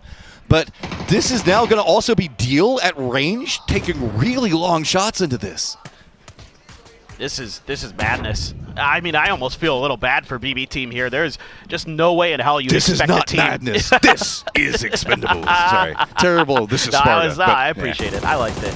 Okay, well, I mean, the good news for BB is you're fighting pretty well out of this. You're going to lose a doozy, but you've done more damage than you've taken here, so just Clory's left for the Expendables. And in a classic Expendable style, they're going to do damage and then maybe just kind of overcommit on the wildness. A lot of teams up on that northern side of the Crater Fields now having to make their way through. I mean, there's kind of that road that runs down the middle, and Hiruzen all on its own. Call yourself the Expendables for a reason, right? Hiruzen, you got a lot of friends, bro, and yeah, that's not going to do you too good. He's going to go down, so the rest of GK looks like they're going to be pretty okay, though. The Freaks do need to get themselves into the circle. New Happy down to the south also needs to get in the circle, and of course, BB. This is a very compressed circle with so many teams in it, but with Crater Fields, with the factory that's just to the east of that, and still Pozo and the Pozo hillsides between it, there's a lot of kind of segmented fighting arenas inside of this. Yeah, absolutely. And there's also a lot of cover to work with through the Crater Fields. I mean, other than the actual Crater Fields, I mean, the craters around it, the edges provide you a fair amount of ability to make your way forward with all the kind of dips and dives that work the edge of the Crater Fields themselves. So curious to see how all that shapes up in the north. E-Arena setting up for a bit of a split after their glider gave them the ability to find this spot and then lock it down, even grab an extra vehicle. They know somebody's up on top of there. We know somebody's up there, and it's Kickstart, the birthday boy. Just taking a peek, seeing what's going on. Doesn't like what he sees because that's a little bit dangerous. Doesn't want to get knocked up there. Inuyasha driving up behind. Is he the last member alive? Oh, no, there's two for New Happy. Yeah. Okay. December 12th, just to the northwest. Oh, now I see him. There he is. I was wondering where he went. We've been seeing a very centered meta until we get to this circle where we've got Petrichor Road really high up there, we've got Kickstart really high up for the Falcons, and then we've got Day Trade also all supervising the center of the circle and daring anybody to go for it. And unfortunately, New Happy kind of took that bait. They did. They're paying the price. I don't know if you guys can hear it, but for whatever reason, some of the players are just like, nah. Day Trade is singing their song. Is that the sound a Day Trade makes? That's the call of the Day Trade. I mean, they're just having a good time. I mean, they know they're qualified. They're good to go, so they can kind of have a little bit of fun with it. And a team that cannot afford this is Bestia. This is brutal. I mean, again, I dare anybody to go to the center. Petrichor Road, Falcons, and Day Trade all just watching from essentially the heavens down upon everybody else. The poor plebeians that are walking amongst the earth, and where they can get shots on them all. The plebeians. You're gonna give them the thumbs down, like Caesar, or that wasn't Caesar, but Gladiator, whatever the. I wouldn't be the one doing it. It's gonna be Day Trade or Kickstart, because I think Kickstart's pretty. I think he's still up on that high rock. Yeah, Salute doing damage for the Freaks, and it's actually Nixie from VP. It's going to be the warehouses in the crater fields is where the Freaks have set up. Ooh, boy, wow. Southwest circle shift, and a lot of teams on the edges of El Pozo just going to be chilling. A few positions available. Bagel Pot trying to lock down that church compound. Yeah, but the Crater Fields teams, man, what are you going to do to they get got out two of players this? down here too. Bagel Pot is mega split. They are everywhere around. I guess you have the zip line, but even then, you're still going to be split. I would be terrified to take that zip line at this point. I would not. Day Trade's still pretty much in that high ground. They don't have to do too much more. They can continue to harass down. Ooh, Songjung's taking a lot of damage. One more tap. Belmont's going to get the knock, and who's going to be up? Make sure it gets secured. Day Trade just, yay! I love it. They're having fun, man. I love it. No, Falcons, you don't go into the zone that you know is the death trap. Oh, boy. Well, that's not great for the Falcons. I mean, they're still having a really solid day. 36 points. This is their first day in. A-okay, but yeah, this one's a bit scuffed. Didn't go so good trying to come down off of that high ground. This circle, of course, double shifting away from them. Pretty tricky, but the other team's making the best of it. Tiggleton, Kickstart, trying to work their way around underneath. Day Trade, and a bit of damage done, though, from Kick. Still has the high ground, making Geeke's life difficult. Geeke, though, sitting pretty, 63 points. Should be A-okay. Kick, one more. Yeah, there's the knock. Yep, now it's just going to be Quizzy way at range, and maybe he can make it over to PWD, but, I mean, all the timings are thrown off. Everybody that's inside of Crater Fields still locked in place. VP is just trying to get out of this somehow, but Bestia is kind of lunked down in their own way. The Freaks do need to make their way in, but really you don't have to go all the way into Pozo itself, or you can just kind of play along in the southern area of Crater Fields. But this is why nobody is leaving Crater Fields yet, because you can see it's just full-on entrenched, and all of Day Trade shooting at you while you're trying to move forward. Biza does get the knock onto Silzen. Are we going to see that continue as Day Trade now? They're starting to get the shots in, and of course, it's going to be Guman and Heaven as well. That grenade just got out of his hand in time there. Beamy going to try to drive in. Wants the points. Got the spray. Gets the finish. Nicely handled, but look at Day Trade. They're just watching all of this like, we could get some more points here, fellas. I mean, this is just VP realizing that they're pretty much screwed, right? They're like, we need every single point we can get out of this. If we can find something, great. And so just commit in. Quizzy is going to get some vision into VP, but I think that Kickstart now, it might have calmed down enough that maybe he can sneak over there next to Tickleton. But I say that. Of course, it's going to be Day Trade that spots him. Yeah, Day Trade being extremely thoughtful in how they're playing this position in terms of just keeping track of what's going on underneath them. That being said, the Freaks have managed to slide on in and get right underneath that mountain. Ibiza, yeah, that's not going great. It is stolen by Belmont immediately. I just love them. They're so loud. They're having a great time, but they're going to stay in the circle. And the rock stays in play, so we get the chorus in the background on every single shot. Freaks, yep, that was a great spot until now it suddenly isn't.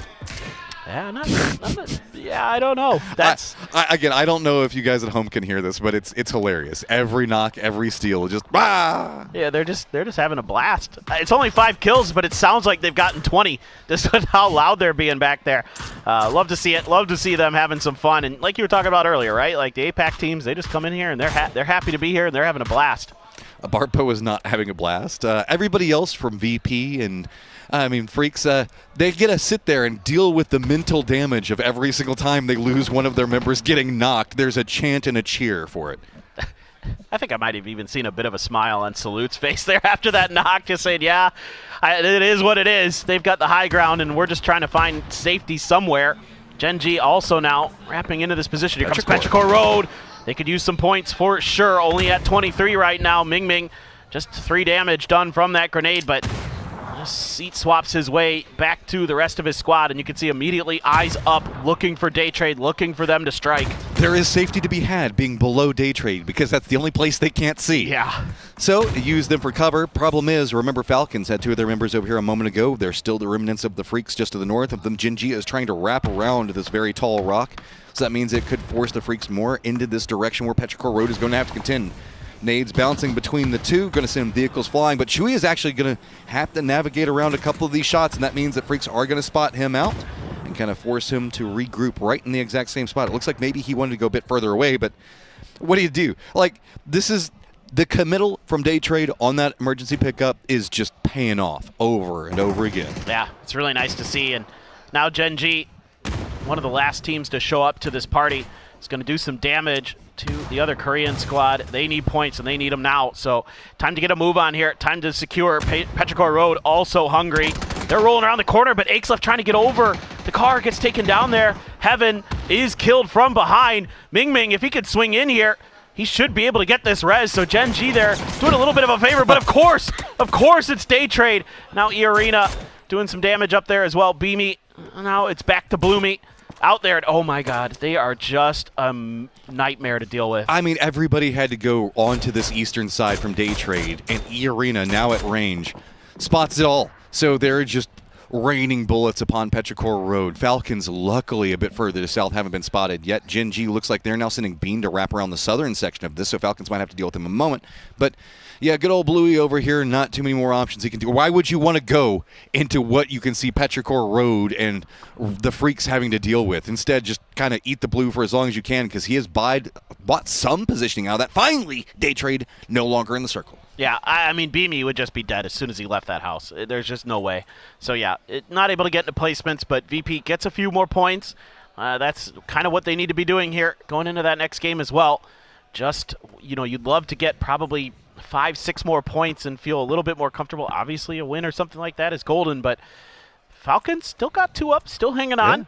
Gen G trying to fight their way, well, not fight, but try to maneuver their way around the side of Day Trade. Okay, a little bit of fighting. Tosi there has found an off angle to keep the players that are underneath and to his east a little bit safer. Americano going to be joining up with him as well. So Gen G actually playing this decently well. Tanadol, of course, you could parachute off the mountain, so time to do so. And is this going to be understood or thought about? I thought he might go towards Petrichor Road, but instead it's towards Gen G. Vengeance. You shot at us. You made us have to leave this in a way that we didn't want to. Now peeking around, seeing if anybody's coming after. But Orca does have the read. There's also a lot of a dust up that's starting around Pozo, so looks like Thanadol is going to play the blue for a while, but I mean, Orca is just waiting for this, and now he's getting more loud in his movement. Orca knows that it's going to be... Oh, Orca's looking up, though.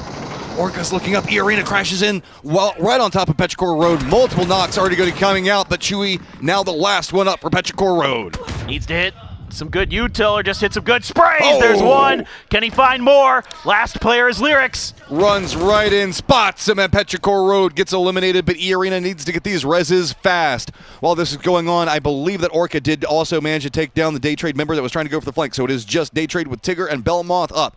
Down into Pozo itself, we still have Taikula, BB, Begapa, as well as T1. And remember December 12th for New Happy that was alive all by his lonesome? He's still in there too. Oh, this is looking really nice for Gen G, actually. They could come out of this with a pretty fair amount of points in the long run. Meanwhile, fight's starting to brew over at the edges of Pozo. BB team has to make a move. Taikula taking a lot of damage from this util. It's blue zones, it's mollies, it's frags. They are chipping away, but they haven't found any knocks just yet. Maladoct gonna be thinking about another frag here after he takes a sip of his energy drink. And he's just holding the line, waiting for the reinforcements to come. Still some frags, still some util available. Tiggleton strikes, got one. Arena still having to deal with all of this, but Belmoth on that high ground is going to spot out Arena, try to throw in some assistance of his own. So that is going to be Nurin's down. Also going to spot out Jacob. Jacob is just having to dance around all of the bullets. Tigger should be able to spot him out in just one moment as well. So Jacob in a lot of trouble, but with this, Falcons just having to hunker down. Last member up in Kickstart, going to have to deal with everybody just raining, bodies falling down around him. Did Jacob hear that? Did he see it? No. Instead, he's throwing after Kickstart. Doesn't get the knock, though. Oh, great play here from Tigger. Able to get down onto this rock and find even more points. Kickstart, though, still sitting right below him, and they know it. They know he's there, so they're throwing stuns. A BB team getting cut down. It's actually Gen G. Bagel Pop falls to the hands of BB team and T1. So a lot of teams in Pozo starting to collapse. Let's see what Kick can do. Okay, Kick. I mean, Day Trade knows. They're just waiting. How many smokes does Kickstart have? There's one about to dissipate, but two more down. They have to assume he's kind of up against the wall. But the problem is, Day Trade's been up on top of that rock for so long, they don't have very many bullets left. They need to kill him so that way they can get something to work with. Finally spot him. So Belmoth now with near on no ammo, but God, look at the amount of damage he's already done. 13 still alive, but Gen G still wants to finish off Day Trade. Now, Belmoth was an absolute beast during PGS 7, and he is not letting go here at PGS 8. He is still firing. I mean, Gen G, dude, they might win this game.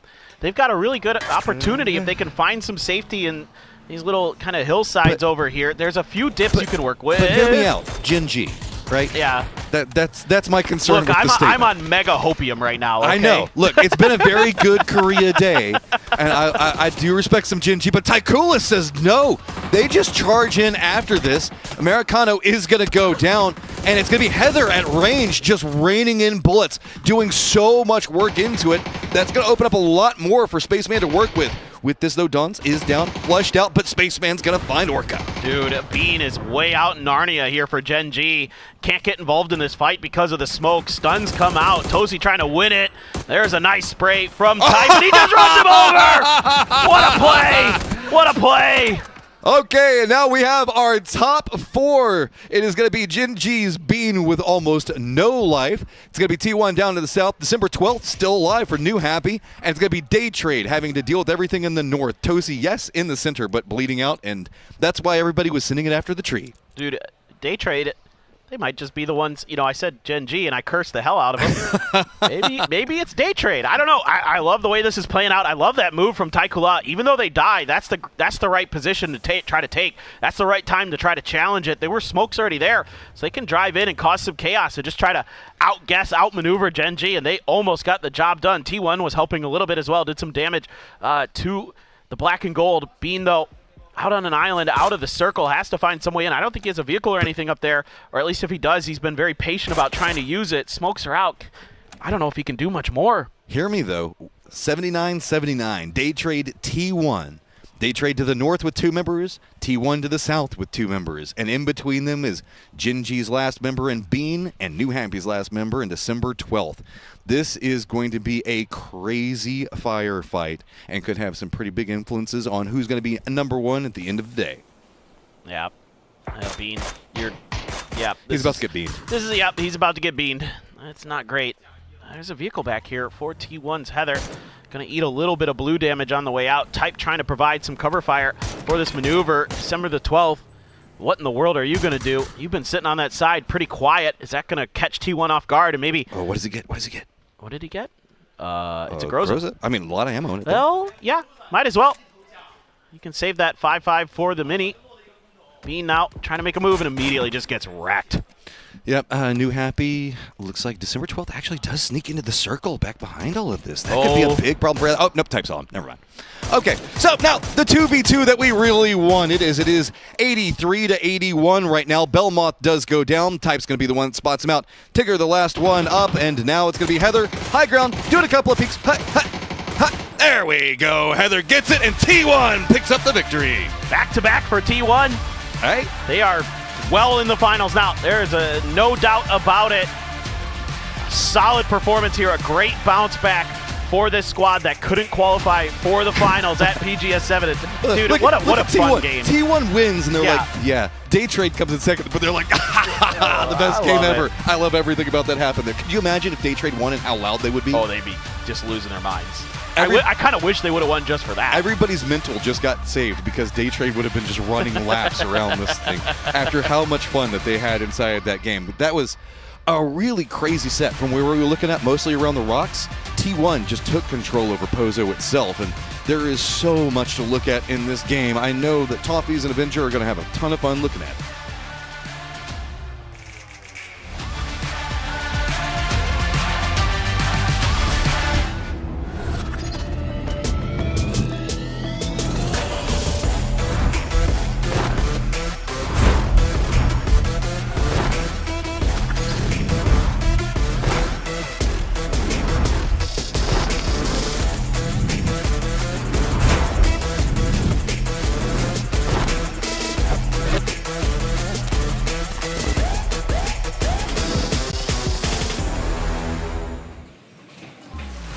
Felt so nice, they did it twice. T1 and Dawn as they get a second chicken dinner, making Korea look real good. 3 games in a row.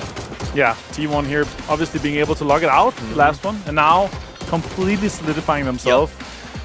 One more game to go on this, though. Are they going to break triple digits, you think? I mean, it would be nice to see someone do it, right? Historically. I mean, when we were talking about in the Green a little bit with when the cutoff point, it's really a lot lower than it was after day 2 of groups in PGS 7. There's a lot of teams in that mid-pack now. T1 slightly separating themselves. Let's see what they do in the next one here. But yeah, the last time we had a 60-plus cutoff was when we only had one team that was up in the triple digits. It was Twisted Minds, 130 points. The next ones were 89, and 88. Like, it's really low cutoff, and that's really what we're looking at here. It's looking very similar.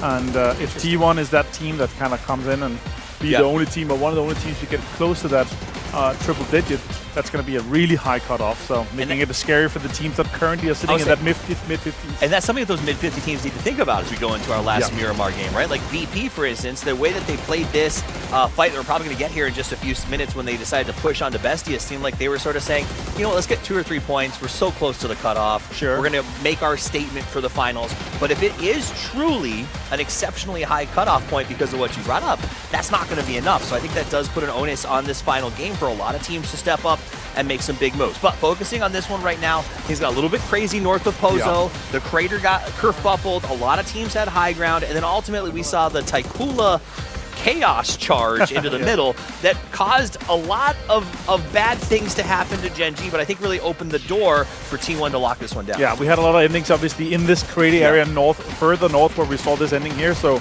we saw a lot of teams expecting that ending here. And then with that sudden shift, and then of course shifting it off from the land ratio, it's like, okay, this is going to be super sudden. We saw some teams send it, and we saw other teams, they stuck to it, hoping to kind of stay in there. Freaks, I was not expecting them to kind of get out of there, but they did. They managed to take that high ground, managed to shoot some teams there and get a few points from that. But yeah, T1 being able to take this one home here and get close to this triple-digit mark here as a team that I didn't really expect to be the team today to do that. Yeah. I will also say I think Freaks benefited from the fact that there was those 3 like, it was Bestia, it was Freaks, it was VP looking at each other. They're like, you know what, I think if we wait here, they'll avoid us. And it worked out. They were able to come in late. But as you said, big game for Type as he gets 7 kills and 736 damage. And 60 damage taken only. Look at that ratio. It's what like, a boss. This guy's like, okay, yeah, I'll destroy you guys without you even seeing me. Right? The silent guy. The silent killer. Gets a nice one, and he will obviously be the man of the match as he walks away with the accolade, and well-deserved. T1 with back-to-back games, doing great and representing their region very, very strongly. This has been a team that has been sort of like built. They've been working very hard on making themselves future-proof, to be a team to fight in the future. And I think that they were disappointed with how PGS 7 was going. And I do believe the coach said, we're going to get back on this. I'm going to make these guys put some time in. They're going to put in the work. And so far, it's looking like it's going really well. And I can't argue the results. No, Day Trade obviously also being able to get this double digit here, Gen G2.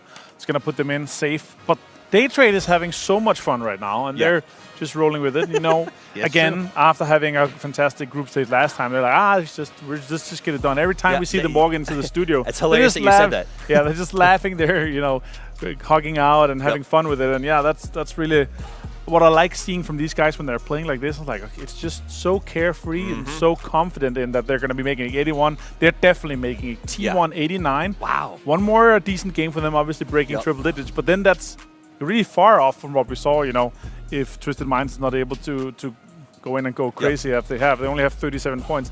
Who's those other teams you think, after what we've seen so far, with only one game to go, who's those other teams you think could go triple digits? They could push up into the 80s. Honestly, it doesn't feel like very many. I think maybe if Geeke has some sort of crazy performance, but at the end of the day, no. And I think that's where the scary part is, because if we talked about the end of day 2 at the last PGS, I believe it was 129, 98, 97, something in that ballpark. 99, 98, 98, 89. So we had a lot of really close high countages. Yeah, Shrimps is coming here looking. It's like, okay, how are we doing right now? And yeah, it's looking decent. After 5 games, it's 41 points. Is that enough, Shrimpsy? What do you think? Not? No, he's not happy. He's not happy. Not it's turned off, yeah. Negative Ghost Rider. No, it was on, I think. You got to hear him there. So Tig says not quite enough, and I think that is the case. Is a lot of teams have to have this moment. We're going into this last game, especially if this is your last match. Everyone from Group B gets one more chance to make a statement that they are going to the grand final, and with the cutoff being very much up in the air right now, you've got to play this kind of aggressively. You got to.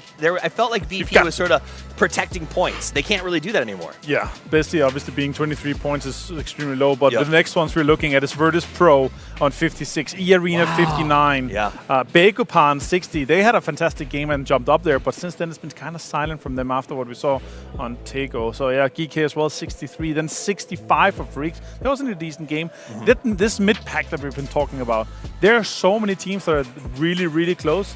And tomorrow, we could see teams also pop off. All right, it's time for the last match of the day. It's the Dusty Dunes of Miramar to wrap up day 2. Paper Thin and Matchroom, take it away. All right, and away we do go. Bestia. Odd team out inside of Group B. Gotta have eyes on the future, I guess is kind of the eyes on whenever we're looking at this. It's going to be very hard. It feels like that, doesn't it, Matt? I mean, it's... They don't. Yeah, I mean, yeah. Not much else to say there. And it's weird because usually that's what we're looking at in the last game is like, oh, who's going to qualify, who's going to do this? But it's like the desk and what we were talking about in that last game. All these teams have just been consistently popping off round after round.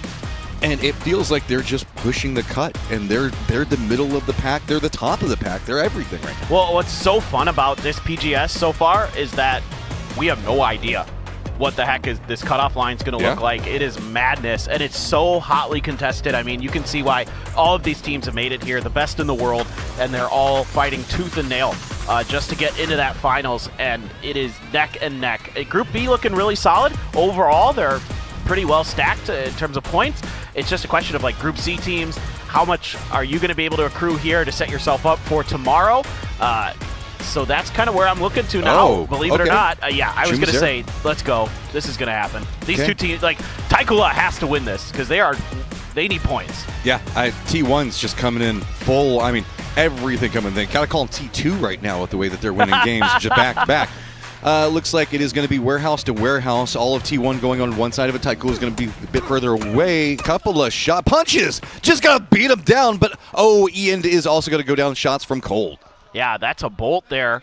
Souza with the Scar trying to get in through here, but it's been enough time now that T1 able to lock and load with some guns of their own, but another knock there. Spaceman from the side. VSS. The VSS. Let's go. Put that thing on full auto and let those bees get angry. A great grenade there. It's going to get the flush. Nicely done. T1 at least doing some damage. Spaceman on low health. Let's see what Taikula can do. They've got the numbers advantage, it looks like. Oh, but I mean, with Spaceman's health, it's just a matter of the angle of approach, right? You can see that making sure that nobody's pushing the other side. Super low economy on the side of T1. They're going to hear the footsteps. VSS hits Suze. He has to step away. It's too quiet. He doesn't know where it comes from. And he knew where it came from, but just jokes aside. Okay, so that means that Taikula has to look at the other side, but now Type playing away. Oh, Heather, I would not peek that angle. Just wants to grab whatever was in that bag. Maybe a few extra bandages or something. You kind of just... I mean, this is tough. I didn't see any throwables in the hands of T1, so just trying to peek those angles is extremely dangerous. Colt's coming back. He's got a nade. But it looks like T1's already extricating. They're getting out of that, saying, okay, nope, we need to get our loot a bit better off. They've got more members, so they could just leave 2 over there to hold it. Now, it's going to be T1 kind of running for the hillside, see if they can spot some help. Remember, Chumacera is not in the circle either. And if anything, any damage that T1 can really do to Taikula just makes their life a bit better. Meanwhile, hey, Irina's like, oh, that's what's going on. Got it. Yeah, I mean, Irina could use a few extra points, so yeah, why not? I mean, you should be doing this. This is fair play, so didn't see anything. Cold might have even got a spot onto him. Does he must have seen him? Does he think that Jacob is T1? Hard to say. He's hunted in that direction. He might. Is he going to spot it? I think they're both okay. I don't think they're going to see each other. Jacob seems to be in full retreat, so instead this opens up an extra little bit of a flank angle here for Taikula if they want to keep hunting, and I suspect they will. They're not going to give this up without a fight, I would very well think, and the fact that they're coming out of this as well as they have is okay. You know, going into tomorrow with 35 points, not bad at all, but yeah, it's still got to put up the points where you can. You never know how tomorrow's going to shake out. Total kills so far, and look who it is. It is Salute #1, Heather, and then Type. Korea on top so far here in the group stages. A knock there, and I should have known by the yelling behind me who it was, of course. Okay, so DK just trying to see if they can get a return knock, and Quiz is going to take some down. Ooh, he almost goes down just trying to see if he can get a knock in return, but PWD going to get down and flushed again. Happened quite a few times a day as the early game just not been good to him. It's been brutal. Despite Geeke having a really solid performance here in the group stage, it has been a little bit shaky in the early part of the game. Today's been much harder. Yeah, that's for sure. Today has been rougher sledding, but I think they've done enough to get themselves into the grand finals, probably. So they should be A-OK. 200 total PGS kills for Belmoth. The absolute beast from Thailand has been just having a phenomenal day again. Daytrade just loving these group stages. They play with such confidence.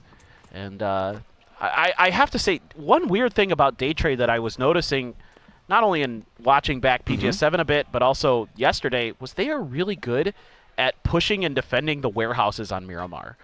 Like, really bizarrely good at it. Like, they like, just take fights into those, and they, like, know exactly where to throw the throwables, how to take the angles. Like, they are disgustingly good at it. Okay, that is such an interesting... What caught your attention with it? When did you notice? There's, like, a fight against 17 that they did, and then there was one...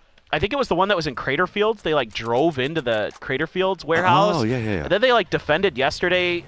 I mean, they're just... The last game with the Freaks. Yeah. They played that really well. I don't know. They've got something figured out there that it's just really well thought out. And I think there was another one, maybe in El Pozo in 7. But now I'm not sure if it was them or another team, but I think it was them.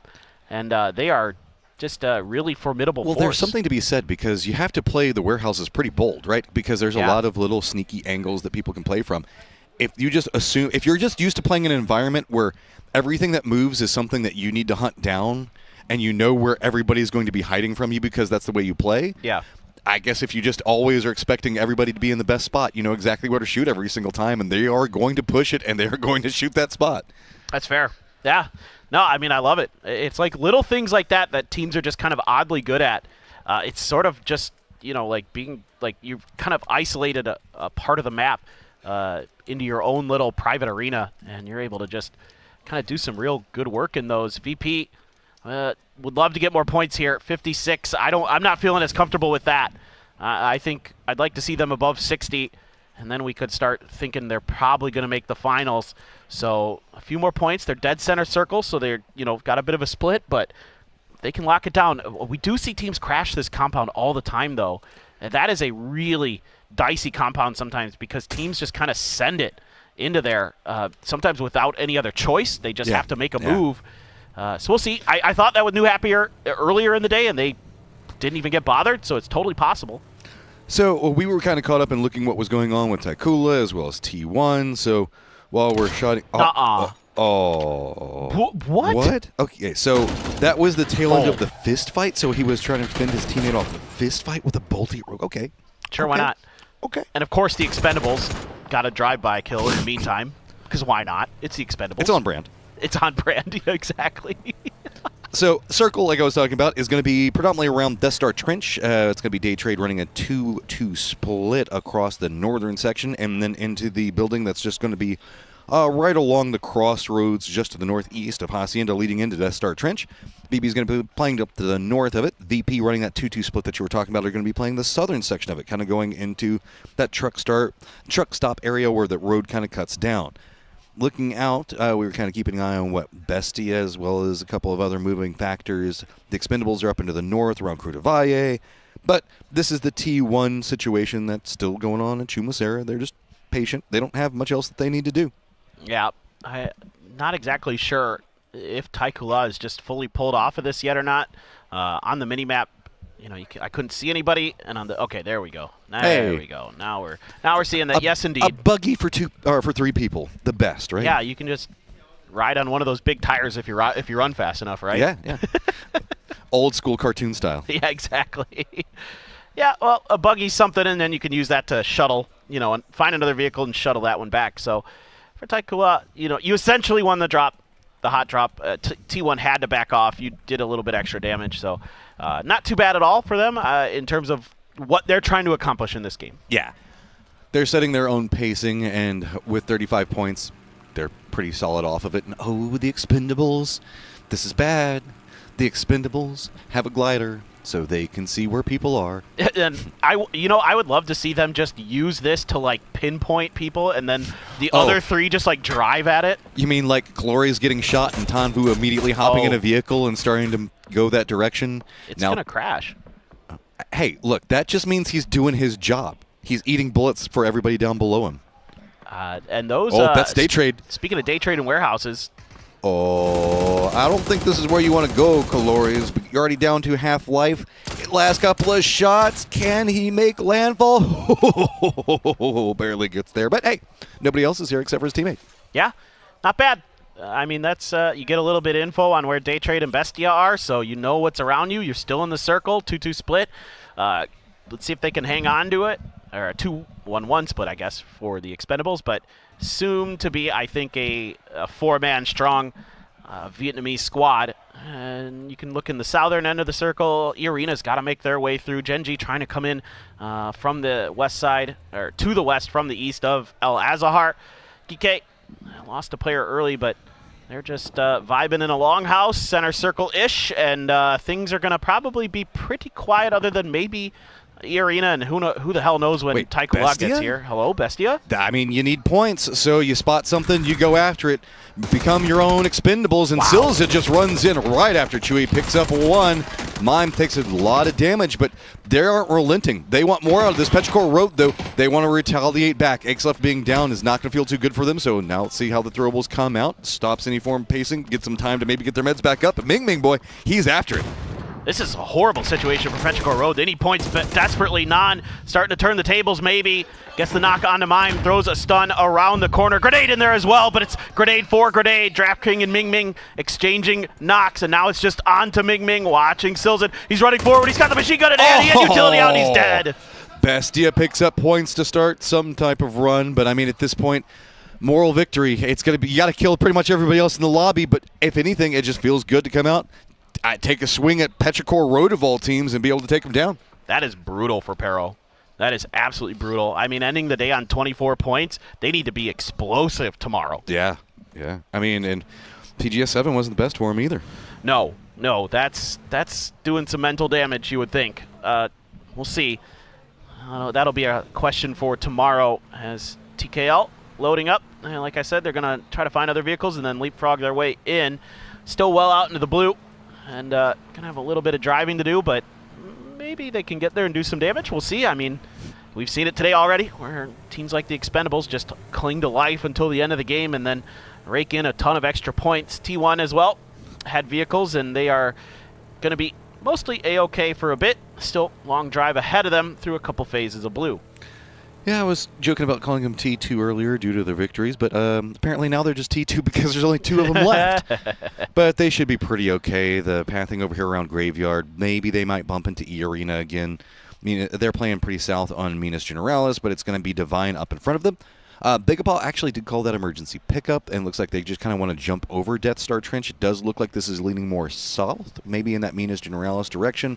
We still have Hacienda Fields in play as well. Doan right below this. I don't think he can get an angle to this in time. Yeah, this is also pretty high up because this is on the church side, right? Yeah. They're in the graveyard. So, I mean, I just hope they don't clip the edge of this house when they're going through. He might be able to hit a couple of shots on him once they get some elevation. But it's really hard to hit it after this initial jerk. I'm worried about they had enough space. I couldn't tell quite from the angle on the mini map where this was going to yeet them up, but yeah, this should be pretty nice for Bagel Pa. The circle's going to pop right as they're about dead center. There's another emergency pickup. I think it's BB team. Yep. Thinking about one. Let's see if they commit to that. They're kind of driving around, maybe doing just the old info gathering mission. Bagel Pa, what's the landing zone going to look like? I don't know, Arena. Where's your landing zone going to look like? As it looks like they are going to be navigating right along this road for the time being. There is a dip that's going to be in front of them, but Bagapod might have eyes on that exact same dip. Divine is already going to be taking some shots into him on the tail end of this. Bagapod, yeah, I think that they're actually going to have the spot usurped away from him. Who's going to get into the position first? As it looks like it's going to be Arena right in front of them. Akan lands! Instantly roasts one. Nurens gets a knockback on the other side. Songjong is down. What is even happening over here? Two Heart trying to see if he can get some damage in off of it. Nades down roll again. Two Heart does get a knock.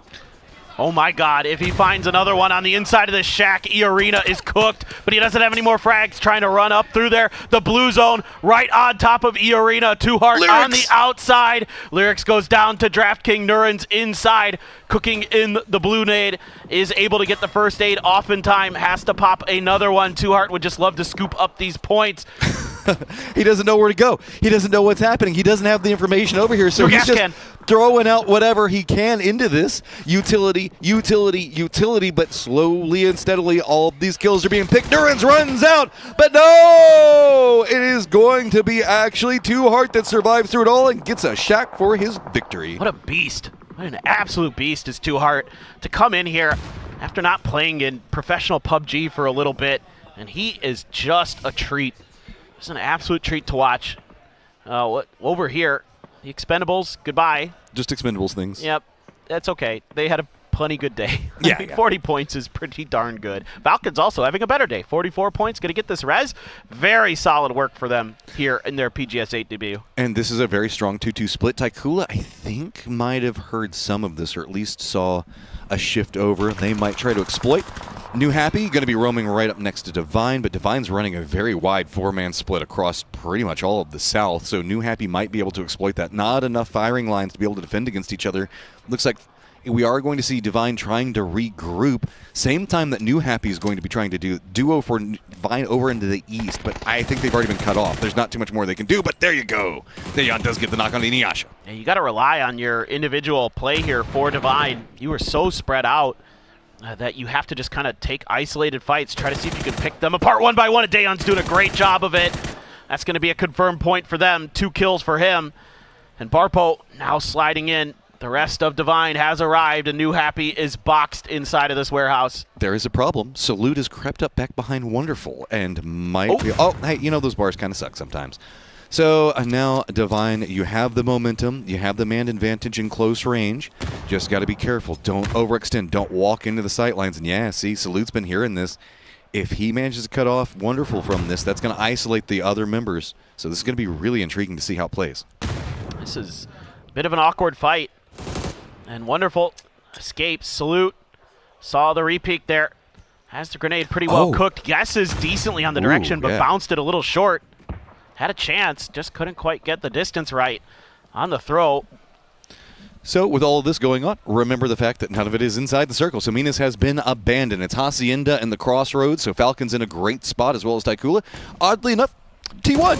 T1 also got over here as Hella is going to spot out, and that is going to be a follow-up coming up from Barpo. So now New Happy is going to get eliminated. Divine does get that, but Wonderful does go down to Salute in the end.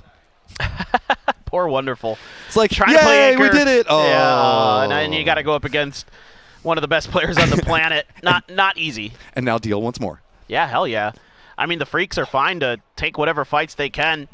You know, any extra points are just money in the bank. You would think they should be okay with 66, but we heard from Salute earlier, kind of in the post-match interview, that they just want to prep for the finals here. So this is more about just kind of executing their strategies, trying to figure out exactly how they take fights like this. Look, Heaven's way up on the plateaus that are to the north of Minas Generales, and the longest distance kill, 759 meters for DL. That is forever away. That's crazy. Okay, so now we'll see how Gen G handles the circle over into the northeast. Day Trade's taking some pot shots. VP is running a 3-1 split, and they're going to get some vision in, but it looks like Gen G should be able to stop off far enough away. Using the distraction from VP as well as BB taking shots at this rotation means the fact that Freaks managed to sneak it. Oh, EB just drops it in. Second one's not needed, man. Oh, oh, whew. Oh, that is beautiful stuff from EB. It is perfectly placed, and he's just calm, cool, and collected. And I was talking about the points that VP needed. Well, that might have been it right there. That might have got the job done. Yeah, that's a good way to do it, too, man. Okay, so Freaks have actually lined up right up against the 2 split from the Falcons into the south. VP, oh, man, they want it. Day Trade just instantly getting stopped as well. VP wants every point they can get. It feels like they're starting to realize how close this cut line is, and they want to make sure that they secure it. So they're going to go after the hunt onto Day Trade, and Luke Rux playing that off angle is going to provide a lot of support. Let the other members continue to run in. Every single one of these knocks is big. No, this is beautiful for VP. I mean, you might pick up another 3 or 4 kills here. Grenades are out. They're a little bit off the mark. Day Trade had shifted over. Belmoth about to bleed out. Tigger, no idea anybody's behind him and able to seat swap just in time. Beamy backed off by shots from Bestia. Blue zone out, but again, Day Trade is so spread out here that VP can't quite find them and eliminate them. Tigger did just take a bunch of damage, though. That might have been Bestia. I mean, if anything, the longer that Tigger can hold out, that would help out. But yeah, no, it's going to be Eevee drops another good nade. There you go. Follow up. Nixie's going to go ahead and hit the 1-2 punch on with Anadol, so that's going to make it a lot easier. Points getting far more comfortable for VP as it is going to now just be Flash. Last one up, but Phil first and BB at range, putting it work. And oh no! Day Trade does get eliminated, but VP loses a lot. That's okay, though. As VP, this is a phenomenal game. You got 9 kills here, so you should be feeling much more comfortable. Beamy and Lucarux can now just salvage whatever they can, but that was really opportunistic stuff, and obviously a phenomenal grenade that we just caught the end of from EB. Beautiful stuff, and I am very happy to see Virtus Pro come out here and play like that. A ton of crates. You'll be fine. You can get your meds back up.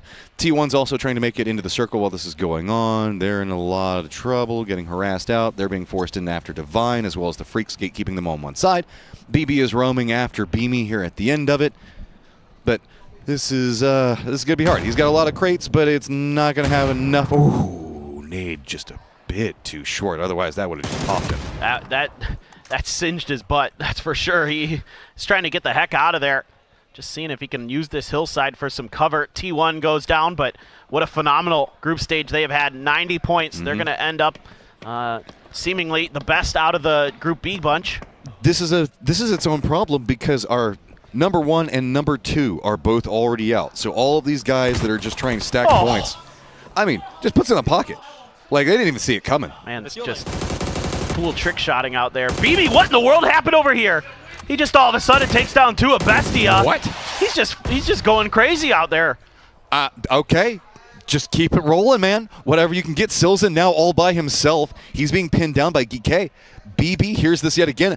BB, don't go over there. Don't go near Beamy. He's in the blue zone. He's stronger there. This is where he accumulates his energy. This is his home environment. He was born in the blue. You are just visiting it. The dude's like an electromagnet. I mean, he's just sucking it up.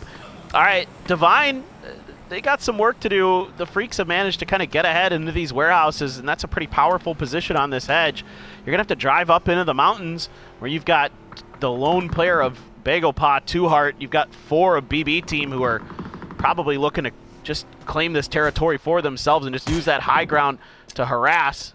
2Heart does have 4 frags, but he's taking damage from Besto trying to go for those peaks. Salute. Yep. Oh, Heaven actually gets it. That was actually from behind him as well. That was through the windows in the back of the shack.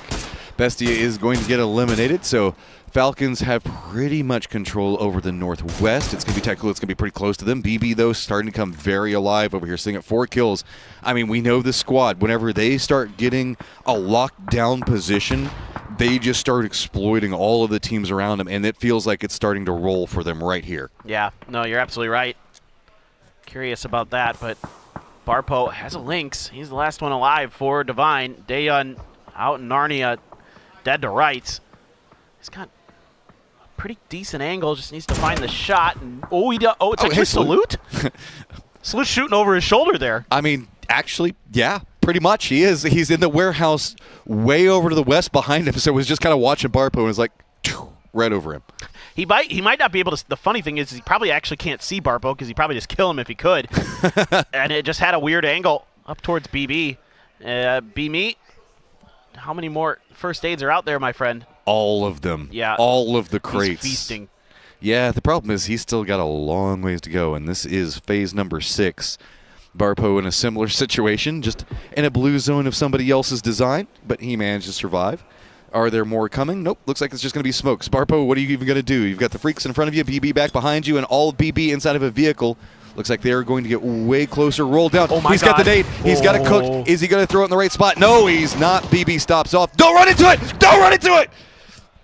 It was close. It was very close to being a lot worse for BB team. It really was. Well, now it's their chance to do some damage to the freaks.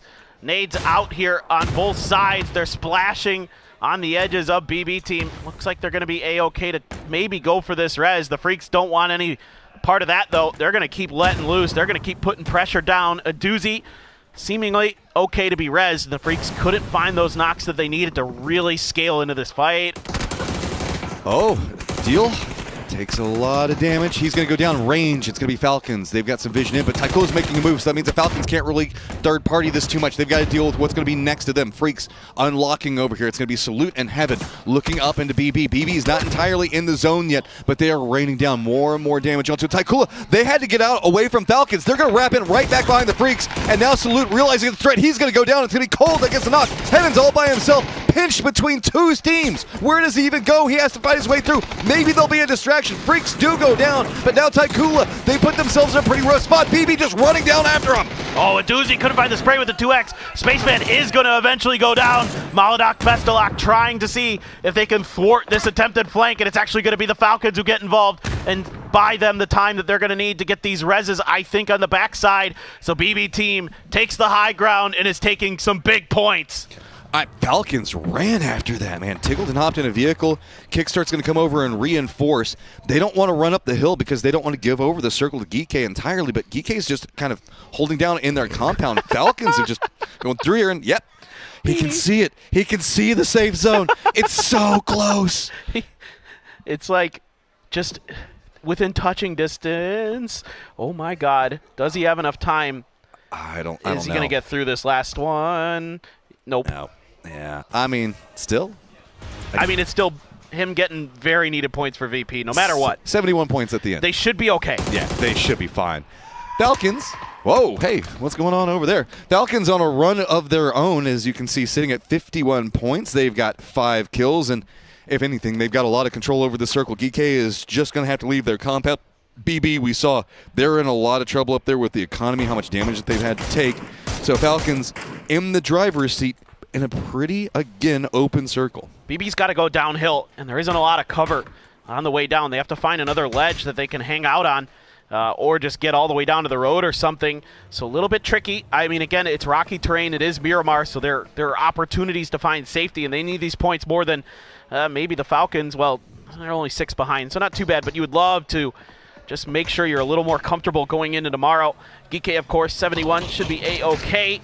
H1 there has an AWM and a machine gun. I love it. Tiggleton gets a knock onto Phil first. Falcons on the push. Nades coming out, running right into them. Falcons, no fear, going to roll down the hillside, get some damage, but don't get the knocks that they really wanted out of it. How much more are they going to continue to push up? New Nade's going to force a doozy way away from that one. Geekay actually hears this. Looks like they're kind of starting to make their way down.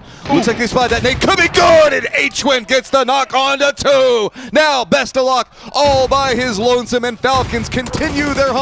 Geekay has realized this is where all the points can be had. They sent Quizzy all the way across, but Haruza gets spotted out. H-Win found a great shot, but immediately got knocked by Besto up on the hill. He's dealt with Quizzy, lighten up Shrimzy a bit. Might have just found enough of a cover spot behind this rock, but Spyro starting to push up behind, starting to keep himself a little bit hidden behind this hill. Shrimzy gets the heels off, backing off to the safety of his other teammates, and they're hitting shots onto Quizzy again. One more, I'll take it down. Spyro strikes! Okay, now down to a 2v2. It's going to be Quizzy that runs over. It's looking like he's trying to get the res onto Hiruzen. It's all onto Spyro. He has to hold this fight to give time for his teammates to get res. Tickleton looks like he's got the same idea on the opposing side of it. Peeks between the two. Kickstart on one side, Spyro on the other. Spyro gets the better of it. So that's going to give the time for Geek to reset. Now, it's all going to be on the res for Shrimzy. Does he get it? Yes, he does. That's huge. That's huge for the Falcons. It's going to give them a better fighting chance here, but Tiggleton immediately taking a headshot as he's peeking up and over. Spyro wants the point. Looking for Shrimzy. Gets another headshot. Not sure if that was him or one of his teammates. Now, it's trying for the end here for Geek, trying to box him in. Tiggleton's on the ground and it's over. Geek's got the win. Geek picks it up, chooses the perfect opportunity to strike. I love how they sent somebody across the circle entirely just to be able to look up the hillside. It came in clutch as a distraction to get a knock, as well as just being enough of an angle to contain everything else that's going on that hill. Yeah, exactly, dude. That was really well played there at the end by Geek. Yeah, they really bounced back nicely here in PGS 8. I mean, surely they're going to the finals, no doubt about it now. And nice finish to the day to boot, so you gotta love it. But respect where respect's due. Falcons have been on a tear of their own. But we got to get everything set for the end of our group stage tomorrow. Toffees, Avenger, what are we looking at?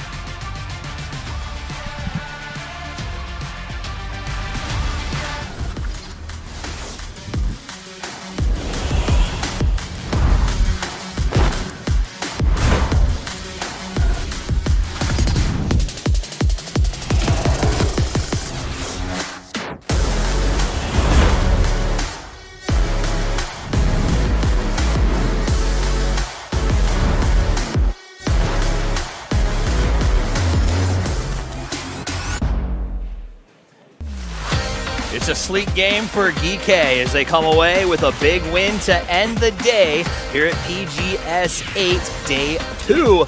A Miramar match with a lot going on, but ultimately EMEA continues to look powerful. Yeah, it's looking really good, obviously, here for GK to be able to close this one out. A lot of other teams, including VP, needed to have a massive game, and they did so. What a fantastic nade from Ibiza onto Genji. That was crazy. Obviously, early starts here. Very predictable circle with having like the pillars inside. And in general, Minas Generalis, obviously, here. This northern side, it's obviously terrain works out, but some of the teams late had to send it, Genji being one of them.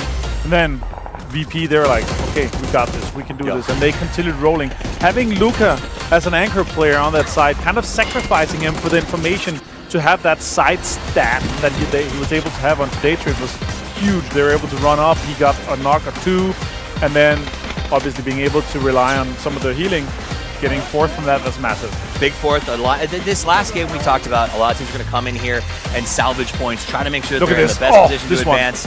Nice it's bounce. A single nade. It's a single nade that takes out everyone from Ibiza. That's massive. I think that's called good economy. Yeah, very effective. Look at this. Because we're talking about like this anchor position here, obviously from Luca, getting knocked onto Flash, and then they're like, okay, the only obviously being able to hurt them a lot is the BB team. They're aware of this. They're able to kind of backfill this, and then Bestia driving up into Beamy. Obviously, they have no idea he's there, but he's just able to completely spray them down. Massive game. Unfair. Lynx is just disgusting. At least it's not on a. At least there's no maps where you get like 42 care packages all at the same time and get Lynx and P90s. This one a little more fair. They come out, they get that, and then we get to the late game here to see BB team again showing up late. Falcons again showing up late. Teams that wanted to put some points up, and GK ultimately going to walk away with the win as we get to watch those final three teams. Utility, man. Yep. What a day for EMEA here to close things off compared to what we saw at the other group stage. It's almost like teams with experience do better when you get to the second iteration of these PGSs, right? They sort of adjust, know how to use that week to their advantage. No, he wasn't happy. He was like, we could have won this game, guys. That's fair. You think was it easy mistake fix? No, I think it's like you're committing so much to the kills, and yeah, I that's fair enough, right? But were they 4 alive? It could have been done. Absolutely. All right, so we see the fist bumps, we see the points given out. Great first game, and now we get to check in just a minute. I think we're gonna see what Bella has to say as she talks to Ibby. I'm standing with Virtuous Pro Ibiza. Your nade be poppin'. That was great. You guys were strong. So, can you tell us what was the adjustment that did the trick for you, unlike the last one? You must have something to say. I mean, it still wasn't that great, but we had a really good team talk. We're not the best qualifier team. Usually when we make finals, we do good. Everyone opened up a little bit, you know, emotions, some things they want to bring out. We chilled, played a lot of scrims. I think we were one of the only teams that was kind of scrimming. And yeah, we qualified. So It was the team chemistry, I guess, that did the trick. All right, and now you have 2 more days to prep for the finals. How confident are you to do even better? More nades incoming?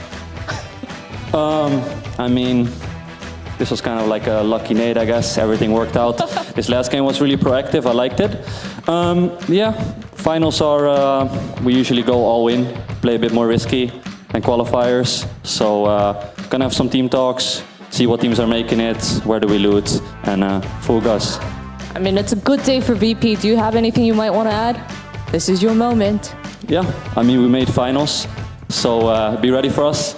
And shout out to VP for helping us out with everything we need. All right, that was beautiful, Visa. Thank you. Best of luck to you. I'll let you go now. Enjoy your moment with your team. All right, thank you. Thank you. All right, the next guy too. Hello, Type. All right, the king. Hello, 안녕하세요. 마이크 들으셔요. All right, Type. Wow, you killed it 2 days in a row with the back-to-back chickens. You must be feeling some type of way about your performance today. 이틀 연속 정말 꾸준한 활약을 보여주면서 오늘 2연속 치킨까지 가져가셨습니다. 오늘 경기력 되게 만족스러우실 것 같아요. 경기력보다는 좀 운이 좋아가지고 잘 풀렸던 것 같습니다. I mean, I don't think it's like our skills that did the trick. I think we were very lucky and fortunate with how we played today. The last PGS, the finals really slipped through your fingers so closely. And this time, T1 is not playing around. So what is it that is so different now this time around? 지난 PGS 결승 너무 아쉽게 놓쳤는데 오늘은 당당하게 우리 먼저 갈게 하면서 이렇게 진출을 성공하셨어요.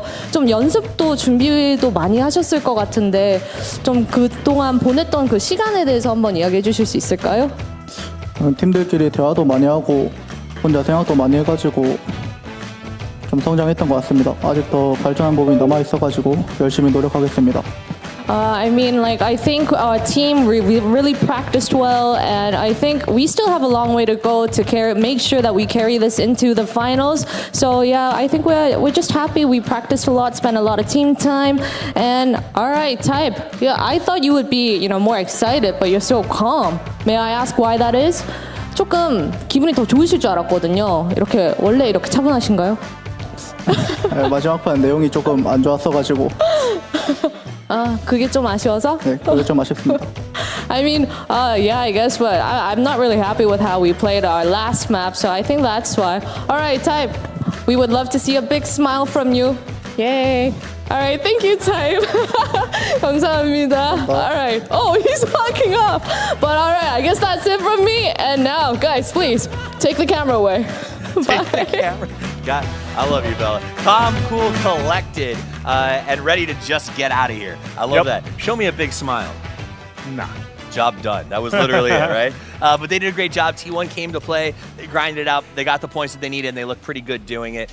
So congratulations to them. Great questions from Bella. Yeah, nice to, after missing it with 1 point in PGS 7 here, to come in and drop a lot of points. Obviously, the wins is huge impact for that, but overall, what a fantastic day. Yesterday was a little bit more slow. That's often what we see from obviously the players here is like, okay, we're gonna start slow, we're gonna see what happens, we're gonna adapt a little bit more. Here, way more explosive. You can see that it's time to get in and get the kills, obviously get the job done here with some of the teams that have their last day, and then the other teams that come in, some explosive ones, Falcons and BB actually huge from them, obviously having fantastic day to start things off with GK being able to close it out. They're also kind of, okay, we need a little bit more points if it's a high cutoff. It could be lower, we'll see tomorrow. It depends if we have some teams that are soaking, that are sponging up the majority of the points. Here, though, it was, you know, being in the longhouse, being in this position here where this circle is, you're able to close out so many games with it because you have so much control and so many entry points into the circle. Good to see Spyro here back for the man of the match. Man of the match going to go to Spyro. Not the most spectacular of wins, but a win when you need it the most. That's how you want to end your day, is you kind of have to sit and watch everyone else make that chase on you. Getting up to the front is going to be a very, very valuable tool for them. Congratulations. Good to see Spyro really playing well. And again, this is a roster that is lacking, and I don't want to say they're superstar, because Spyro and the guys are great players with great pedigrees, but Diffek's not here. Let's take a look at the team summaries. Total kills, VP, 55. That's impressive. Obviously, some of the teams haven't played all their matches yet, but 55 here is the cutoff point, and this is a classic VP, right? They're always coming out fragging. They have 55 points. They only have 16 placement points, but they're still in the 70s here, so it's very good to see them kind of come in and do this. If they're able to combine their kills and their fracking prowess with some of the placement points here, they would have been #1 quite easily. If they had anywhere close to what we're seeing in some of the top teams, they could have broken in to the triple digits, but they're not. And that's, if they're able to kind of solve that algorithm in their minds, how do we do this? They might be able to have a fantastic performance in the finals, as we've seen before. Wow! This is unheard of. 4 teams above 14.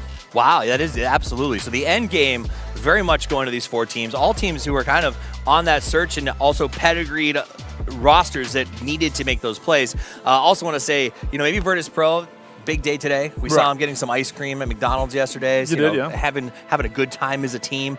They seemed happy. They seemed in good spirits, and it seems to have translated here. Total leaderboard. T1 ends the day at 90 points. Day trade 82. GK jumps up to 80 off the back of that win. Virtus Pro looking good at 71. But here is the kerfuffle situation. This is a lot lower than PGS 7, right? Way lower. So that does mean that those teams who are dancing around 60, E-Arena in particular, may find themselves in a trouble spot tomorrow. Yeah, E-Arena is a little bit scary, right? Bestia, I would say they're they're completely out already. Or what's they're 19th. They don't have any more, so they are out. Thanks for coming, Bestia. It's good to see you guys. That's a bummer. That sucks, but we have obviously a lot of other teams here that is very low. Like if you're looking at even doubling your points here, Fury not looking good, Divine looking to have a rough time here. You have Petrichor also.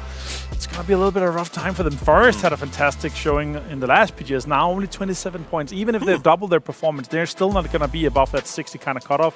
So a lot of the teams that we have right here, currently in the kind of outside the cutoff, could still be in the outside cutoff too. My worry is not a lot of B teams were down below that 60 mark. So that does mean that it's going to really come down to tomorrow and a lot of teams racing to get to where we think that cutoff is going to be. So there's going to be a very violent day of play tomorrow. We're going to kick it off with groups A and C, starting on the grassy pastures, ending on the dusty dunes, exactly what we are used to, and should be a pretty good day of games. And it does seem like there's going to be a lot for these guys to deal with. Yeah, I mean, for this case here, right? The cutoff could be really high. It depends what we're really going to be seeing to kind of soak for the teams. I asked Falcons just now before. Well, they're like, 56 is a pretty good day. And then it's like, it should have been 70. Yeah. And then I'm like, okay, tomorrow we're breaking triple digits. Yeah. I mean, if we soak, we're gonna have all, potentially more teams coming in, but we want to have as weak as a final as possible, right? So that could be really a strategy that's like, okay, let's try to knock out some of the stronger teams. And that's what we're potentially could be seeing tomorrow. It's like the focus on the stronger teams to kind of lock them out, make sure they're not in the final. Hilarious. For us, we want the strongest teams in the final. For them, they want the weakest final that includes themselves, and that makes perfect sense. Now, if you want to get to a final, you got to do it with those who make it possible. And I want to give a big shout out to our sponsors, Krafton, PUBG Battlegrounds, PUBG Esports, and of course, Hero Esports for making this possible. Yeah, and of course to OP.GG for powering all of our stats and overpowering your game. And also Aorus, our official PC partner. Yeah, and AMD for joining us here, bringing in the strongest CPUs in the game. And the Wowie that is Zowie, our official monitor partners. And while you're looking at the monitors, you're going to be seated comfortably. You're doing that with Andecy. And if you need to remember anything in game, you better have the best memory sticks possible. It's Lexar. Live for the memory. I lived for the action. I know you did too. We're wrapping it up for the day, but final thoughts to prepare for the final day of groups. I mean, a very chaotic day yesterday, and you could see it's really... It's a game of the top that is locking out, having fun. We're like, okay, we already made it. And then there's the game of the teams coming in. We're like, okay, we have 0 points. We got to make something happen. And some of the teams that did, other teams that had a really difficult day, they got to re-figure out what's going to happen for tomorrow, because it's going to be a really chaotic day tomorrow. Again, that's the key. Key is chaos. Tomorrow is going to be a chaotic day of action here from PGS 8, the last day of play in the group stages, where you get to make your statement that you deserve to be in the grand final to pay for that $100,000. Make sure you're here. I guarantee it's going to be a good time. But until we see you then, play more PUBG.